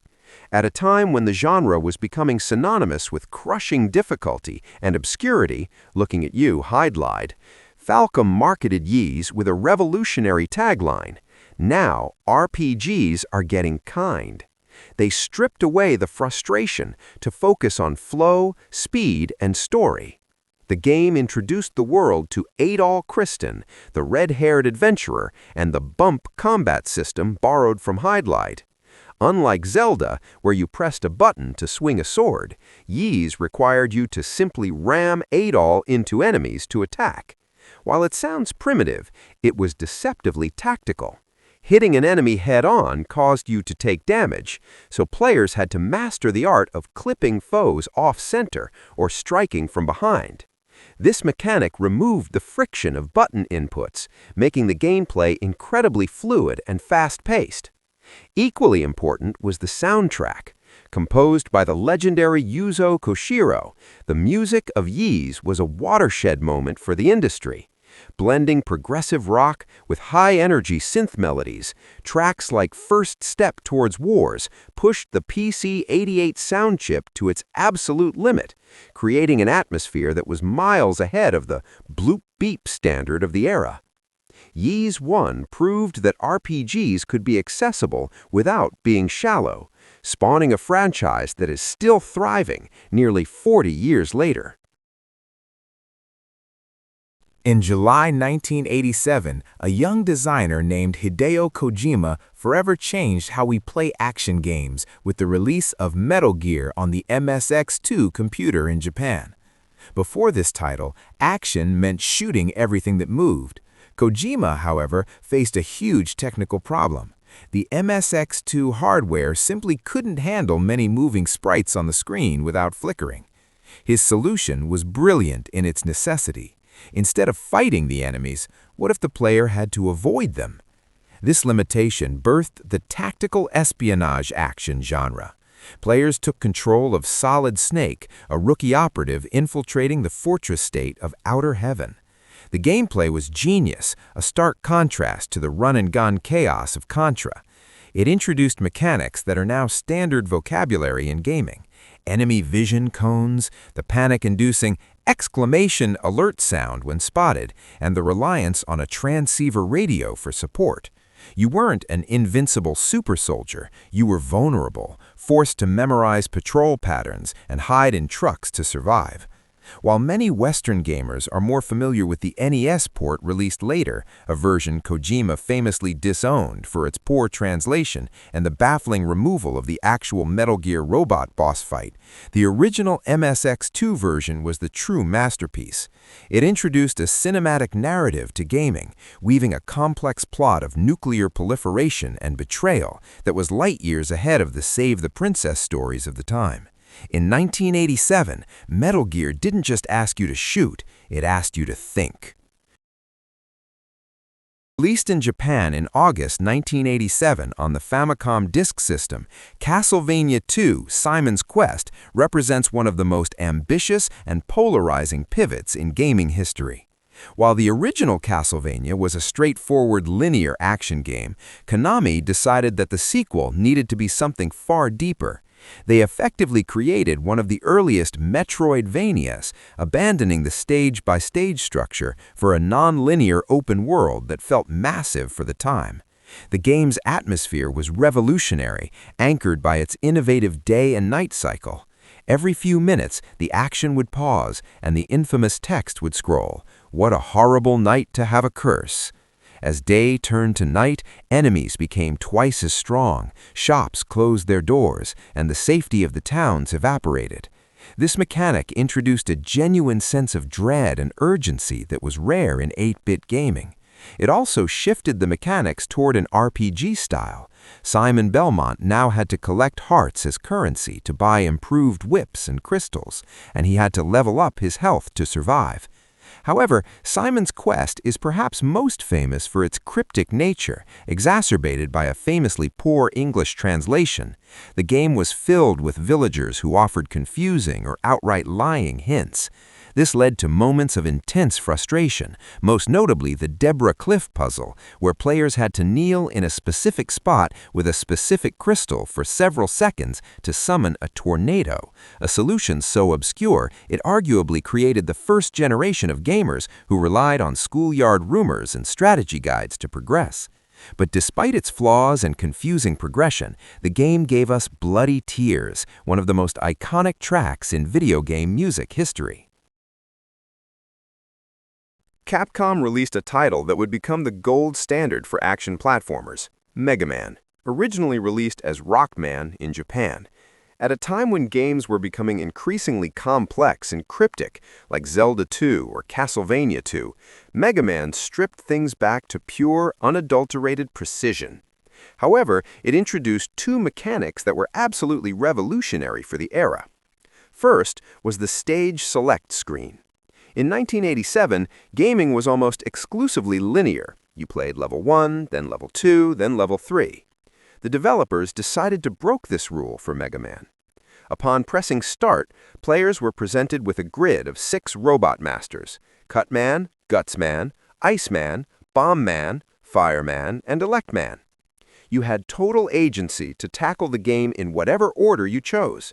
If Iceman's disappearing blocks were too frustrating, you could simply leave and try fighting Bombman instead.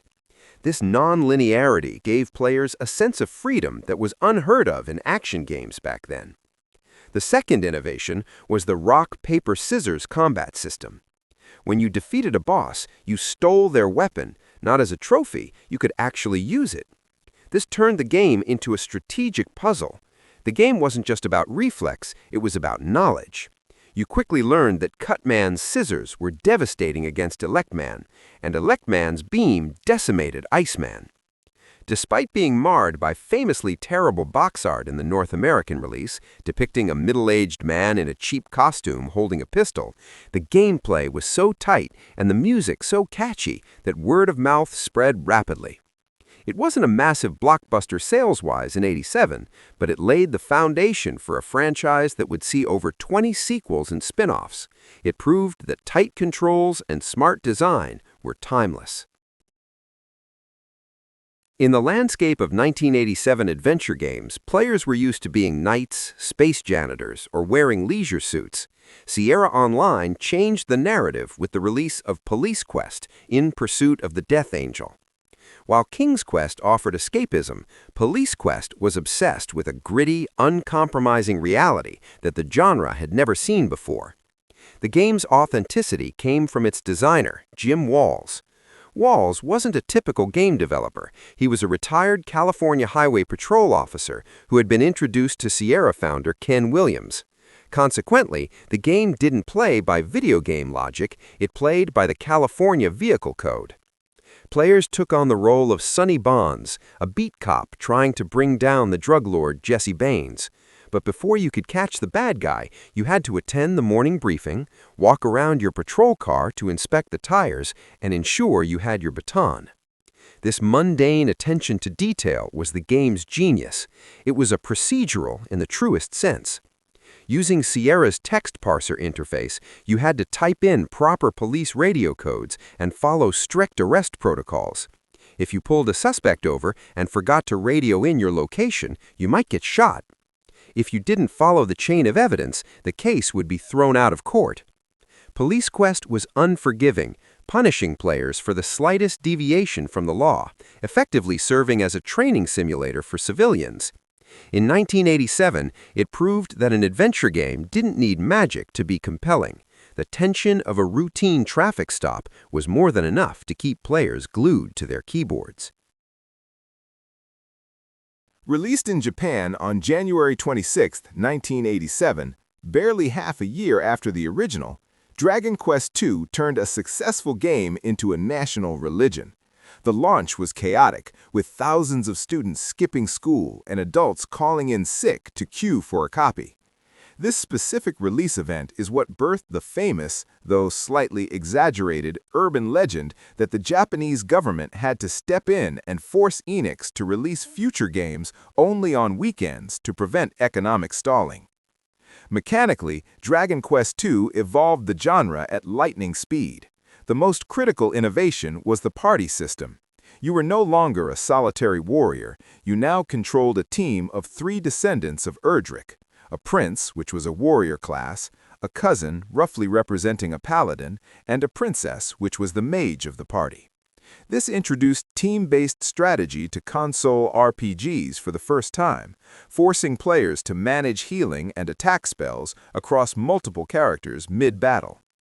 The scale of the game was also mind-boggling for 1987. In a brilliant stroke of design, the developers made the entire map of the first game appear in this sequel as just a tiny, insignificant island. The game also introduced a ship, giving players the freedom to sail the open seas and explore a non-linear world. However, Dragon Quest II is also remembered for its crushing, often unfair difficulty. Due to a rushed development cycle, the game wasn't perfectly balanced. The final stretch, particularly the notorious Cave to Ron, is legendary among retro gamers as one of the most brutal gauntlets in history, filled with enemies that could wipe out your party instantly with the thwack spell. Despite the pain, it sold 2.4 million copies, cementing the JRPG as the dominant genre in Japan. Faxanadu stands as the NES's great unsung hero, a cult classic that lived in the shadow of Zelda 2, but arguably executed the side-scrolling RPG formula with more finesse. The title itself is a clumsy portmanteau of Famicom and Xanadu, signaling its status as a spin-off of Nihon Falcom's prestigious Dragon Slayer PC series, adapted by Hudson Soft for the console market. Visually, Faxanadu was unlike anything else on the shelf. While 1987 was usually defined by the bright primary colors of Super Mario or Mega Man, this game was awash in earthy browns, ochres, and muted greens. The setting was the colossal world tree, and the aesthetic conveyed a sense of ancient decay and organic mystery.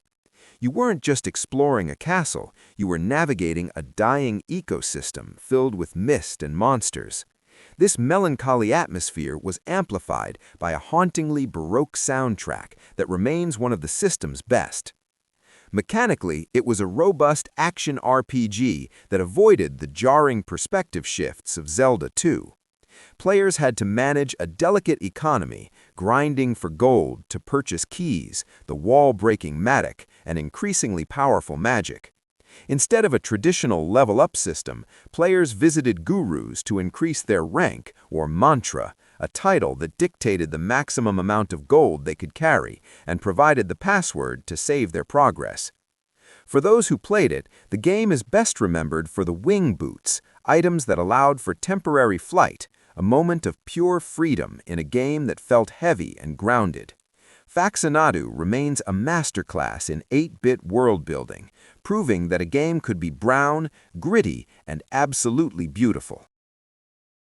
On December 18, 1987, a struggling developer named Square threw a Hail Mary that would change the industry forever. The project was Final Fantasy. The popular legend says the name was chosen because Square was facing bankruptcy, and this was their last shot at success. While creator Hironobu Sakaguchi has since clarified that he mostly just wanted a title that sounded cool and abbreviated to FF, the stakes were undeniably high. If this game failed, the company was likely finished. While Dragon Quest had established the JRPG template earlier in the year, Final Fantasy evolved it visually and mechanically. The most striking difference was the perspective. Dragon Quest battles were first-person. You never saw your hero. Final Fantasy introduced the side-view battle system, showing your 4 light warriors on the right facing enemies on the left. Seeing your characters actually swing their swords and cast spells made the combat feel significantly more dynamic and cinematic. The game also offered unprecedented freedom. Instead of a preset hero, the game asked you to assemble your own party of 4 from 6 distinct classes: Fighter, Thief, Black Belt, and the Red, White, and Black Mages. This class system meant 2 players could have wildly different experiences. One might cruise through with a balanced team, while another struggled through a challenge run of 4 white mages. Perhaps most memorable was its cinematic flair. In a move that blew players' minds, the game's title card and opening credits didn't roll until you had already played the first mission and crossed the bridge from Cornelia. Accompanied by Nobuo Uematsu's sweeping score, it signaled that an epic journey had truly begun. Final Fantasy didn't just save Square, it created the other half of the RPG duopoly that would rule Japan for decades.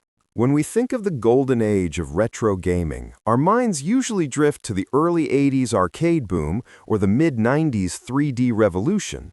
But there is one specific year that acted as a massive, seismic bridge between the past and the future. The NES was dominating the living room, but bubbling just beneath the surface, the foundations of modern gaming were being poured. In this video, we're going back to 1988 to look at the hardware, the operating systems, the industry standards, and the games. In this first part, we are going to talk about the birth of a 16-bit legend, the quiet rise of Windows, a massive upgrade to MS-DOS, and the formation of an alliance that saved PC graphics from total chaos. Let's dive in. By late 1988, gamers were hungry for the next big thing. The 8-bit era was great, but arcades were still leagues ahead of home consoles in terms of graphics and sound. Sega decided it was time to bring the arcade into the living room.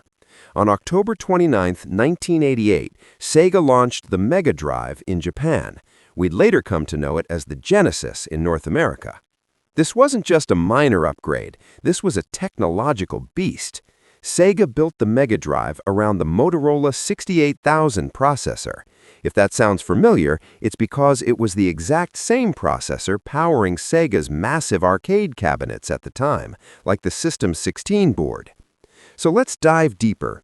To truly understand the impact of the Sega Mega Drive, which would be famously rebranded as the Genesis in North America, the Sega Genesis has blast processing. Super Nintendo doesn't. So what's blast processing do? You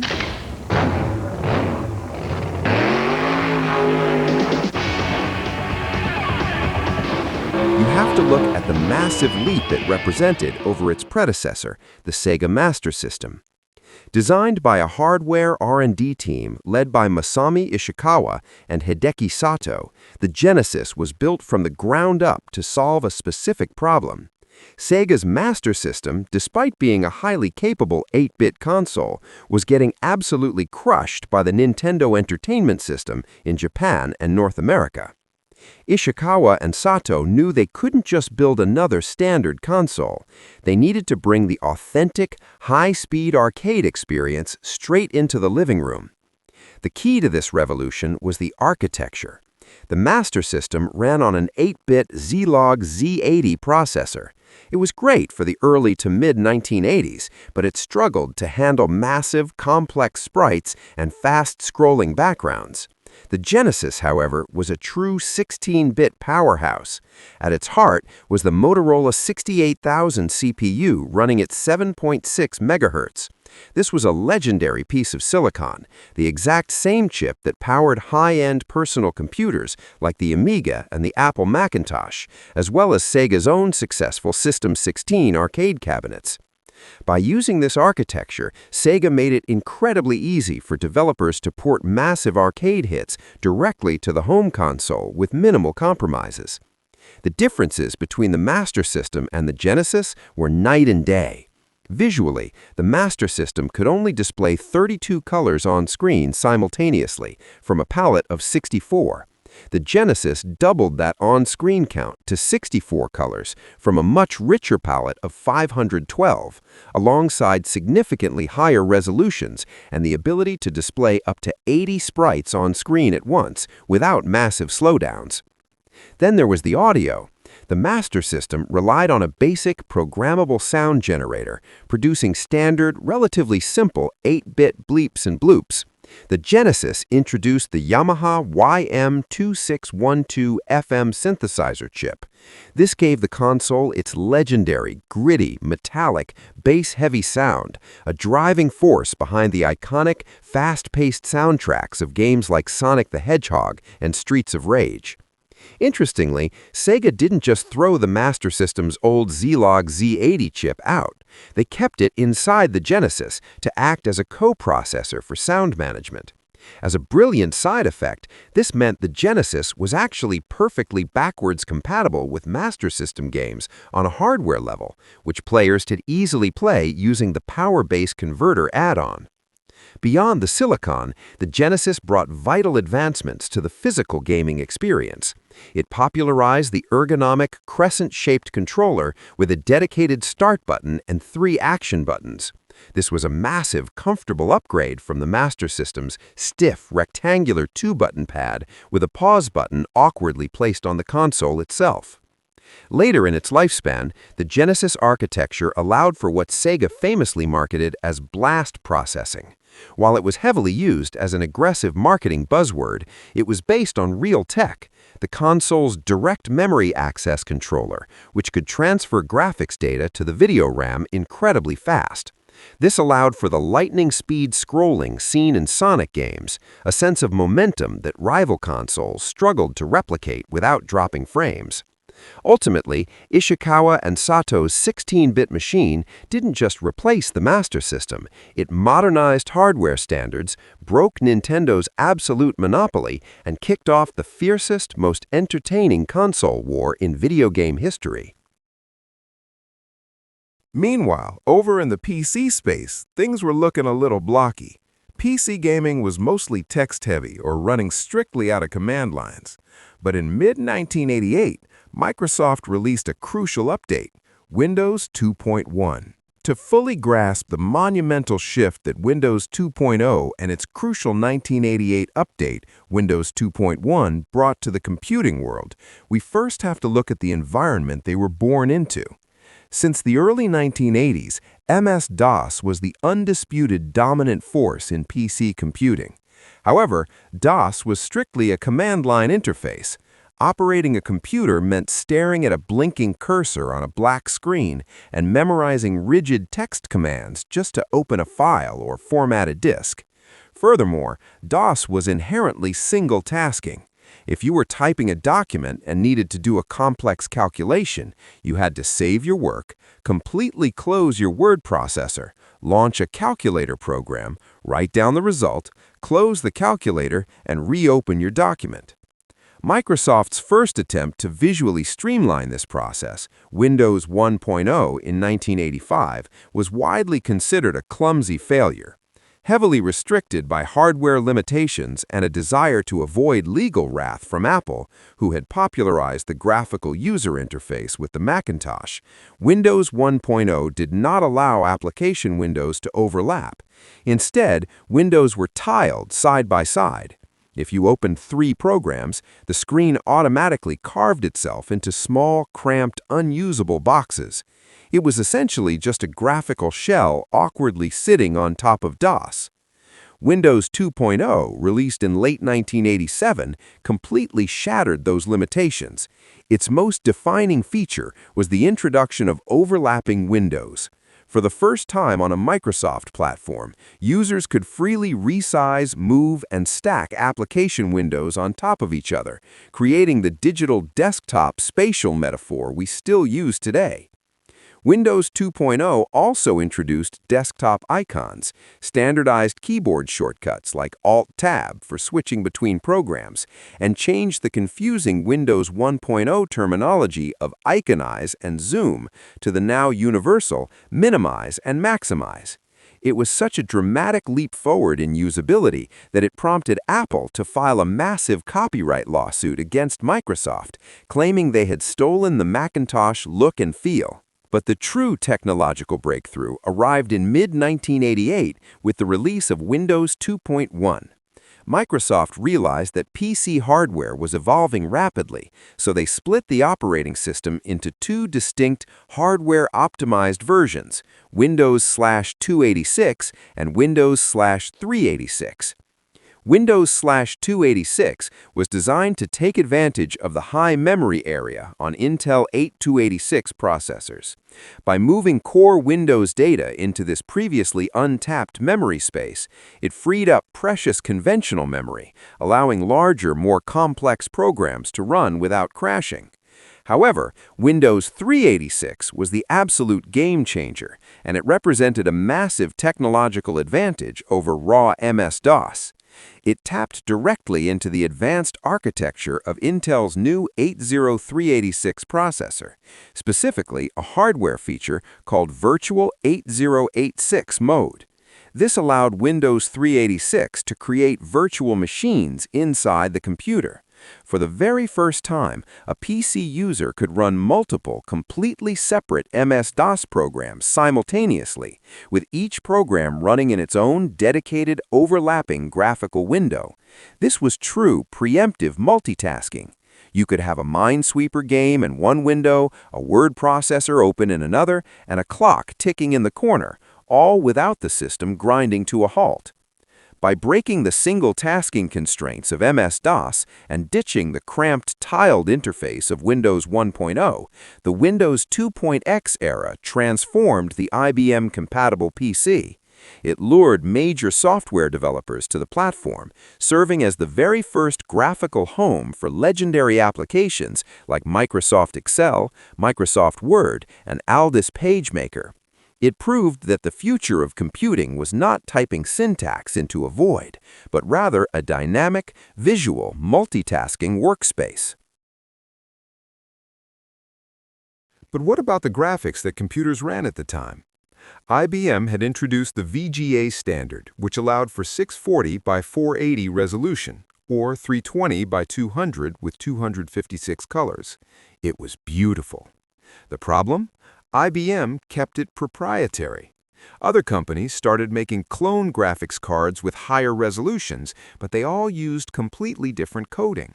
If a game developer wanted to make a high-resolution game, they had to program it for a dozen different incompatible graphics cards. It was a nightmare. Enter VISA. In November 1988, NEC Home Electronics gathered 8 other display manufacturers and said, "We need a standard." Together, they formed the Video Electronics Standards Association, or VISA. Their very first mission was to create a unified standard for Super VGA, 800 by 600 resolution. By coming together in late 1988, VISA saved PC gaming from graphical fragmentation. They gave developers a single high-resolution target to aim for, which directly paved the way for the gorgeous, crisp SVGA PC games of the 1990s. One of those clone cards was a card from ATI. Released in 1988, the ATI VGA Wonder 16 was a monumental piece of hardware that perfectly showcased the rapid evolution of PC graphics during this pivotal year. As ATI's very first 16-bit ISA graphics card and its first true Super VGA-compatible display adapter, it was built around the brand-new ATI 18800 chipset. Available in 256KB or 512KB memory configurations, the VGA Wonder 16 was an absolute powerhouse for its time. If you shelled out for the 512KB model, it could push resolutions up to 800 by 600 in 256 colors, leaving IBM's standard proprietary VGA in the dust. ATI also heavily marketed its performance, claiming the card ran up to 800% faster than a standard IBM VGA card when plugged into a 16-bit slot. What made the VGA Wonder 16 truly special, however, was its sheer versatility. It featured hardware auto-sensing that could detect the connected monitor type and switch modes without requiring the user to fiddle with manual dip switch adjustments. It also offered flawless backward compatibility with EGA, CGA, MDA, and Hercules displays.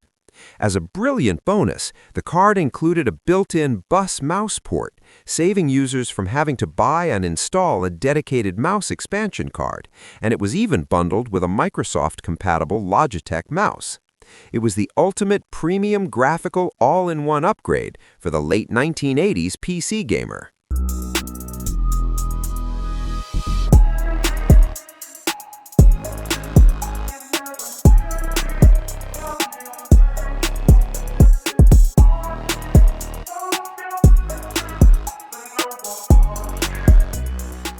Let's start with a game that almost didn't exist. The original Mega Man, released in 1987, was not a massive commercial success. Capcom management only allowed a sequel to be made if the development team worked on it in their free time while fulfilling their other daily duties. Driven by sheer passion, Akira Kitamura, Keiji Inafune, and their team poured their hearts into the project. Released in December 1988 in Japan, Mega Man 2 didn't just save the franchise, it completely redefined the action platformer genre. It took everything the first game did and perfected it. The game increased the roster of Robot Masters from 6 to 8, famously using boss designs submitted by fans through a magazine contest. It introduced vital series-defining gameplay mechanics like the password system, which allowed players to finally save their progress, and the life-saving energy tanks. Furthermore, the level design was meticulously crafted, striking a flawless balance between challenging platforming and rewarding boss fights. We also cannot talk about Mega Man 2 without mentioning its legendary soundtrack, composed by Takashi Tateishi. The driving, energetic track for Dr. Wily's Castle Stage 1 remains one of the most iconic pieces of 8-bit chiptune music ever recorded. Ultimately, Mega Man 2 became the highest-selling game in the entire series and cemented the Blue Bomber as an absolute video game icon. Over in the arcades, and subsequently on the brand-new Sega Mega Drive, 1988 saw the release of a legendary muscle-bound beat-em-up, Altered Beast. Developed by Makoto Uchida, who would later go on to create the Golden Axe series, the game pulled heavy inspiration from Greek mythology. The premise was delightfully absurd and immediately iconic. Zeus resurrects a fallen centurion from the dead with the booming, digitized voice command, "Rise from your grave," tasking him with rescuing his daughter Athena from the demon god Neph. What truly set Altered Beast apart from other side-scrolling brawlers of the time was its central transformation mechanic. As players defeated glowing, two-headed wolves, they collected spirit balls that buffed their characters' muscles to ridiculous proportions. Collecting 3 spirit balls triggered a cinematic transformation into a tremendously powerful, screen-clearing creature such as a werewolf, a were-dragon, a were-bear, or a were-tiger. Visually, it was a massive flex of Sega's hardware capabilities. The character sprites were huge, detailed, and completely dwarfed anything available on the 8-bit NES. Because it perfectly demonstrated the raw graphical and audio power of the 16-bit era, Altered Beast was chosen as the original pack-in title for the Sega Genesis in North America, acting as the ultimate Trojan horse to get authentic arcade-quality gaming into the living room. While Sega was pushing raw 16-bit arcade power, Tecmo proved in December 1988 that the 8-bit NES still had massive, groundbreaking tricks up its sleeve with the release of Ninja Gaiden. Up to this point in gaming history, most action platformers on home consoles had very loose, bare-bones narratives. You were simply a hero going from point A to point B to rescue someone. Ninja Gaiden, however, completely revolutionized how stories were told in video games by introducing what Tecmo called the Tecmo Theater system. Between its fast-paced action stages, the game featured stunning, anime-style cinematic cutscenes, complete with dynamic camera angles, dramatic pacing, and text dialogue. It gave protagonist Ryu Hayabusa a deeply personal revenge narrative that actually made players care about the context of the action taking place on screen. On the gameplay front, Ninja Gaiden was equally legendary, characterized by its incredibly tight controls, lightning-fast pacing, and its notoriously brutal, unforgiving difficulty. It introduced the ability to cling to and jump off walls, giving players a level of vertical agility that felt entirely new for the era. While the relentless enemy respawns, especially those infamous run-ending eagles that knocked you into bottomless pits, caused endless frustration, the flawless blend of cinematic storytelling and hardcore action made Ninja Gaiden an absolute masterpiece of 1988. While technically launching in Japan at the very tail end of 1987, Phantasy Star hit Western shores in 1988 and completely redefined what a console role-playing game could be. At a time when RPGs were strictly medieval affairs, filled with swords and sorcery, Sega delivered a sprawling, vibrant sci-fi fantasy epic set across 3 distinct planets in the Algol star system. The game was a technical marvel for the 8-bit Sega Master System, housed in a massive 4-megabit cartridge, one of the largest of its era. This extra storage allowed for mind-blowing visuals, most notably the incredibly smooth, fast-scrolling, first-person 3D dungeons that left NES owners absolutely speechless.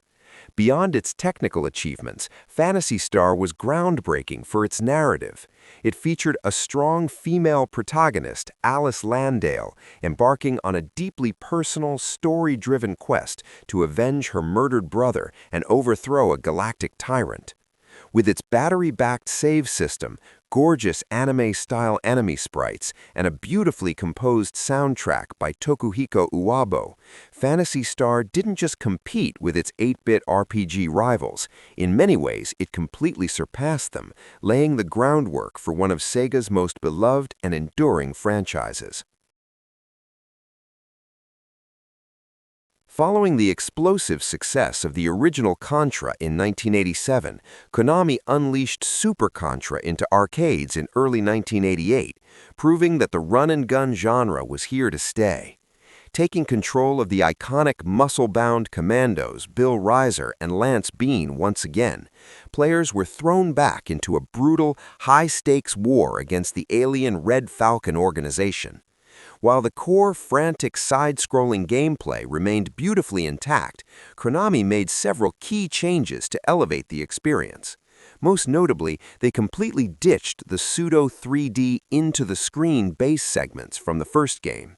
In their place, Super Contra introduced intense, top-down vertical scrolling stages that allowed for 8-way firing and demanded a completely different set of dodging skills from the player. The game also ramped up the visual fidelity, introducing larger, more grotesque alien boss designs that pushed arcade hardware to new heights. Weapons were tweaked, allowing players to upgrade their firepower, like the legendary spread gun, by picking up the same power-up twice.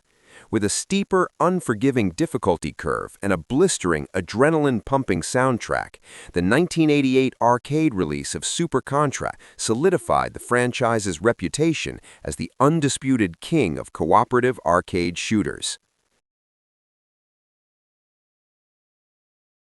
Released by Capcom into arcades in December 1988, Ghouls and Ghosts is an absolute masterclass in challenging game design and technological advancement.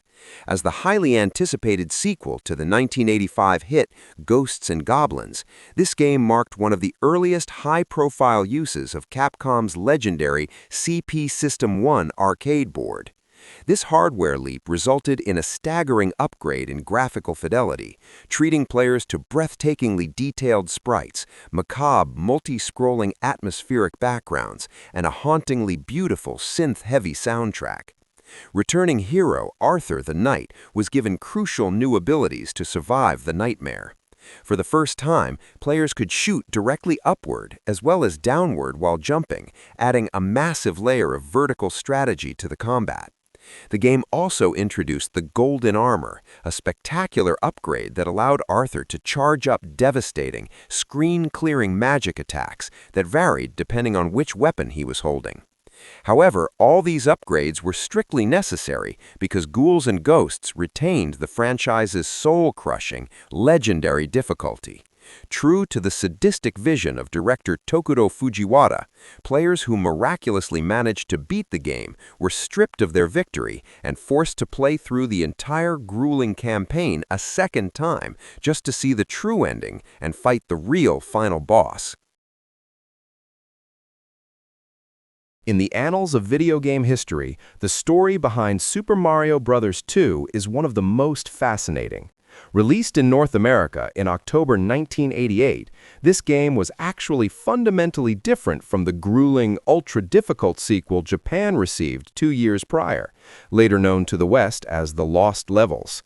Deeming the Japanese sequel too punishing for Western audiences, Nintendo famously took a completely unrelated Famicom Disk System game called Yume Kojo Doki Doki Panic, swapped in Mario characters, tweaked the mechanics, and released it to the world as Super Mario Bros. 2. Because of this bizarre origin, the game introduced wildly different mechanics to the Mario universe. Instead of jumping on enemies to defeat them, players had to pluck vegetables from the ground or pick up the enemies themselves to hurl them across the screen. It also gave players the unprecedented choice of 4 distinct playable characters: Mario, Luigi, Toad, and Princess Toadstool, each boasting unique physics like Luigi's signature flutter jump and the princess's invaluable hovering ability. Despite its imposter status, this 1988 release was an incredible commercial success that permanently injected iconic staples into the franchise, including Birdo, Shy Guys, Bob-ombs, and the concept of a health meter. While North America was plucking turnips in Super Mario Bros. 2, Japan was experiencing a legitimate paradigm shift with the release of Super Mario Bros. 3 in October 1988. Directed by Takashi Tezuka and Shigeru Miyamoto, this title didn't just push the 8-bit Famicom (NES) to its absolute technical limits, it completely rewrote the rulebook for 2D platformers. The sheer volume of innovation packed into this cartridge is staggering. It introduced the concept of the interactive world map, allowing players to choose different paths, skip levels, and engage with wandering enemies or toad houses. It also implemented an inventory system where players could store power-ups for later use. Speaking of power-ups, Super Mario Bros. 3 delivered a legendary arsenal, most notably the Super Leaf, which gave Mario a raccoon tail and the unprecedented ability to take flight, blowing the level design wide open with vertical exploration. It also debuted the Frog Suit, the Tanuki Suit, and the Koopalings, who acted as the memorable bosses of each world's airship. With its tight physics, brilliantly diverse stage themes, and peerless pacing, this 1988 Japanese release is widely regarded not just as one of the best games on the NES, but as one of the greatest video games of all time. If there is one game that defines the sheer cultural impact of video games in 1988, it is undoubtedly Dragon Quest III, initially released in North America years later as Dragon Warrior 3.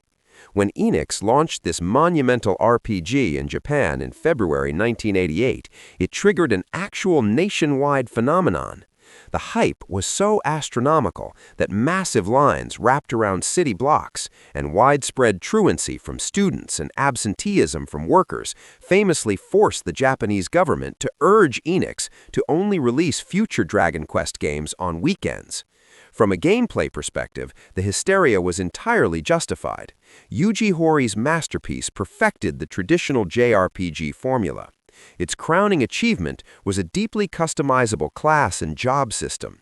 Instead of being handed a set cast of characters with predetermined roles, players went to the tavern in the starting town of Aliahan and custom-built their own party of mages, clerics, martial artists, and merchants. Furthermore, Dragon Quest III introduced a dynamic day and night cycle that actively changed town environments, NPC locations, and monster encounters.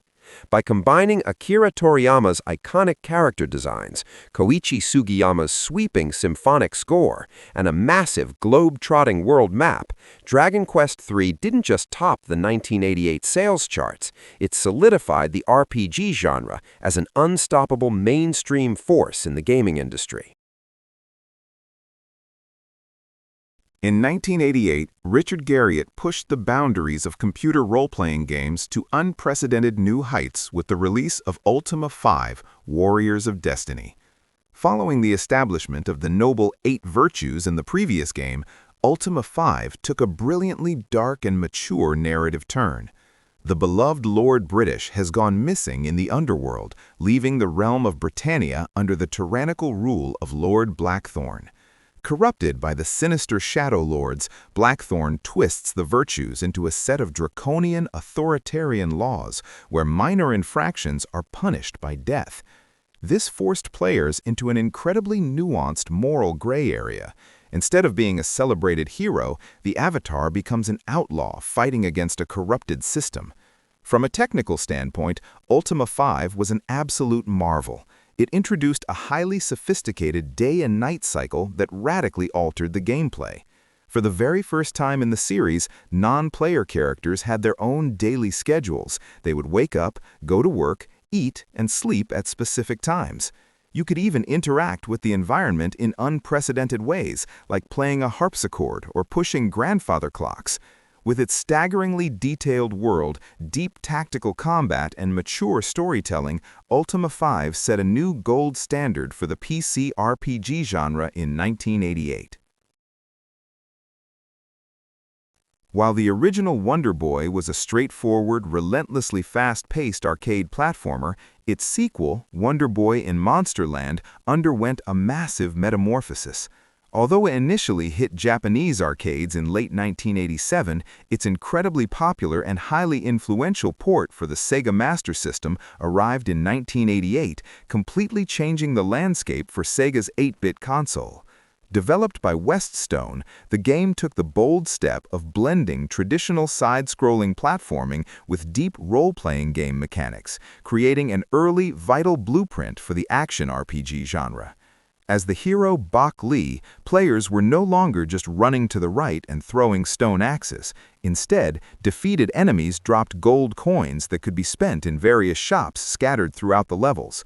Players had to carefully manage their economy to purchase upgraded swords, stronger armor, better shields, and magical spells. You could even interact with NPCs, like the memorable tavern-keeping pigs who provided vital hints and clues. The game also featured a hidden timer mechanism, where taking too long in a level would slowly drain your health, keeping the arcade-style tension alive.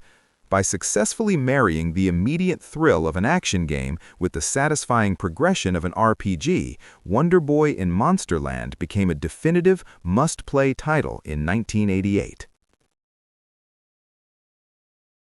Long before the Fallout franchise popularized the post-apocalyptic RPG, a massive, irradiated foundation was laid in 1988 with the release of Wasteland.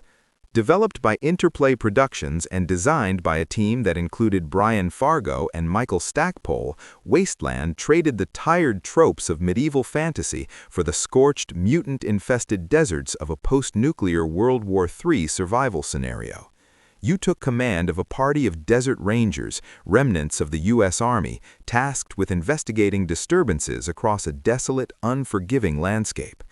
What made Wasteland a true revelation in 1988 was its incredibly deep pen and paper-inspired skill system.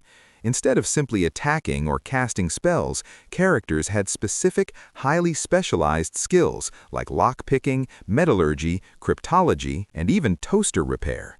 The game was designed to allow multiple solutions to a single problem based entirely on your party's unique skill makeup.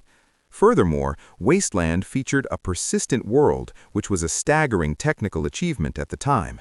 If you blew up a door, killed an NPC, or fundamentally altered a town, the game saved those changes directly to the floppy disk. That door stayed destroyed for the rest of your playthrough. With its gritty writing, deeply reactive world, and innovative mechanics, Wasteland didn't just stand out in 1988, it essentially birthed the modern post-apocalyptic video game genre. The year 1989 was a watershed moment for the video game industry. It was a time of massive generational leaps, shifting paradigms, and the quiet evolution of personal computers into true gaming powerhouses.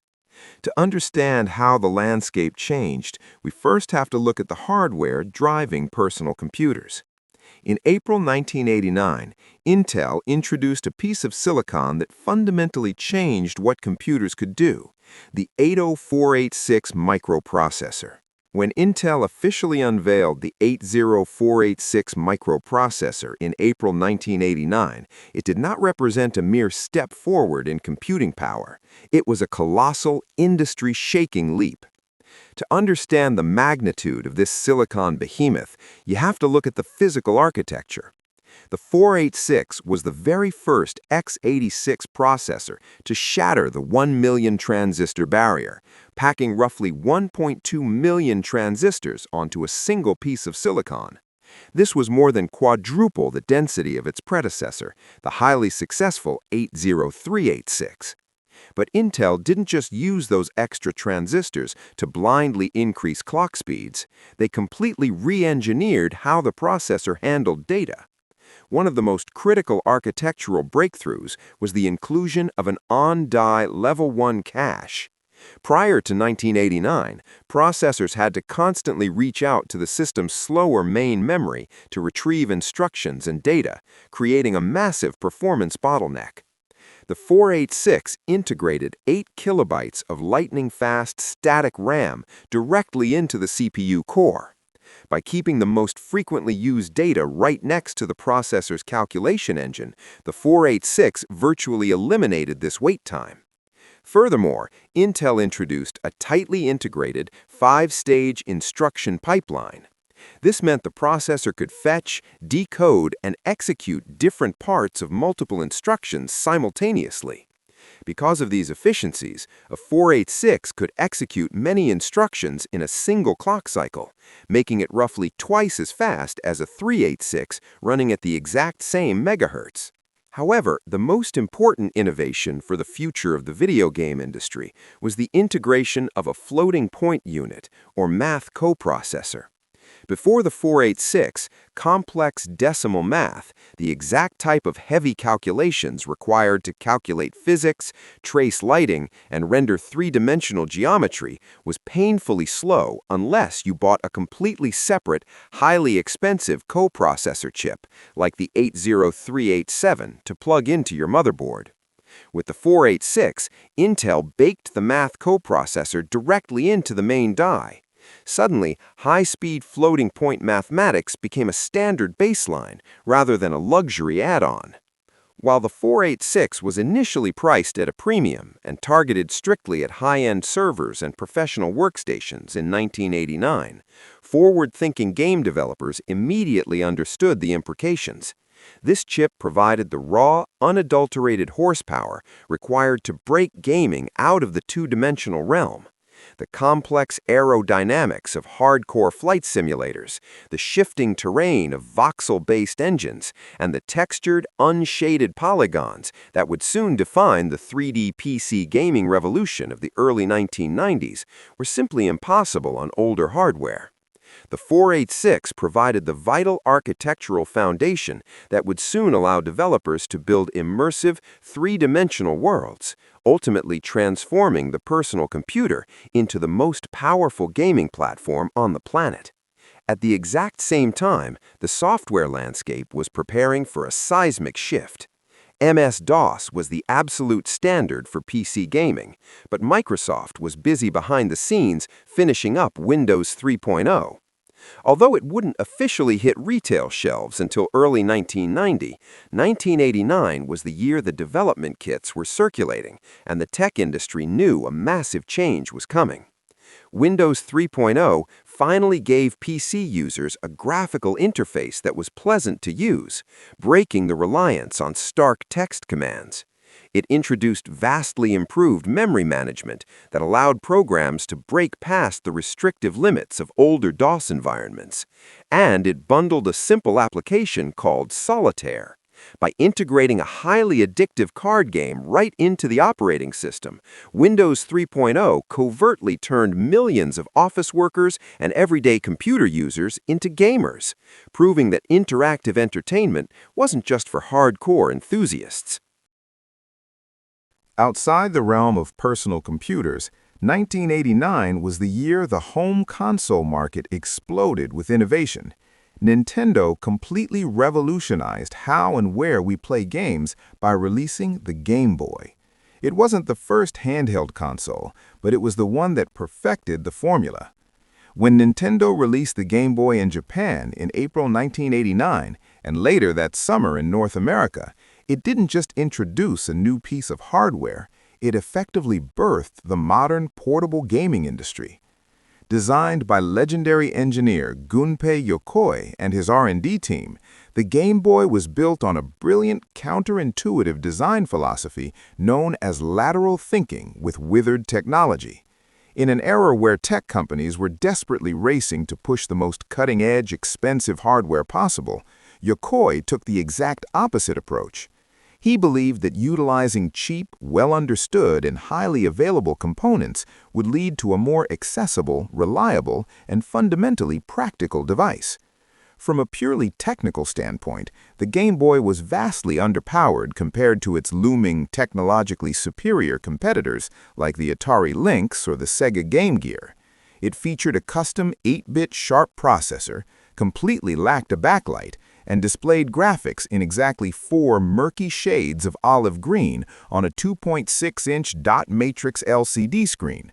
But Yokoi's highly conservative hardware choices resulted in 2 absolute masterstrokes of consumer electronics: radical affordability and astonishing battery life. While competing full-color handhelds devoured batteries in a matter of 2 to 3 hours and cost an absolute fortune, the Game Boy could magically squeeze anywhere from 15 to 30 hours of continuous playtime out of 4 standard AA batteries. It was ruggedly built, it fit comfortably in a backpack or a large pocket, and it hit a price point that made it an easy holiday purchase. However, even the most practical hardware means nothing without the right software, and the Game Boy's dominance was ultimately sealed by a brilliant, aggressive licensing maneuver. While Nintendo initially planned to bundle the handheld with Super Mario Land to showcase their flagship mascot, game designer and publisher Hank Rogers convinced Nintendo of America to bundle a visually simple, Soviet-designed puzzle game instead, Tetris. Rogers famously argued that if Nintendo wanted to sell Game Boys to little boys, they should pack in Mario, but if they wanted to sell Game Boys to absolutely everyone, they needed Tetris. He was entirely right.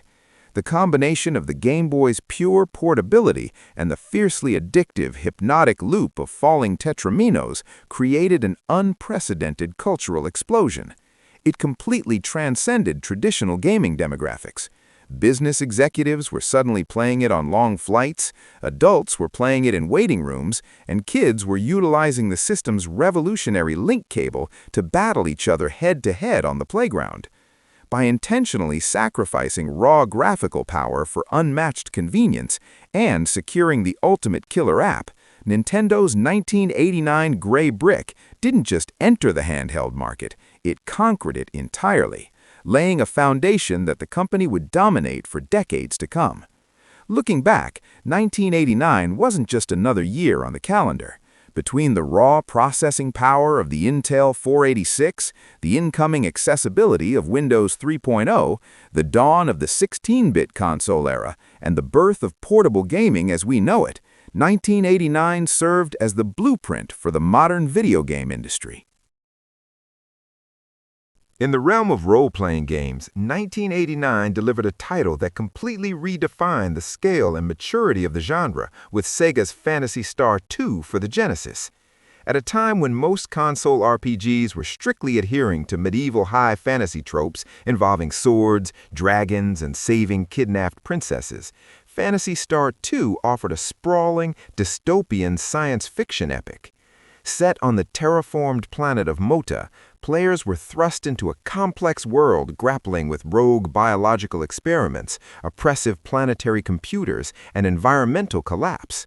The sheer scope of the adventure was staggering, housed on a massive 6-megabit cartridge, making it the largest console game ever produced at the time of its release. It wasn't just the sheer size of the game that left a lasting impact, it was the heavy narrative weight it carried. Phantasy Star 2 is heavily remembered for its notoriously punishing, labyrinthine dungeon designs and a shockingly dark, emotionally devastating storyline. It boldly featured the permanent, unpreventable death of a beloved main party character halfway through the adventure, a narrative risk that predated similar twists in later industry titans by nearly a decade. This wasn't a cheerful romp, it was a grueling futuristic saga filled with moral ambiguity and intense turn-based combat. By pushing the boundaries of what a console RPG could make players feel, Phantasy Star 2 cemented itself as a foundational masterpiece of the 16-bit era. While RPG fans were exploring distant planets on their couches, the arcades of 1989 were echoing with the clash of steel and the roar of dragons thanks to Sega's Golden Axe. Designed by Makoto Uchida, the visionary behind Altered Beast, Golden Axe took the side-scrolling beat-em-up formula popularized by games like Double Dragon and injected it with a heavy dose of gritty, Conan the Barbarian-style high fantasy. Players could step into the boots of 3 distinct warriors, the broadsword-wielding barbarian Axe Battler, the fierce Amazon Tyrus Flare, and the incredibly popular axe-wielding dwarf Gilius Thunderhead. Each character brought their own unique fighting style and spectacular screen-clearing magic attacks, which were fueled by kicking tiny fleeing thieves to steal their blue potion bottles. What truly made Golden Axe a standout experience in 1989, however, was its phenomenal cooperative gameplay and the innovative inclusion of mountable beasts. You could knock an enemy off a bizarre fire-breathing dragon or a strange scorpion-tailed creature, jump on its back, and use it to decimate the hordes of the evil Death Adder. The visceral satisfaction of the combat, combined with the beautifully detailed pixel art and a booming atmospheric orchestral soundtrack, made Golden Axe an absolute quarter-eater. It proved that the beat-em-up genre could successfully pivot from urban street brawls into epic fantasy realms, creating a franchise that defined Sega's arcade and home console legacy for years to come. Over on the Nintendo Entertainment System, 1989 proved that licensed games based on television shows didn't have to be cheap, poorly designed cash grabs. When Capcom released DuckTales, they didn't just deliver a good tie-in to the immensely popular Disney animated morning cartoon. They created one of the greatest 2D platformers in the entire history of the medium. Developed by key personnel who had worked on the legendary Mega Man series, DuckTales was exceptionally polished and mechanically brilliant. Instead of a traditional linear progression, players were given the freedom to select their destination from a globe-trotting control panel, guiding Scrooge McDuck through distinct, vibrant environments like the Amazon jungle, Transylvania, and even the moon in search of lost treasures. The absolute genius of the game, however, lay within its central traversal and combat mechanic, Scrooge's cane. By utilizing the cane as a makeshift pogo stick, players could bounce across spike-filled chasms, launch off the heads of enemies, and reach hidden areas with an incredibly satisfying sense of momentum and rhythm. It was a masterclass in tight, responsive platforming design. Furthermore, the game's presentation was flawless. It featured bright, expressive 8-bit sprites that perfectly captured the charm of the cartoon, and it was elevated by an absolutely legendary chiptune soundtrack. The music composed for the Moon level remains one of the most iconic, widely recognized pieces of video game music ever written. DuckTales set an impossibly high gold standard for licensed properties, proving that with the right development talent, a cartoon tie-in could achieve genuine gaming perfection. When Nintendo launched the Game Boy in 1989, they needed a killer app to prove that their pocket-sized, spinach-green screen could deliver a genuine console-quality experience. The result was Super Mario Land, a game that stands out as one of the most delightfully bizarre and fascinating entries in the entire Mario franchise.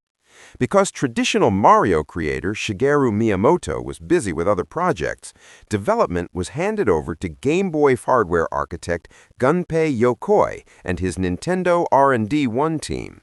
This shift in leadership resulted in a Mario adventure that felt completely alien compared to its NES predecessors.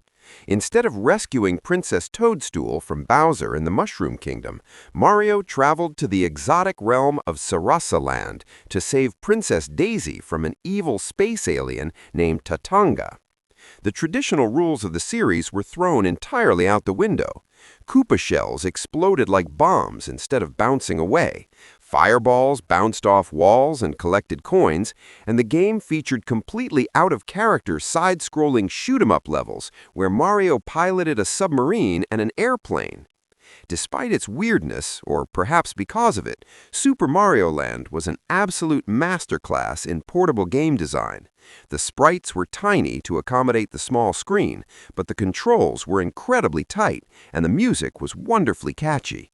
It sold over 18 million copies, single-handedly proving that massive, compelling platforming adventures could be successfully shrunk down to fit directly into your pocket. While console gamers were stomping Goombas, personal computer users were experiencing a quantum leap in animation and cinematic storytelling with Jordan Mechner's Prince of Persia. Released initially for the Apple II in 1989, this game completely shattered existing conventions of how a video game character could move and interact with their environment. To achieve this unprecedented level of realism, Mechner utilized a painstaking technique called rotoscoping. He filmed his younger brother running, jumping, and climbing in white clothing, and then meticulously traced over the footage frame by frame to create the game's sprites. The result was a shockingly fluid, incredibly lifelike protagonist whose movements possessed a genuine sense of weight and momentum. But Prince of Persia was far more than just a brilliant technical tech demo. It was a grueling, tense, and atmospheric masterpiece of game design. Players were thrown into a perilous dungeon and given exactly 60 real-time minutes to escape, defeat the evil Vizier Jafar, and save the princess. The dungeons were absolutely ruthless, filled with deadly falling floor tiles, hidden spike traps, and brutal sword fights that required careful parrying and strategic strikes rather than mindless button mashing. Every single jump had to be calculated, and every mistake carried immense consequence. By combining breathtaking animation with a ticking clock and realistic physics, Prince of Persia practically invented the cinematic platformer genre, laying the vital groundwork for future industry giants. After polarizing fans with the cryptic, non-linear role-playing elements of Simon's Quest, Konami returned the Castlevania franchise to its hardcore action platforming roots in 1989 with Castlevania III: Dracula's Curse. This title didn't just return to form, it pushed the aging hardware of the Nintendo Entertainment System to its absolute breaking point, delivering what many considered to be the crowning achievement of the 8-bit era. Serving as a prequel to the original game, players took control of Trevor Belmont, the ancestor of Simon, as he waged war against Dracula. What truly separated Dracula's Curse from every other action game on the market was its unprecedented level of ambition and player choice. For the first time in the series, the game featured branching, non-linear paths, allowing players to choose their own route through Transylvania to reach the Dark Lord's castle. Furthermore, Trevor didn't have to fight alone. Depending on the path chosen, players could recruit and actively swap between 3 entirely different companion characters: the agile pirate Grant Dynasty, who could climb walls; the powerful sorceress Sypha Belnadez, who wielded devastating elemental magic; and Dracula's own son Alucard, who could transform into a bat to bypass obstacles. This mechanic gave the game an incredible amount of replay value and strategic depth. Accompanied by a legendary sweeping Gothic soundtrack and incredibly detailed atmospheric stage design, Castlevania III offered a dark, sweeping epic that remains one of the greatest side-scrolling action games ever produced. While Nintendo and Sega's Genesis were dominating the headlines, the Sega Master System played host to one of the most ahead-of-its-time action-adventure games ever conceived, Wonder Boy 3: The Dragon's Trap. Developed by Westzone in 1989, this brilliantly crafted title practically laid the blueprint for the Metroidvania genre of exploration-based platformers. The game kicks off with a brilliant subversion of expectations. You start fully powered up, storming a castle to defeat the Mecha Dragon. However, upon landing the killing blow, you're hit with a terrible curse that strips away your armor and transforms you into a fire-breathing lizard man. From there, the true genius of the game reveals itself. The Dragon's Trap abandons linear level progression in favor of a massive, interconnected world filled with hidden secrets, shops, and unreachable areas. To cure your curse, you must defeat other dragons scattered across the land, each of which forces you to transform into a completely different animal form. Players have to master the wall-clinging abilities of Mouse Man, the underwater swimming of Piranha Man, the devastating vertical attacks of Lion Man, and the flight of Hawk Man. Each new form acts as a literal and figurative key, opening up entirely new pathways and encouraging constant backtracking through beautifully drawn, vibrant 8-bit environments. Featuring a robust password save system to accommodate its massive length, incredibly tight platforming mechanics, and a deeply rewarding sense of progression, Wonder Boy 3 remains an absolute marvel of 1989 game design that was years ahead of its competition. While Nihon Falcom initially released the action role-playing game Ys 2 for Japanese microcomputers in 1988, it was in 1989 that the title made a monumental technological leap that would permanently alter the trajectory of the medium. In December 1989, Hudson Soft compiled the first 2 games and released Ys 1 and 2 for the PC Engine CD-ROM 2 in Japan. This wasn't just a simple enhanced port, it was an awe-inspiring demonstration of what the future of video games would look, and more importantly, sound like. By abandoning the strict storage limitations of cartridges and floppy disks for the vast expanse of a compact disc, the developers created an experience that felt genuinely cinematic. Ys 2 picks up exactly where the first game left off, following the red-haired swordsman Adol Christin as he is magically transported to the mythical floating continent of Ys. The core gameplay retained the series' famously fast-paced bump combat system, where players actively attack enemies by ramming into them off-center at high speeds. However, Ys 2 evolved the formula dramatically by introducing a robust magic system. The addition of a fireball spell completely transformed the game's flow, turning incredibly difficult screen-filling boss encounters into thrilling games of ranged strategy, spatial awareness, and rapid evasion. However, the true reason the 1989 CD-ROM release of Ys 2 is etched into gaming history is its unprecedented presentation. The new optical format allowed for beautiful, fully voiced anime-style cutscenes, an absolute rarity that left contemporary players completely speechless. Even more groundbreaking was the soaring Red Book audio soundtrack. The sweeping, electric guitar-driven orchestral arrangements of legendary tracks like To Make the End of Battle proved that video game music could transcend simple synthesized bleeps and bloops to become genuine high-fidelity art. In 1989, Ys 2 didn't just deliver a thrilling, emotional conclusion to a beloved RPG saga, it served as the ultimate proof of concept for the incoming CD-ROM revolution, showing the entire industry that the next generation of gaming would be a massive multimedia experience.